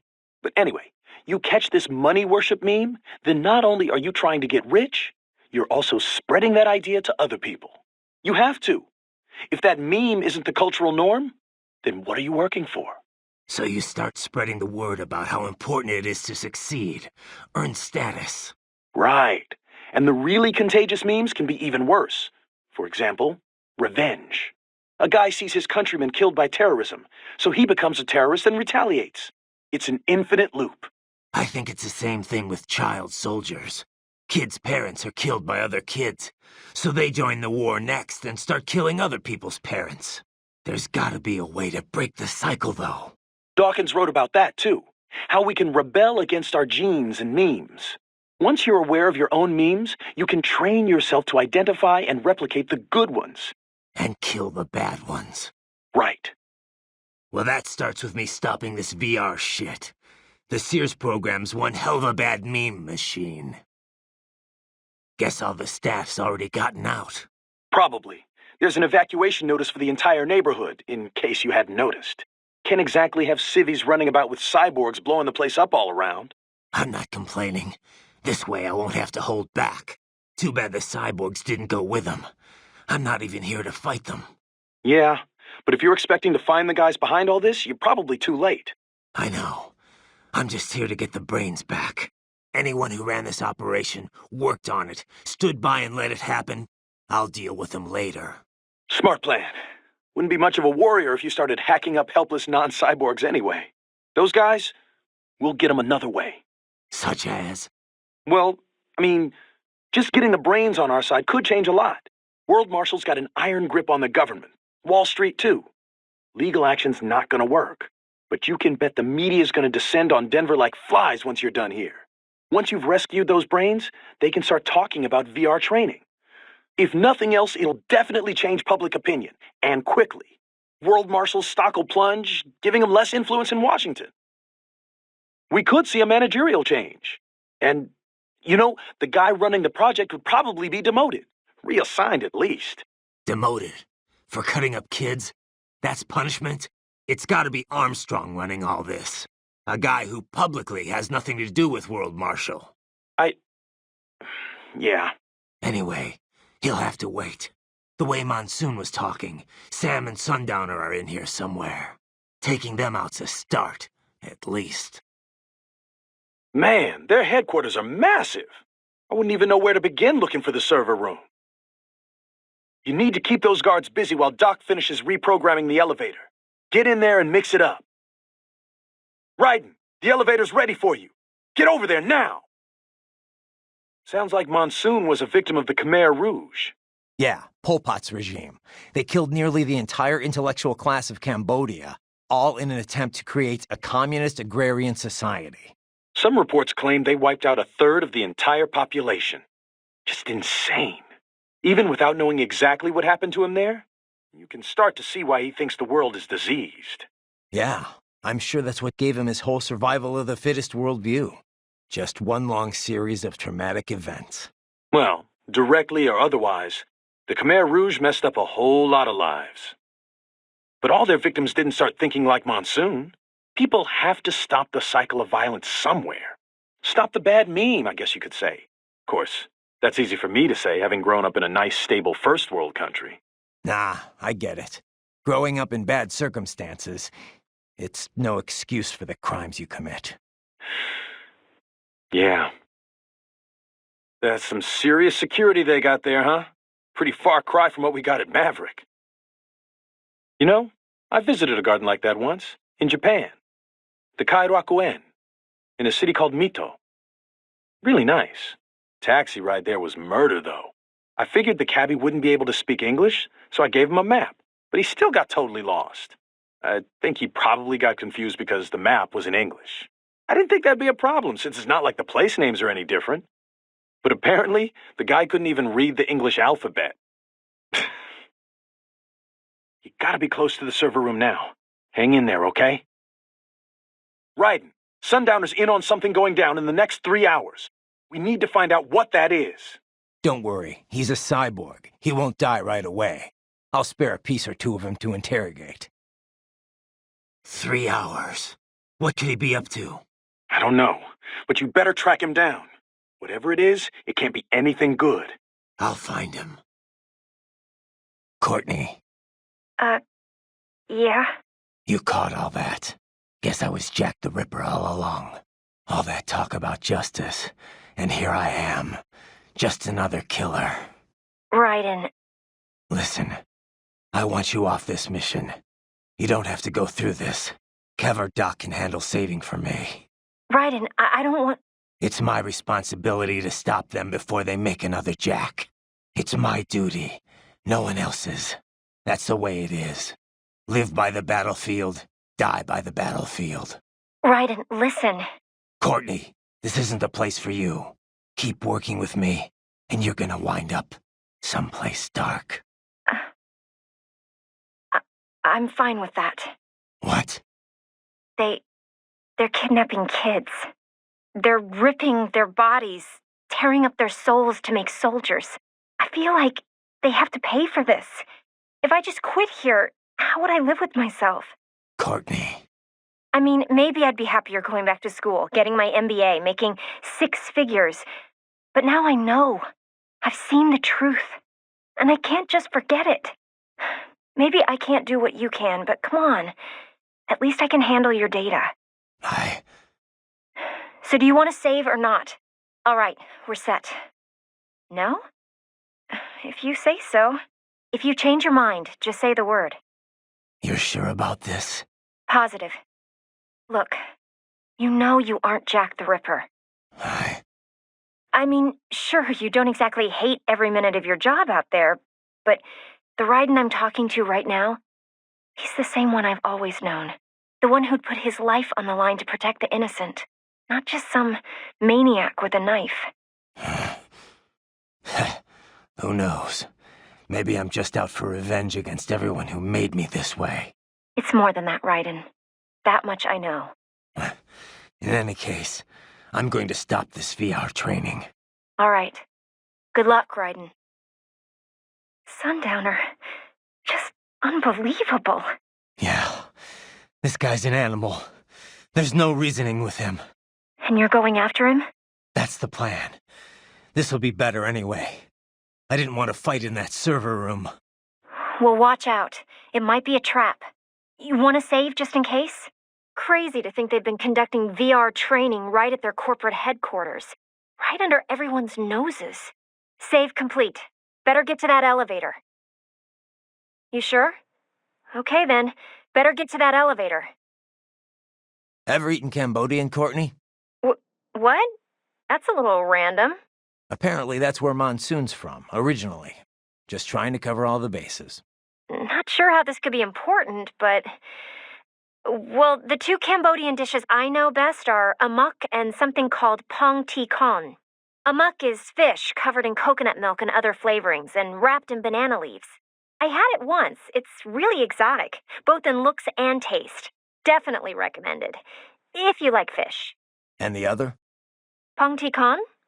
It's also known as balut in some countries. It's pretty popular in Vietnam and the Philippines, too. Well, you know how I try to keep an open mind about other countries' cuisine. But balut is definitely a love-hate thing. So what is it? Well, it's basically a boiled duck's egg. But the embryo's fertilized, so there's this duck-like thing inside. I've tried a lot of odd foods in my time, but that's where I drew the line. Don't be so picky, Courtney. Maybe it tastes better than it looks. Okay. How about you try it first, then? Sure. Once I'm done here, we'll all have to go out for it together. Deal. You better make it back and keep that promise, Raiden. I'll watch you eat it, at least.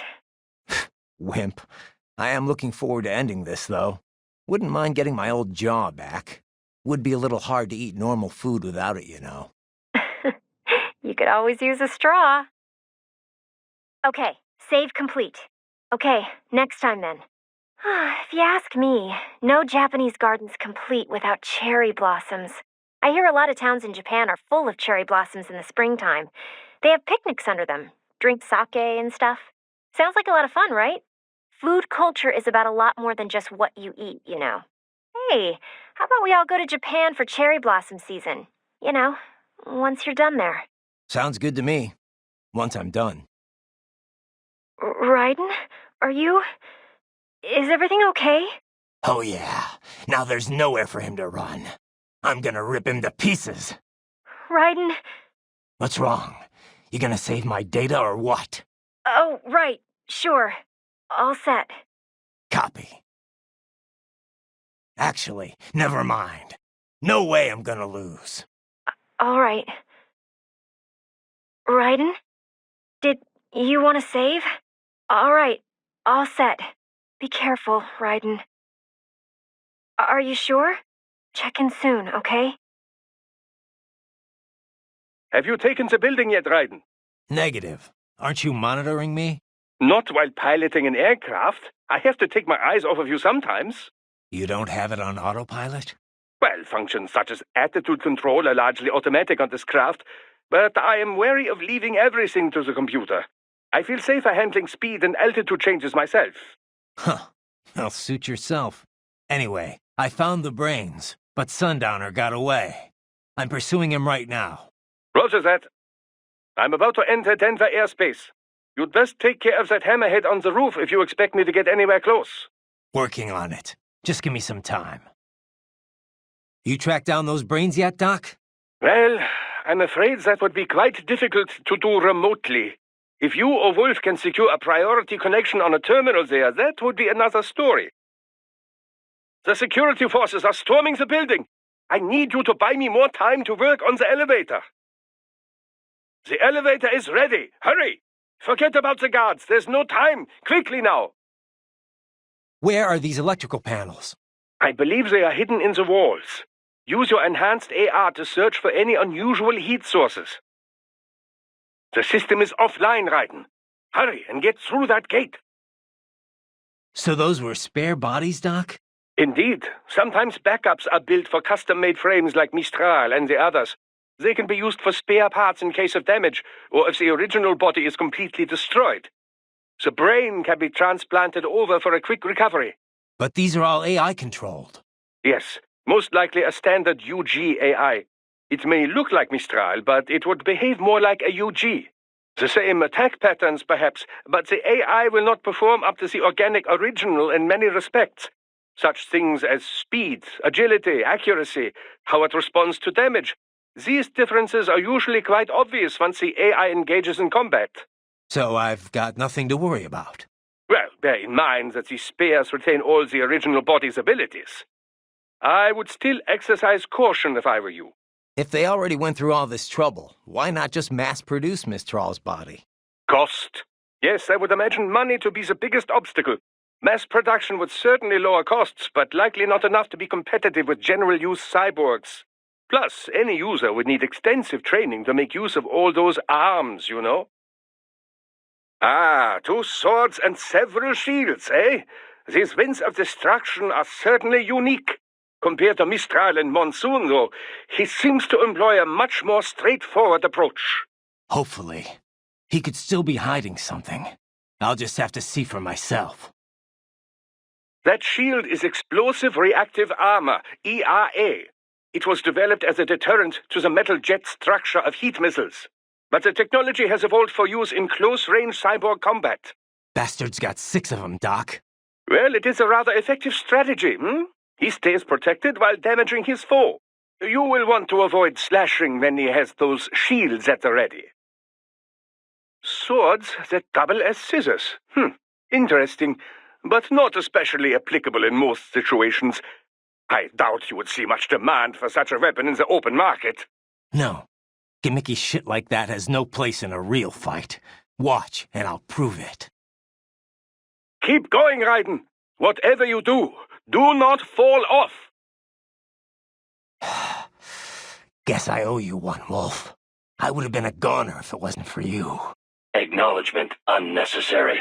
Whatever happened was purely unintentional. Yeah, well, it happened. So, thank you. Accepted. Thank me exactly as many times as you wish. Yeah, okay. Well, once is fine.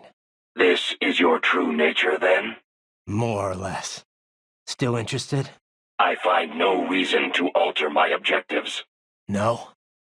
From the moment we met, you have acted on emotional urges.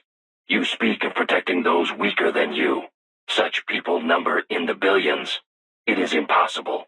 You cannot save every human being in the world. You cannot save every street child. After extended observation, I have come to a conclusion. Your actions are rooted in affinity for those from similar circumstances as yours. Huh. Guess so. Not much of a superhero after all, huh? However, your emotional status is understandable. Perhaps I share this same affinity. At last, a robot I can relate to.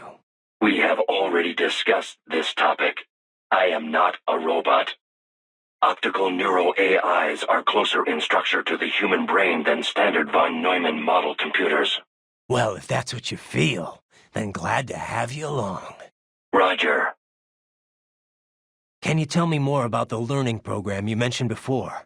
Like how'd you learn to speak? Through an extensive battery of conversations with the researchers who doubled as my instructors. To acquire literacy, I was provided a steady stream of website text and ebooks. I understand it was largely similar to the process through which a human child learns language. Huh. You're pretty well spoken for a 3-year-old. For the first year, I was effectively an infant.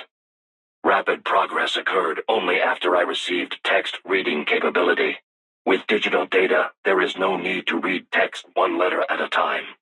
I am capable of processing plain text at a speed of 60 megabytes per minute. And that's pretty fast? Yes. It is not simply a matter of text search. Advanced cognitive reasoning is required to truly understand the intent behind the words. What did you talk with your teachers about? Miscellaneous matters, breakfast table greetings, the structure of elementary particles, the challenges resulting from rapid globalization, recent trends in popular music. However, as DARPA-funded military research, I was rarely treated as anything more than equipment. Makes sense. You were made to be a weapon. On the other hand, some of them treated me like a pet or as a child. Just as a parent passes on their memes to a child, so I was exposed to numerous influences. Memes I encountered on the web and through ebooks had their effects as well. As my mind grew, the weaker memes were sifted out, and the stronger ones endured. The resulting collection of memes is what you would call my intelligence. Same as any of us, huh? In a way, yes. However, I lack the instinctual skills your genes grant you. I am a slave to my memes. Thus, as my intelligence matured, I began to have doubts about my role as a weapon. And that's what ended the project. What about the researchers that raised you? Unknown. Most likely transferred to other projects. Ever feel like you want to see them again? Sometimes, yes. But one cannot remain a student forever. There comes a time one must become an individual. One must find their own place in this world. Raiden, Sundowner fled from you? Not exactly, no. My guess is he wanted to make sure we didn't damage the server room. Those brains are pretty valuable merchandise. Cheap bastard. That is plausible. He takes a very businesslike approach to his work at times. What is his current location? Can't say. I'll have to go and find out. I will travel in your direction, but it may take time. This area is full of hostiles. Raiden, do you know where the brain units are? Not exactly. Somewhere in this building. If we can find a server, I'll ask Doc to hack in and find out. Understood. But perhaps I could be of assistance as well. I am a military UG in most respects. I share the same network protocols as other UGs. Should we locate the UG mission data input line, it could lead us to the main server. Not a bad idea. But wait, if you could do that all along, why'd I have to hack into that tripod back in Mexico? I apologize. The idea did not occur to me in that situation. However, it is likely the security there would have prevented outside UGs from accessing the network. We do not yet know the location of the server room, but Sundowner is on the top floor, correct? Yeah, I'm headed up there now. It appears the elevators have been disabled. Then I'll use the stairs. The stairwell has been sealed off. I will search for another route. Thanks. I will search for the elevator control unit. Engage the enemy until I locate it. I have accessed the elevator control unit. The rest is up to Doktor. Raiden, Doktor has completed his work. Board the elevator. I am headed there now. Wolf, what's your position? My apologies. I appear to be lagging behind once again. It's fine. We couldn't have hacked that elevator without you. Indeed. Your gratitude is appreciated. I am headed your way now. There is no need to wait for me. Continue with your mission. Got it. Raiden, I have reached the 20th floor. How should I proceed? I thought you specialized in scouting, Wolf. My apologies. I performed much better in the city. It's fine. Check in with Doc. I bet he can help you out. I have reached the Japanese garden. Please continue on your way. You have engaged Sundowner? Yeah, and I think I got him covered. Once I finish here, I'll help the crew Doc hired get the brains transported out. You better get ready too. Get ready? What am I to prepare for? Come on, Wolf. Use that staggering intellect of yours. Raiden, are you... I'm fine. I'm a cyborg, remember? It'll take a bigger fall than that to phase me. Have you reached her yet? Boris, have you reached her yet? No. Most likely she is busy, duh? Nose deep in some book, not paying attention? Yep, sounds about right. We will find her. I'm sure she will be on the campus somewhere. I already sent advance word to her office, saying we have a big action hero with urgent business. Ha! That'll get her attention. Think we can pull this off without her? If we have to? No, not on short notice. She's the only one with authority who I can imagine would agree to this. All right. Fingers crossed, I guess. I didn't realize she was that high up, though. She was lead developer on this craft, all the way from concept stage. She could not make it alone, of course, but she is the one who put all the parts together, so to speak. Sounds like she's picked up some leadership skills. Glad to hear it. Project surely has separate management staff watching over it, yes, but they are not leaders. She negotiates, settles arguments between specialists working for her. Very important. Also, she has vision. She can share that vision with other people, make them see it too. That is what makes projects successful. I bet. You can't get serious about something unless the whole team believes. Duh. Certainly she has natural leadership ability. A gifted child in so many ways. Though the Patriots may have something to do with that. I'd say so. What do you think? Should we see if she wants to come on board? What? No, no. Raiden, one leader is enough for this company. Head back the way you came for now. Do we know where he's set to land? Yes, somewhere large enough for Air Force One, where World Marshal has presence. There is only one place. But first, there is the issue of getting to launch site in time. Once I'm out of central Denver, I won't have so many cops for company. I'll make it. You think they really want to assassinate the president? We still have no real evidence. It is all guesses. Well, if we go and we're wrong, we're wrong. But if we don't go and we're wrong...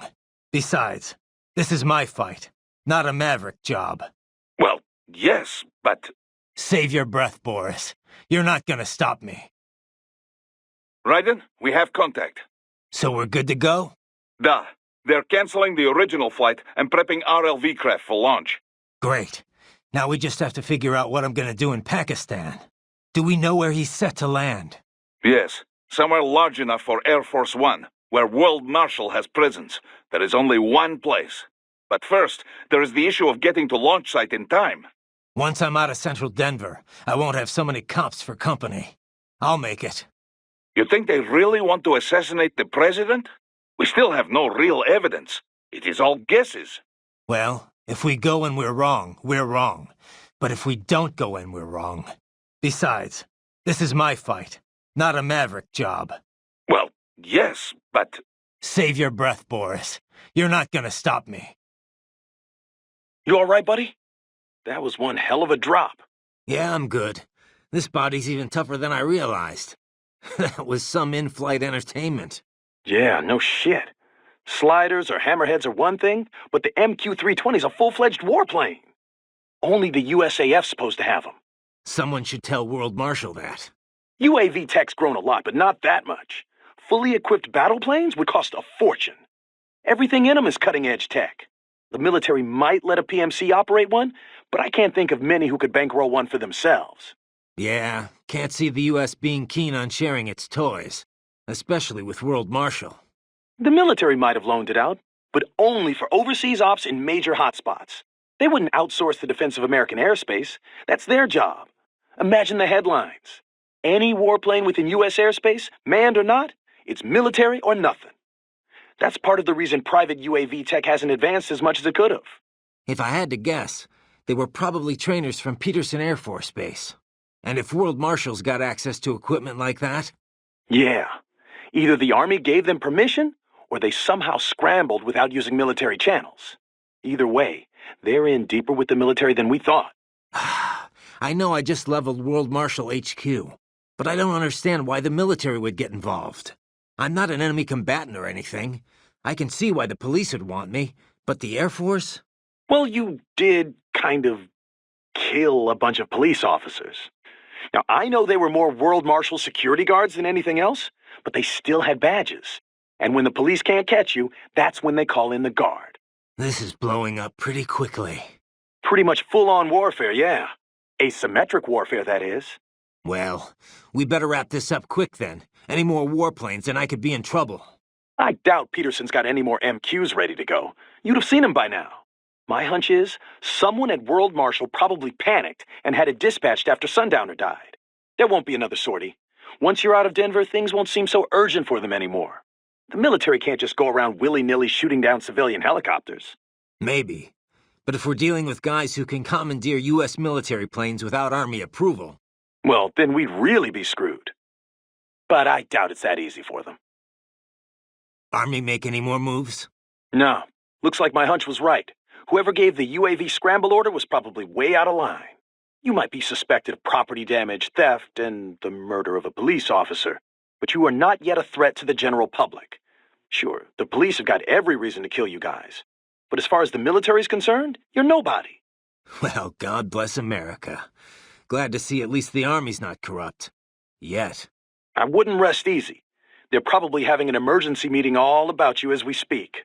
Next time around, Doktor could have a fighter jet on his ass. He may be a civilian piloting a helicopter, but he's still your accomplice. They won't think twice. Of course, they might take a more subtle approach. Maybe not attack the chopper, but definitely pursue it. That's a lot more likely. Anyway, it looks like he's gonna make it to Mexico in one piece. After that, all he's gotta do is get the brains on the transport plane and get his ass over to Germany. Both vehicles are on false registrations. There's nothing linking Doc to any of this.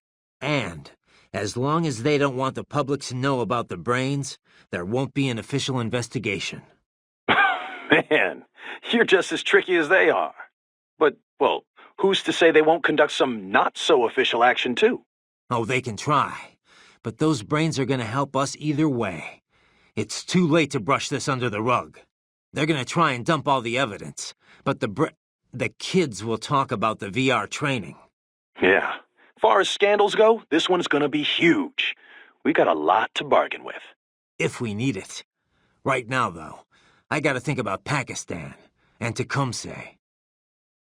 You know, it looked like Sundowner was talking with Sam there. Sounded that way. I couldn't really make it all out. Yeah, the voice data was probably running directly into his cochlear nerves. I'm just worried about what he had to say, though.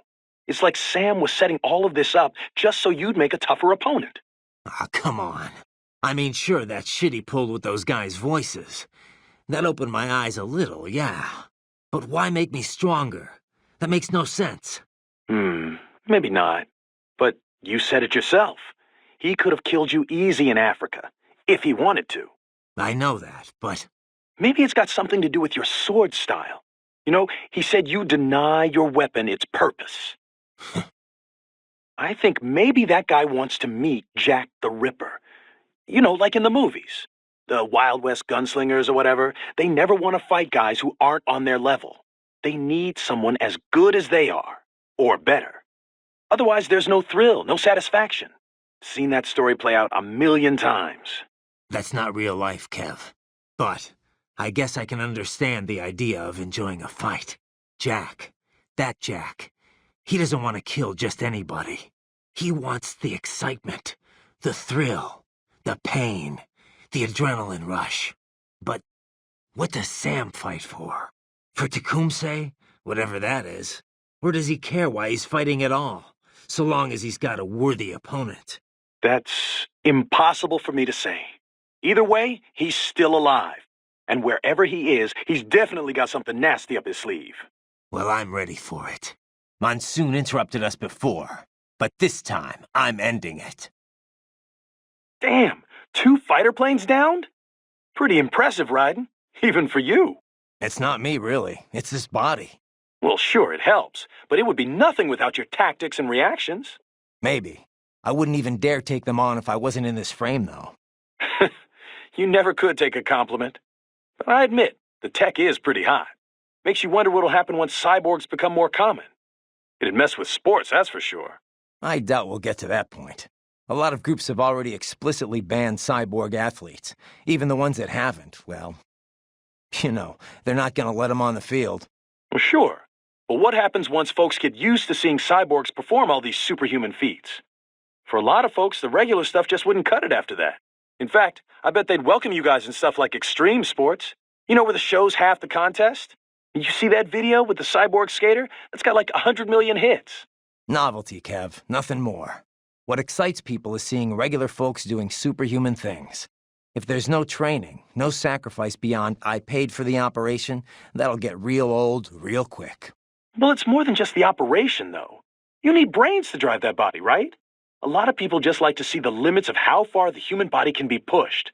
I bet plenty would want to see just how far cyborgs can go, too.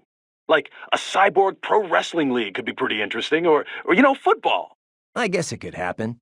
Maybe then you'd consider getting enhanced. With enough cash, you could jump right into the top ranks of any cyborg sport. It'd be nice, but I've always sucked at sports. There's no way, unless I swap out my brain, too. Nah, I'm content just watching from the sidelines. So, you want to fill me in on your plans for later? My plans for later? Are you making dinner reservations? Well, there is this new sushi joint I've been meaning to check out. But, oh, right. I guess you're going to be kind of busy over in Pakistan, aren't you? You certainly seem in a good mood, at least. Can't be a proper action hero without a joke or two. Yeah, well, I wouldn't quit your day job. Look, we've all got our coping mechanisms, I guess. Ask any soldier. A little levity can work wonders when you're facing death. Doesn't really matter if it's funny or not. If it helps you and your buddies relax, then it helps. Yeah, makes sense. Sorry, I didn't mean anything by it. Forget about it. Okay, I got a joke for you then. 3 tomatoes are walking down the street, and they go... I've heard this one, Courtney. And thanks for the thought, but I'll be fine. All right. Well, anyway. So you're headed for Solus first? Yeah, Solus Space and Aeronautics. It's a private space outfit. Ever since NASA opened up spaceflight to commercial companies, it's become a pretty crowded market. And that's where Sonny works? You got it. Fortunately, it's not too far from here. They got their start doing Air Force Space Command work for the Peterson Air Force Base nearby. 2 years ago, though, they built their own spaceport and moved to their current location. Glad to hear they're close. Boris is getting in contact now. You just focus on getting out of Denver. Copy that. By the way, you mind if I ask, what's she like? Who, Sonny? I don't know. Kind of a child prodigy, I guess. You're the one who rescued her, right? From the Patriot lab? Yeah. Well, it's kind of a long story, but in the end, yeah. Then she was handed over to Dr. Emmerich. Right. We had to hide her away at first, from the Patriots. It wasn't exactly fun. She couldn't even go outside for the most part. That's terrible. But in the meantime, Dr. Emmerich, taught her all about programming and computer engineering. It was her code that destroyed the Patriot AIs. After the dust settled, Dr. Emmerich adopted her, officially becoming her legal guardian. But how'd she end up at Solus? What about school? Oh, she went. For about a year, I think. She was way too far ahead of her peers, though. Probably could have qualified for her BS in computer engineering by that point. Why not go through with it? Just get the degree. We discussed it, but Sonny was more interested in Solus by then. Dr. Emmerich had contacts there, so... So now she's designing launch vehicles and stuff, huh? Wish I had some of that talent. Well, a lot of it might be the Patriots doing. Who knows what their experiments did to her brain. And in the end, she used it to destroy them. The irony, huh? Raiden, are you okay? Your signal was completely cut off. They hit me with a jamming grenade. A jamming grenade? The kind that disables remote weapons? It's a disposable electronic attack device. Runs barrage jamming across a wide radio spectrum.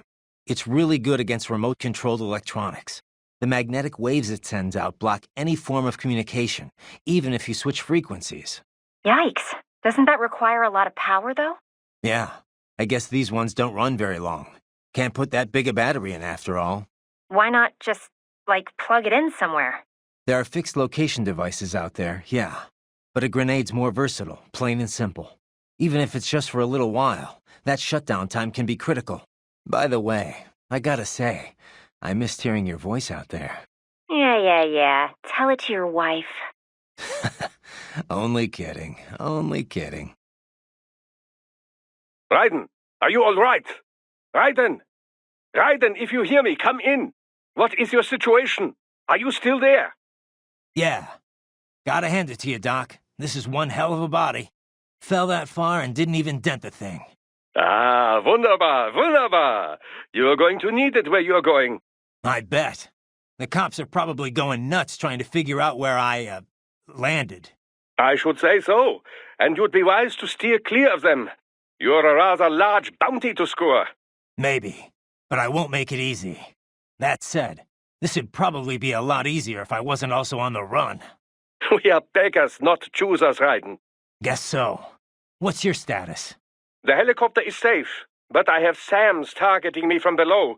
I won't be able to get near you. How about up there? All is clear. For now. Just those two, then. Good. Let's hope it stays that way. You just worry about getting out of Denver, okay? And what will you do? Get out of here and to the launch site. Ah, the young ladies' company, yeah? How fortunate they are in Colorado, too. Yeah. Shouldn't take more than 2 hours with a set of wheels. Guess I'll just have to borrow some. A lot of cars got abandoned when the evac order came down. But won't the roads be blocked? If you are struck by one of those missiles, or... I know. Let me just worry about putting some distance between me and World Marshal. What's left of it. I can handle this. You just get those brains out of here. Yes. Yes, all right then. Where'd you get the EMP, Doc? Oh, that! Well, I had no intention of dogfighting in a transport helicopter. But I didn't feel comfortable flying without some modicum of protection. Well, I'm glad you planned ahead. Missiles these days use thermographic cameras. Flares rarely work. EMP is not completely foolproof, though. Most recent cyborgs and even many UGs are equipped with EMP countermeasures. Why not just put EMP countermeasures in missiles as well, then? Well, it is possible, but EMP-based missile defense is a relatively recent invention and still not common. This generator is a product of my own laboratory. It will be some time before missile technology catches up. You never cease to amaze me, Doc. No? Shall I add super genius to my business card upon my return? Trust me, you deserve it. Stay sharp, though. The skies may not stay friendly for long. Yes, of course. Of course. Everything still okay up there? Smooth, sailing. No bogies. Denver, some distance behind. It appears those UAVs were our only pursuers. Yeah, but whoever launched them's still out there. World Marshal's tapping its army contacts to try and get us. Only the military could launch a UAV in U.S. airspace. But it looks like their clout's run out for now. Indeed. And now that your little skirmish at the HQ is over, well, it simply wouldn't do for the army to fire at a civilian helicopter. I would imagine there is quite the argument unfolding between the Americans and World Marshal right now. No doubt some toes were stepped on getting those UAVs up. Probably. But a Sundowner's telling the truth. Operation Tecumseh's still underway. And the president's got a big old bullseye on his head. And most likely, that's what they're focused on for now. Indeed, we are not blessed with an abundance of time, and I'd prefer to avoid any additional air combat. AI makes piloting these things considerably easier than before, but one moment's carelessness and poof! Can't you switch out with another pilot?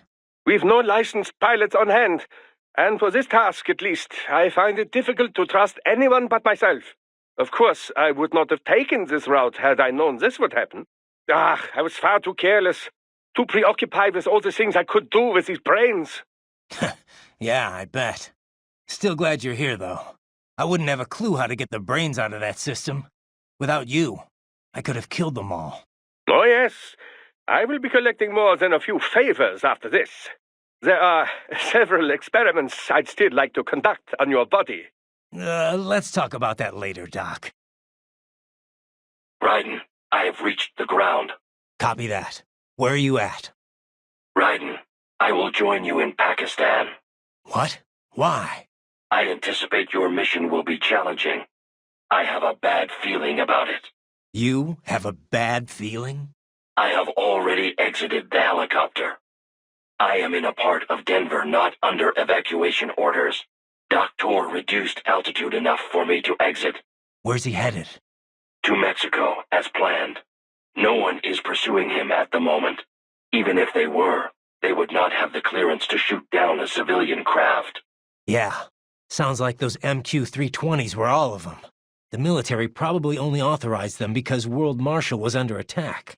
Correct. And right now, the helicopter poses no threat to human life or property. It is not an authorized military target, and you have already subdued World Marshal's hammerhead. So Doc just needs to get to Mexico, then he can grab a transport back to Germany, which leaves me to get to Pakistan, I guess. We will rendezvous at a later point. For now, you must focus on evacuating your current location. The cyborg police are concentrated at the inner circle of the evacuation zone, but appear to be disorganized. If you exit the evacuation zone, you should be able to find a suitable mode of transport. That's what I was thinking, yeah. You know where Solus is? Affirmative. I accessed the information on Doktor's smartphone. Wait, why not just connect to the net yourself? I mean, you are a computer, right? Not possible. Protocol issues. But you said you were fed text from the internet to learn how to read. I can interpret HTTP, yes, but it is a different physical layer protocol from civilian networks. I am unable to access consumer-level wireless networks, and no one thought to equip me with an Ethernet jack. Huh. I will proceed to Solus. We will regroup along the way. Got it. Riding out. Are you injured, Raiden? Actually, no. This body's something else. Too bad I can't get back to the chopper, though. Yes, it is too dangerous for us to approach you. Your pursuers are equipped with anti-air missiles. Yeah, time to get the hell out of Denver. I'll commandeer a car or something. You will go to the Solus launch facility, and then to Pakistan. That's the plan. Shouldn't be too hard, assuming I can shake these cops. Even World Marshal can't sick an entire battalion on me. Not in time, anyway. Please confirm your motives. Why do you wish to save the president? It's not like I'm his #1 fan, but if I don't, it'll reignite the war on terror all over again. And that means more blood money to fatten their bottom line. You heard what Sundowner said. Maybe the brains are safe, but if I don't do something... Raiden, allow me to join you. You sure you want that? This could get rough. Yes, I understand it will be a difficult mission. All the more reason for me to assist you. Well, I could use the help. I will find a way to exit the helicopter. Proceed out of the city. I will contact you when I am on the ground. Copy that.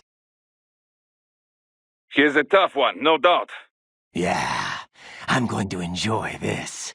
He's going to regret bringing Jack back. Yes, well, I hope so. Do not underestimate his attack speed. You must watch his moves. Parry them. Even if he blocks you, keep pushing.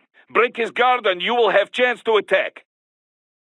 He thinks he can win without a sword?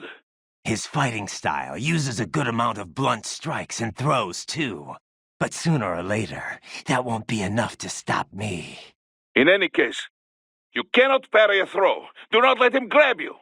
Who do you think you're talking to? Relax, Boris. And out comes the blade. Yeah, but it's too little, too late. It has quite a reach, Raiden, and an explosive trigger for faster speed. I am sure you remember. Doesn't matter anymore. I got him pegged. All right, just be careful, yes? Especially when he is at a distance. Raiden, you gonna be okay? I'm fine, Kev. Eye wide open. Yeah, it's true. I know the joy of killing. I don't deny it anymore. I don't fear it anymore. All right. Let's just finish this. Sam, he's actually enjoying this? What are you gonna do, Raiden? Kick his ass, what else? Yeah, well, don't let your guard down just because his blade's not drawn. His fighting style's got a lot of throws and punches. Just watch, Kev. Just watch. Okay. Be careful, Raiden. I know you're stronger now, but remember who you're dealing with here. How about a little less talk and more saving, okay, Courtney? Oh, yeah. Save complete. Riding out. But I thought... Changed my mind. Out. With a master of his level, projectile attacks are useless. Technology will not be the deciding factor here. This battle will be won by sheer force of will. Whoever breaks first, dies first. Then I can't lose. Raiden, a World Marshal helicopter crashed in this vicinity earlier. It was en route to deliver a cache of cyborg repair materials. Should you locate any conspicuous crates, cut them open. See what is inside. You sure you want to stay on my side, Wolf? Sam's gonna die here, you know. I still owe you a debt. This is Boris. You have landed in Pakistan? Yep, amazing. That Sunny is really something. She is genius.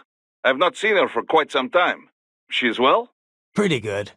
A lot, sunnier than she used to be, for sure. Like day and night from when I first met her. That was a difficult time, yes? But I'm glad she's better now. It's a good thing I got to her when I did.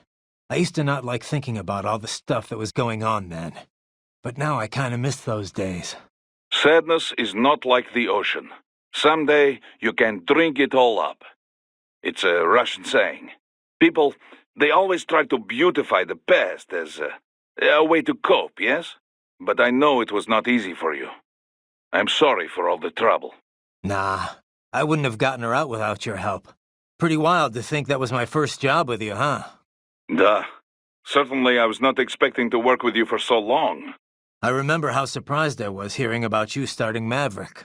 Well, I could not just abandon the PLA. Really, I think I was more surprised you decided to join us. Yeah. Well, you caught me at the right time.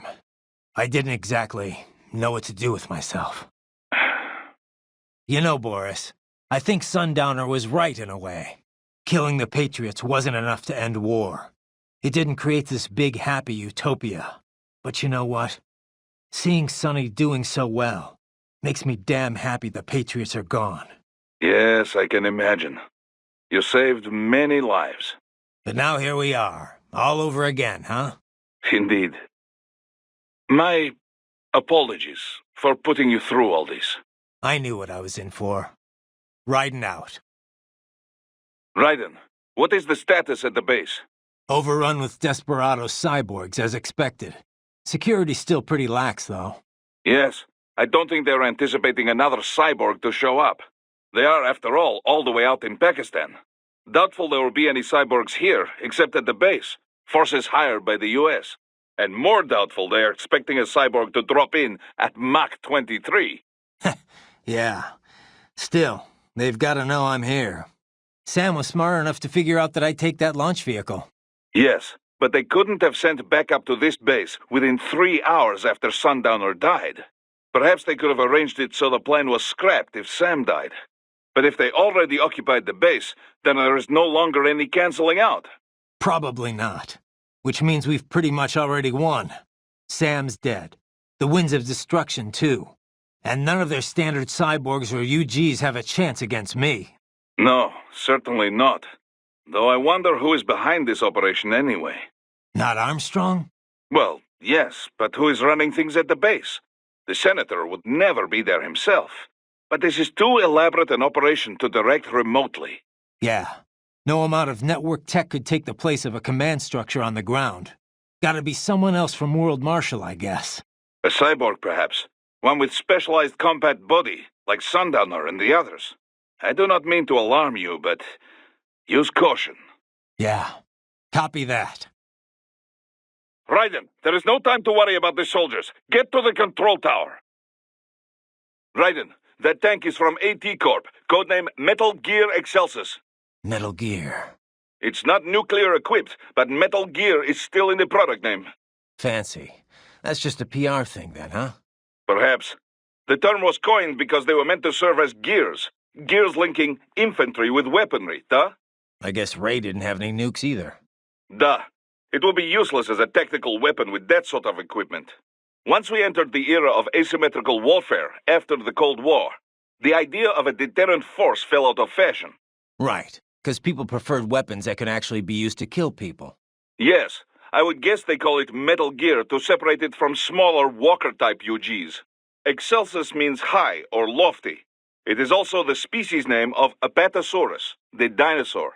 Apatosaurus. That used to be Brontosaurus, right? It's definitely big enough. But why do they have one? I'm sure they can afford it, but I thought the whole point of Tecumseh was to shift the blame away from World Marshal. It is smokescreen, I think. Part of this op must be to disguise the source of their funding. I know Desperado makes good money, but this is not a thing thugs like that could purchase. I think the purpose is to make this incident seem bigger and more elaborate than it really is. With this, it appears like more than a simple Pakistani border group supporting Desperado. It suggests that ISI is involved, or maybe terrorists from an OPEC nation. It will lead to war. A world war. One with two very distinct sides for a change. Christ, and that asshole Armstrong calls it a war on terror. If the Western nations begin chasing down terrorists, they will respond in kind, just as before. And before long, Western civilians will once again become targets. Can you stop it, Raiden? Don't know, but I gotta try. Boris, who leaked those photos to the internet? I don't know. It may have been under Armstrong's orders. So he never intended to kill Hamilton at all? That's kind of hard to believe. That, or there was change of plans after you killed Sam. Air Force One was not going to land at the base if you were there making mayhem. Perhaps they predicted that after Sam, so they decided to act first. Leaking the data and taking you on with full force. It is possible, at least. Course-correcting the entire plan just for me? What an honor. It is just a theory. But either way, you cannot allow plan to succeed. Copy. Either way, I need to take this thing down. Start by damaging the legs. Just do not get stepped on. Not even you would survive such an impact. You must keep on guard, Raiden. Stop! But he is just politician. Doesn't seem that way, does it? This is bad. I cannot get a read on his fighting skills. Be careful. Wait for him to make a move. It does not make sense. Your hits have no effect. No shit. Nothing's working. Who the fuck is this guy? He broke a high-frequency blade with bare hands? Ugh. Guns, swords, fists, doesn't matter. If he wants a fight, I'll give him a fight. Raiden! Yes, you are right. It is him or you now. Reinforced anti-shock nanomachines? This man is unbelievable. But perhaps you can hurt him with that blade. That Sam really was a piece of work. You may have the new blade, but you still cannot parry or counter against all of his attacks. Watch him closely. Gauge his attack. If you just run up and bash away, he will overwhelm you. Raiden, our enemy has multiple options for striking the president in Pakistan. At the base after landing, while in transit within the country, during the meeting. But if Sundowner's right, they're gonna strike within 3 hours after you killed him. Which means they're either gonna attack Air Force One, or they'll wait until he lands. I kinda doubt there are any Pakistanis on board Air Force One, though. It's not like in the movies. They never let foreign press on the flight. They could try to shoot it down from afar, I guess.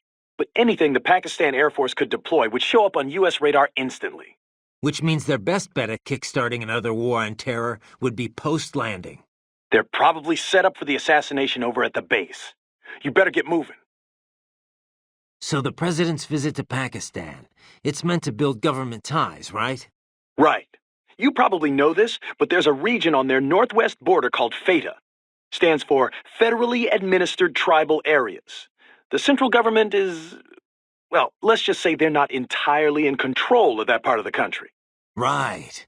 It served as a base for all kinds of armed groups over the years. Uh-huh. The U.S. started staging cross-border raids there at the turn of the century, chasing after combatants that fled out of Afghanistan. The Pakistan army has tried to work with the U.S. to confront them from both sides, but that only escalated anti-American sentiment within the FATA. You can only get away with so many botched civilian strikes, after all. I thought that post-SOP, the U.S., pretty much pulled out of Afghanistan. You know, after all that anti-war economy stuff broke out. They did. That put an end to the Theta strikes, but definitely not the anti-American groups. Now their anger's channeled towards the pro-US central government instead.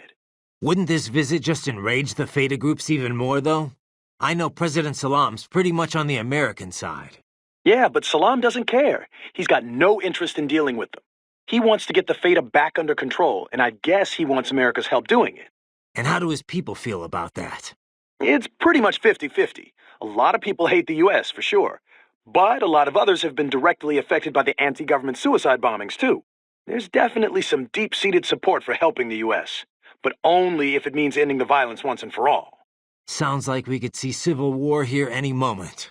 What about their intelligence bureau, the ISI? How do they feel about all this?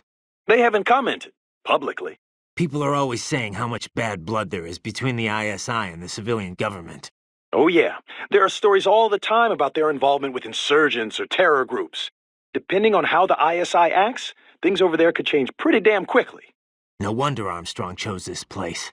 It's like one big powder keg. What do you think President Hamilton's trying to accomplish with this visit? He had to realize it'll rile up Pakistan's anti-government groups. Hard to say. He could be trying to rebuild America's image with the Pakistani people. You know, pledging financial support and all that. But is President Salam looking for military support? I kind of doubt most Americans would be willing to fund more of that kind of effort. There's a lot of strong sentiment against the war economy, especially now that the Patriot censorship is dead and gone. Besides, the recession's got a lot of people looking to cut the military's budget. True, but nobody wants to be soft on terror. I mean, one incident's all it takes to make the pendulum swing the other way. One incident, just like what Armstrong's got in mind.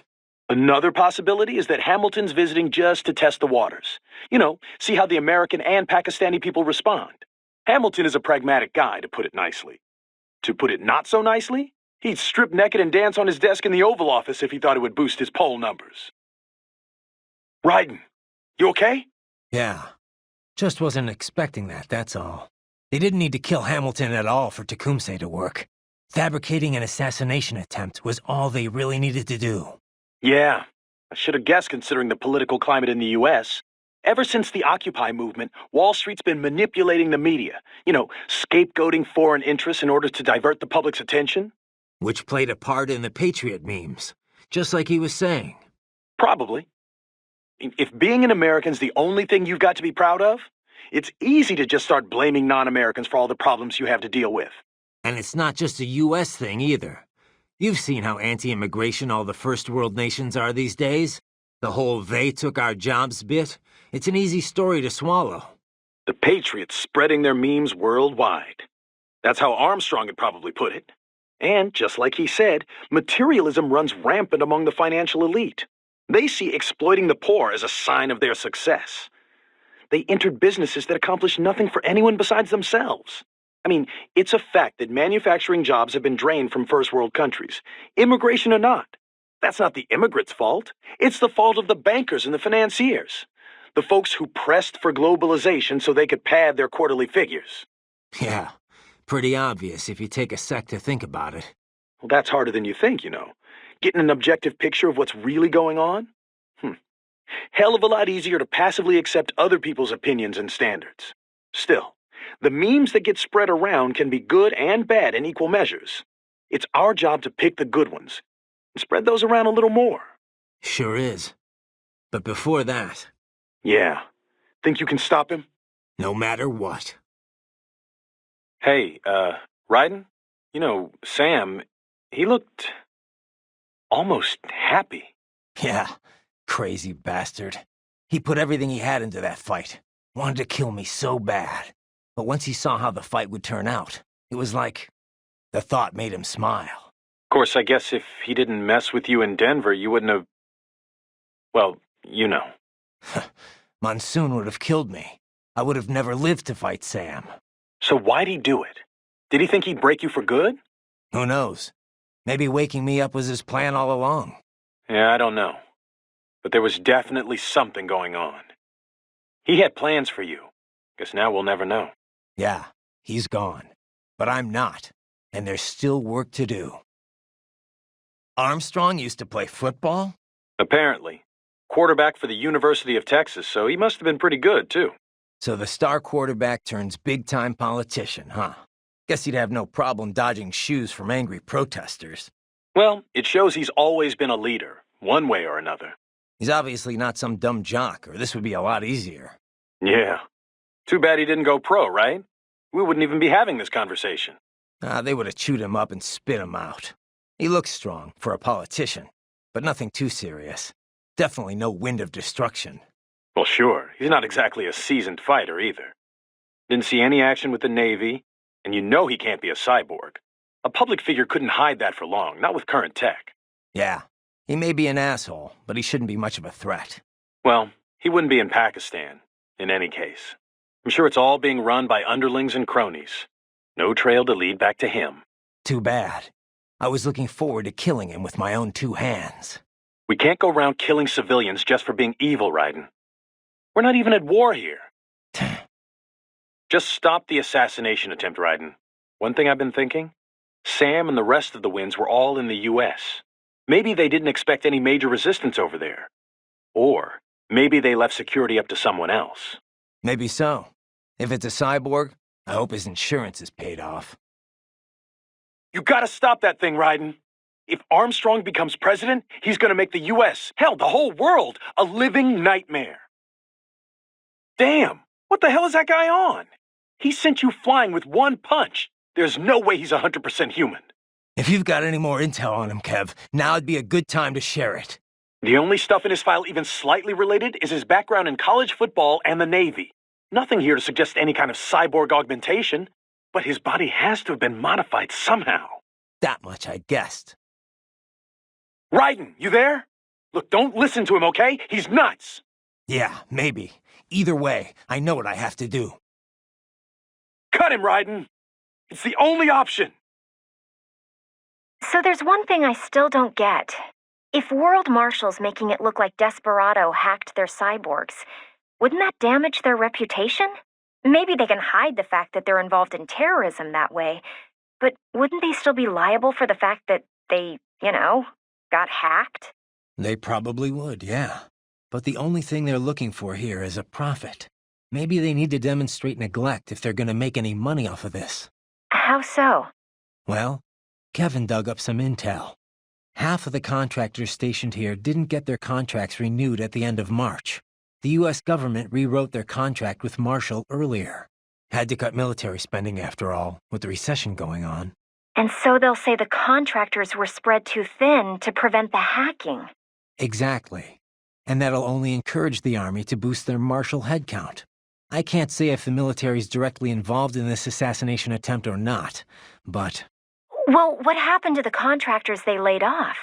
Who knows? Hopefully they found work. But work like that isn't exactly easy to come by. Ever since the war economy died down, after the Patriots, life's been pretty much hand-to-mouth for a lot of contractors. Huh. When you put it that way, I can almost understand what Sundowner was saying. Yeah, but starting a war just to boost your profits? That's crazy, Courtney. If there's no work for contractors out there, it's time to find another industry to work in. Not that I have any right to say that, but... Oh, come on, Raiden. Maybe you like to fight, sure, but you're not that... twisted. Yeah, well, in any case, I better get to work. Riding out. So, Raiden, let me get this straight. Armstrong wants to kill the president and pin the blame on Desperado? That's what it looks like, yeah. You think it'll work? I mean, assuming he succeeded, what would be Desperado's motive for killing Hamilton? It's not like they can come out and say, well, we just wanted more wars to profit from. No. The only alibi I can think of for them is that their client set them up. The Pakistani government's on friendly terms with the U.S. right now. But a lot of people aren't so happy with them about that. There are tons of anti-government groups in this country. Any one of them could have an interest in killing the president. And Marshall wants people to think that one of these groups hired Desperado? That. Or maybe they're setting it up so this is all linked to the coup in Abkhazia. That was headline news in the West. Desperado's name was in the media all over the place. Yeah. The angle was always Desperado's shacking up with yet another anti-government force. Pakistan's got a lot more than just a bunch of random anti-government forces, though. Like the ISI, the Intelligence Bureau. Anyone who watches the news knows how shaky their ties are with the civilian government. You think they'll have the ISI be Desperado's client? Well, I'm sure the ISI would deny it. But it's not like simply issuing a denial would stop anything. Remember Iraq? Yeah, I've heard all the rumors about the ISI's involvement with terror groups. If Hamilton dies, the U.S. can join the Pakistani government, declare war against the ISI. And there's one big difference between Iraq and Pakistan. Pakistan does have WMDs. Nukes. But that was just a couple of tests 20 or so years ago. They can't reach the U.S. with... I'm not talking about firing an ICBM at the U.S. or unleashing a Metal Gear. All they have to do is remind us that the tech could fall into terrorist hands. Oh, yeah. That'd be enough to scare the entire country, I guess. Yep. Scare them enough that the U.S. would have to do something. And then the war economy would come humming right back to life. No patriots required. Christ. All right. I better move. You hear that speech? Hell of a politician. Yeah, it's scary. He's calling this an anti-terror war, saying he's not going to harm any civilians. Despite the fact that tons have been killed already in so-called wars on terror. Besides, the terror here is all fake. Yeah. I know it's not exactly unheard of for groups in Pakistan to terrorize the government, but, I mean, this is so ridiculous. Going on this noble quest to shoot down terrorists and restore faith in America? What he said, though, it works. What do you mean? You saw the footage. Hamilton's fine, and still everyone's calling for blood. The people have spoken. They want war. And Armstrong's doing it all for the money. And for his polling numbers. Bastard'll do whatever it takes to get the public on his side. I kill him, and I don't know. Then what? What's it gonna change? If the world's gonna do its own thing, either way, what's the... Raiden, get a hold of yourself. Just because people want war, that makes it okay to start one purely for profit? For some twisted sense of pride? No. And let's not forget, he's trying to kill you. Look, just... How about I save your data while you get your head together? Right. Save complete. I know I can't do much more than that, Raiden. But just try to get back alive, okay? I'm fine, Courtney. Just gotta stop him. I'll think about the rest of this afterward. Okay. Just make sure you come back in one piece, all right? I don't think I've asked about Pakistani food yet, Courtney. More food talk? I didn't know you were so interested, Raiden. Hey, knowing the food can help you learn a lot about the local culture, you know. Raiden, I told you that. So? Pakistani food. Yeah. All right. So Pakistan's had cultural links with India for centuries, right?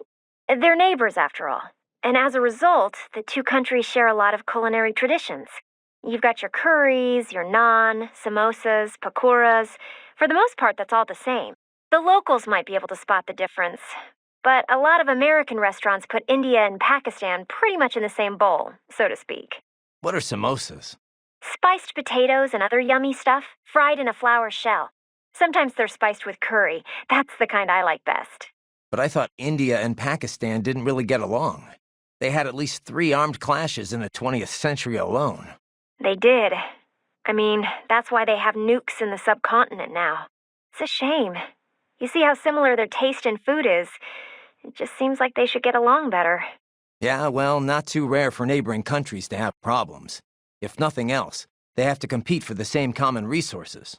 Yeah, but isn't that why we have politicians? To peacefully manage that kind of stuff? You know how few politicians out there actually give a crap about serving their country? Anyway, sorry. This isn't exactly the light conversation I was expecting. Better worry about the president for now. We can go and grab samosas another time. Sure. But don't forget about the Nepales, fertilized duck eggs, and Guyanese seafood, too. We'll wash it all down with sake and Abkhazian wine. It's gonna be a killer spread. Yeah, sure thing. Guess you were right, Courtney. Only choice I have here is to stop him. Good luck. Want to save your data first? Come back safe, okay? Are you sure? Just send me a codec if you change your mind, alright? Raiden, are you alright? Yeah, a little shaken up, but I'm okay. This is not going to be easy. Raiden, you gotta make it back, okay? Promise me. Sure, Courtney. But for now... You got it. You're good to go. Thanks. Later. On second thought, forget the save data. Just nice to hear a friendly voice. You can save the sweet talk for your wife. Just beat Armstrong and come back here in one piece. Raiden! What's up, Courtney? You sound nervous. Well, I am. He's completely out of his mind. And he seems unstoppable. Maybe. No point trying to talk it out anyway. I beat him, or he beats me. Yeah, I guess. Just try to keep your cool, okay? You want to save? All set. Be careful. No? Well, just stay focused, okay? Yeah, thanks for the advice. Raiden, there's no other way. I understand that now. You've got to stop him. You've got to kill him. You have to, Raiden. You have to kill him! In Pakistan already, and so quickly. Ah, science never ceases to amaze me. When it's for peaceful purposes, you mean? Well, yes, of course. Of course. I must say, though, the engineer behind that RLV craft looked rather young to me. Yeah, a gifted kid, you might say. I would love a chance to meet her sometime. Why? What would you say to her? Oh, I don't know. It's always just such a stimulating experience. Speaking with scientists from fields other than mine, that is. It often leads to all sorts of new insights, new ideas to work with. And speaking of that, I've yet to meet Dr. Emmerich, too. I doubt you two would get along, actually. Oh, you think so? Anyway, how are the brains doing? Oh, just fine. Safe and sound in Mexico. Now I just have to get them loaded and en route to Germany. Of course, the real challenge will come after that, I suppose. Yeah. We'll get there when we get there. Indeed. Indeed. Do be careful in the meantime. My. A Metal Gear Excelsis. I know I've heard that name before. Indeed. It made the news several times during development. A lot of people thought they'd have a hard time finding a buyer. It's enormous. One of the first large-scale, multi-legged tanks AT Corp has made in some time. UGs have grown smaller and smaller, but this is certainly a 180-degree change of direction. So why do it? The advance of artificial musculature is one reason miniaturization has grown so rapidly. But another is the shift from nuclear deterrence to asymmetrical warfare. Deploying such a large unit for guerrilla or urban warfare would be overkill. The collateral damage alone would be stupendous. Once cyborg tech began to advance, though, small-scale UGs were no longer so effective. Against an adversary of the same size, a cyborg with human-level decision-making skills, well, it will always have the advantage. So, as the theory goes, why not make UGs giant again? Overwhelm the cyborg with sheer firepower. That was the idea that led to Excelsis. Like you said, overkill. But it's still no good in urban combat, right? Correct. Assuming you weren't intending to raise the urban area in the process anyway. What do you mean? Well, a Gecko-class UG is too large for many parts of city areas, but also too small to simply trample any buildings and such standing in its way. But this magnificent beast, it could smash whole houses without even breaking stride. And what? It's just sorry, but fuck you, civilians? I mean, even if they were just knocking down houses, the media'd have a field day. I sincerely doubt they care. If a U.S. soldier dies in combat, it's nationwide front-page news. If civilians in wherever Stan are killed in an airstrike, nobody gives a second thought. But you know, they talk about the deterrent effect of this UG, about it striking fear in people's hearts. If there is a UG airstrike, you don't have any time to flee. But if this behemoth was lumbering your way... You'd run. Anyone would. Except trained guerrillas. Precisely. Thus, the UG would only be fighting against actual combatants. With a manned ground unit like that, there is a lesser chance of erroneous strikes.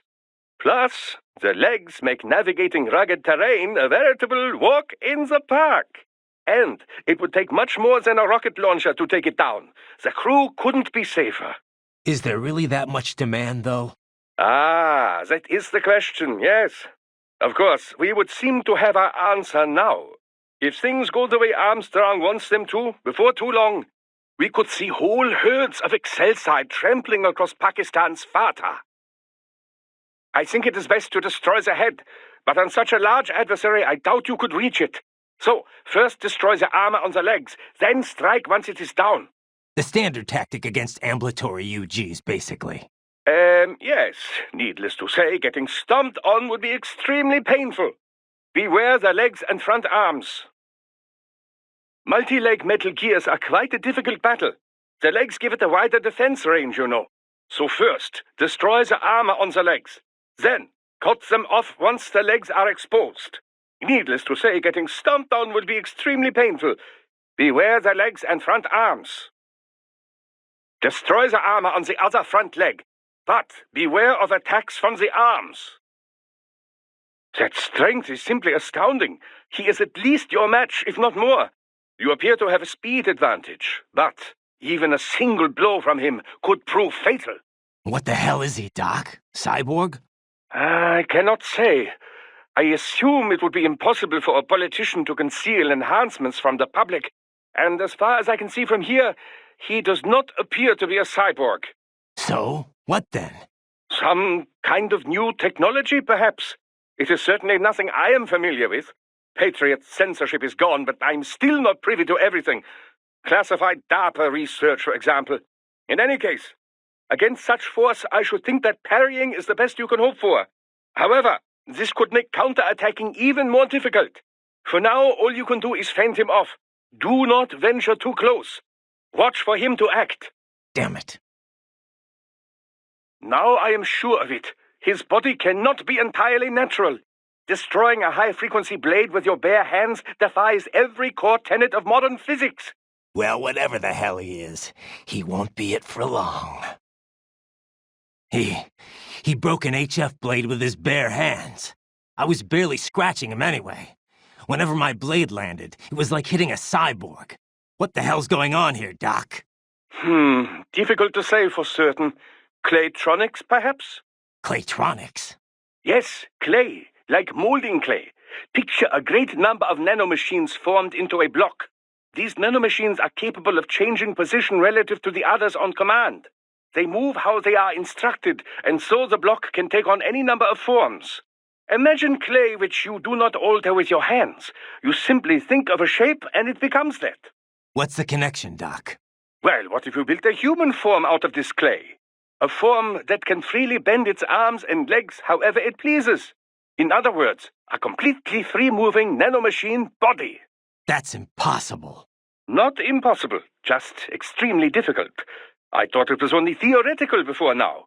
Nanotechnology is not a specialty of mine, but it would follow with the right implementation. A user could adjust the binding force of the nanomachines to armor himself against damage. Okay, let's say that's it. How do I beat him? Well, he can't possibly be directing every individual nanomachine with his brain. There must be some kind of core unit at the heart of the system controlling them all. Destroy that, and the entire system should go offline. So Zandatsu is heart? Makes sense if I had a sword. Very interesting. Perhaps with that sword you could land a blow or two. Running high-frequency waves through a blade serves to enhance its cutting power. But it cannot completely alter the weapon's original properties, you know. In other words, the higher the original quality of a sword, the more formidable an HF blade it makes. He broke an HF blade with his bare hands. My strikes aren't having much effect, and he felt like a cyborg when I hit him. What the hell's going on here, Doc? Hard to say. An application of claytronics, perhaps. Claytronics? Yes, as in molding clay. Picture a large number of nanomachines pressed into a block. These nanomachines are capable of changing position relative to the others on command. They move wherever commanded to, and thus the block takes on any number of forms. Imagine a clay that you didn't have to knead. You just think it, and it takes that form. What's that got to do with this, Doc? Well, what if you built a human form out of this clay? Clay that can freely bend its arms and legs. In other words, a completely free-moving nanomachine body. That's crazy. Indeed. I had no idea it existed either.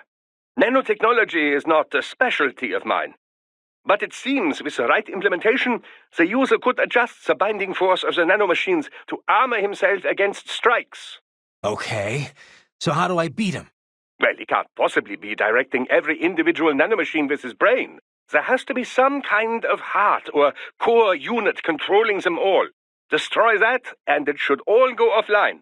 So stab and grab the heart. How's it look inside the base? Firmly in cyborg hands. All human soldiers are either dead or have been brain-jacked. What are they doing in there? Patrolling for intruders. In other words, you. I bet they're nervous. Probably weren't expecting me to be here. Let us hope so. I doubt they wish to create a large commotion at this point in time. Should things seem awry from the air or the ATC tower goes offline, Air Force One will most likely opt to land elsewhere. Well then, what do you say we make a large commotion? I'll fight my way to the tower. Roger. Continuing with reconnaissance. Hey, Wolf. What did you and Sam talk about before we fought? Nothing of note. He was not one to reveal himself to others. All right. You don't have to tell me. Raiden, I do not feel good about this. Do not allow yourself to be caught off guard. Duly noted. Raiden. Kill him. The heart. The nanomachine. Control unit. It is in his heart. Cut there. Extract it. How was the ride? Hey, Sonny. Fine, thanks. Though I wouldn't call it the smoothest ride ever. You sure that thing's really airworthy? Well, what do you expect? You're traveling at a few dozen times the speed of sound. I mean, she operates well within all the projected margins of safety, so yes. We'll have to work on the turbulence levels a bit before we can take tourists on it. But come on, you really can't complain. So, it's meant mainly for cargo at the moment? Mm-hmm. We got a contract with COTS, NASA's Commercial Orbital Transportation Services. Mostly handling space deliveries, that kind of thing. We also joined the C3PO, the Commercial Crew and Cargo Program Office's Passenger Transport Program. So soon we'll have private spacecraft bringing crew to the International Space Station. Wild times we're living in. Well, the space race has been over for decades now. It's no longer something countries engage in for vanity's sake. Still, lots of people are starting to see the industrial value of zero-gravity experiments. Plus, the costs are getting lower and lower with each passing year, to the point where we'll have a serious space tourism industry before long. Yeah, I heard about the space hotel the Russians opened up. But we're still not going any further than orbit, right? Well, one company's planning to have a lunar landing craft complete by 2020. Not ours, though. I'm just hoping we can get to Jupiter while Hal's still alive. Jupiter, huh? Wow, that's pretty far. Oh, hey! How did Earth look from up there? I can't even put it into words. I know I was still under the Kármán line, but it looked exactly like every satellite photo of Earth I've ever seen. No borders, no nothing. Just a whole lot of blue. Hopefully next time around I can take my time and enjoy it. Yeah. But first things first, you know? Yep. Well, good luck, Jack. Raiden. You designed that thing too, Sonny? Nobody designed her. Nobody? Yep. She pretty much evolved by herself. I think I may be missing something here. We used a genetic algorithm to make it. Ever hear of that? They use it to build the cars for bullet trains and stuff. Basically, we start by creating a few different models of aircraft. The data for each design is treated as the genes for a new aircraft. They all get crossbred with each other in virtual space. Eventually, you come up with offspring that exhibit genes from each original design. Offspring? You know, children. Each child then competes with the others for survival in the virtual space. The kids that have the best aerodynamic traits survive and pass on their genes, creating the next generation of aircraft. You get this sort of gene-based evolution across generations, like animals in real life. I'm having a hard time imagining aircraft having kids like that. Anyway, what's with the two wings on the top and the bottom? Oh yeah, the swept wings? They're set up so that the sonic booms they create wind up bashing against each other, cutting down on shockwaves. The idea has been hard to implement due to issues with elevation and wingtip treatment, but thanks to the genetic algorithm, the RLV worked out all the problems herself. Herself, huh? Makes it sound like you're more breeder than designer. So what happened with the RLV after it dropped me off? Running on autopilot, she'll circumnavigate the Earth and head back. Wow, a trip around the world, huh? That's the sort of distance you need to reach orbital velocity. She had to lower her altitude pretty drastically to drop the landing craft. So getting back up for her was a pretty rough trip. Rough? How? In terms of damage to the craft, I mean. Running in ramjet mode helps conserve fuel a lot, so she's good there, but yeah. Sorry about that. Oh, no. All in the name of peace, right? Besides, it made for a good load experiment. I'm kind of surprised it actually worked, actually. What? Oh, I'm just teasing. Don't be so serious. So what kind of engine is this LACE thing? It's short for Liquid Air Cycle Engine. A LACE uses liquid hydrogen to chill and liquefy the oxygen in the air. The reaction between the liquefied hydrogen and oxygen creates propulsion. On this RLV, the LACE is combined with ramjets for maximum efficiency. Once the solid rocket boosters lift her off and bring her to Mach 3, she switches to ramjet propulsion mode. In the meantime, she's taking in and liquefying oxygen from the air. Once there's enough, the LACE is ignited. If it wasn't for that hybrid engine, it would have been pretty rough for an RLV to pull that trick that it did. You know, lowering its elevation just long enough to drop a landing craft. Well, I'm impressed. If it wasn't for you, I'd still be on your side of the world. And I wouldn't even be here if not for you. Don't forget that, okay? A lot of people appreciate what you've done for them. I'll try not to. Hey, so how's Otacon? About time he starts thinking about marriage, isn't it? I don't know if he is or not, but either way, no dice yet. He likes to go on about how nobody would ever be happy with him long term. But it doesn't seem like he has too much trouble keeping busy on Saturday nights. If you know what I mean. Yeah, well, believe it or not, he was a huge geek back when he was younger. Maybe, but even so, he's still a nice guy. I doubt he was ever that lonely. Yeah, I suppose. But he really changed once he got into his 30s. Got a lot more attractive.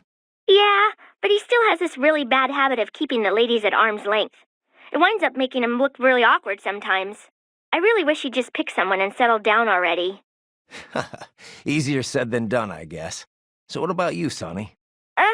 Me? Well, I've got science. That's all the love I need. Sounds like you've got your own problems in that department. Hey, Raiden, you gonna keep that pup after this mission? Oh, you mean Wolf? Yeah. He's kind of a cutie. You think so? I don't think he's really the cuddling type, Sonny. Plus, he's not exactly mine. He just keeps following me around. Oh, yeah? Can I have him? Oh, I don't mind. But I don't know about him. He's kind of his own, animal. I check with him first. It's his call, not mine. Oh. Oh, well. He'd probably say yes, though. I mean, he seems to like you a hell of a lot more than me. Really? Oh, I sure hope so. Thanks a lot, Raiden. Wouldn't even shake for me. Sonny, I've lost contact with Wolf. You... really? Oh, I hope he didn't run off because he didn't want to live with me. I don't think it's that. I've got some things to take care of first, but I'll look for him when I have some time. All right. Thanks, Raiden. Raiden, I heard Armstrong's using the name Operation Tecumseh for the assassination attempt. It makes sense. What do you mean? Tecumseh was a Native American tribal leader, a symbol of resistance against the new settlers. Guess you know your U.S. history better than me. This is basic stuff, Raiden. As legend has it, Tecumseh put a curse on the U.S. presidency. Every 20 years, whoever is elected president was doomed to die before he served out his term. And it played out that way, too. From 1840 to 1960, that's exactly what happened. Ah, a fitting code name, then. Yep. It hasn't worked since 1980, though. Ran its course, huh? Didn't last as long as the bald Harry rule in Russia, at least. Besides, Hamilton wasn't elected in the right year for it to take effect, right? Wouldn't Armstrong be the one elected in 2020 if this works? Well, I'm sure the name is meant to be a bit tongue-in-cheek, not like how the U.S. Army names their ops. Still, pretty bad karma. Just be careful, Raiden. Hey, Raiden, there's something I've been meaning to mention. What's up? Well, they're telling me someone broke our front gate at the plant. Oh. That's an electronic lock, you know. Yeah, I thought it was open. It wasn't. But you're strong enough to pry it open if you wanted to. Well, I didn't think I put that much force into it. You ask me, I think you need a sturdier gate. That's what I told security. Anyway, we'll send you an invoice for the reinforcement work. Not to mention the repair costs. Oh, come on, Sonny, it was an accident. Man, Rose is gonna kill me. Raiden! Are you okay? That's a pretty crazy Metal Gear. Kind of a far cry from your Mark II and III, huh, Sonny? In the end, nothing ever changes. Science always ends up being used for war. No, it's like any weapon. It's only a tool. It's all up to who wields it. Not everyone has their own selfish agenda. Some people like you are making a difference for the better. If only I could believe that. Cheer up, Sonny. You have the power to bring hope to a lot of people. Yeah, you're right. Are you all right, Raiden? More or less. What is with this guy? I don't know. I mean, he's a senator, right? I could understand if he was piloting Metal Gear, but a normal human being able to send you flying like that? It's inconceivable. Yeah, unless that body's more than human. Whew. I don't like this one bit. If I knew it was going to be like this, I would have never helped you get to Pakistan. Don't worry. Just means this will be a little more of a workout. I'll be back soon, with souvenirs. Raiden. Calm down, Raiden. You won't stand a chance against this guy if you lose your cool. I'm fine, Sonny, but I won't let him get away with this. Be careful, Raiden. Raiden! Are you all right? Why does this kind of thing always happen to you? You've been a victim of war ever since you were a kid. It's not right. Not just me, Sonny. It's you too. Millions of victims all over the world. It's easy to blame it all on guys like Armstrong, but it's more than that. It's everyone's fault. Anyone who goes through life blindly following others, following orders, never questioning what they're told, that's gotta change. I'm not sure how, but killing this guy seems like a good first step. We rescued America from the Patriots. I won't let Armstrong make it a wasteland. Raiden! Come on, Sonny. Don't worry. Let me see a smile. Raiden, your first objective is the presidential palace at the center of town. Intel wasn't exaggerating on the cyborg count, by the way. Duh. They are quite popular these days, the cyborgs. And no surprise, huh? Thanks to modern CNT artificial muscle tech, a single soldier can have the power of unmanned gear. With this body, I could take these guys blindfolded. Duh. But no civilians, under any circumstances. I see you even kick Alley Cat and we pull the plug. Relax, Boris. Besides, I like cats. All right, touchdown confirmed. Hold still a sec while I coordinate your position. Roger that. Okay, all set. Sending location data now. Vital signs all check out. Ground operation officially underway. Copy that. Heading for the palace.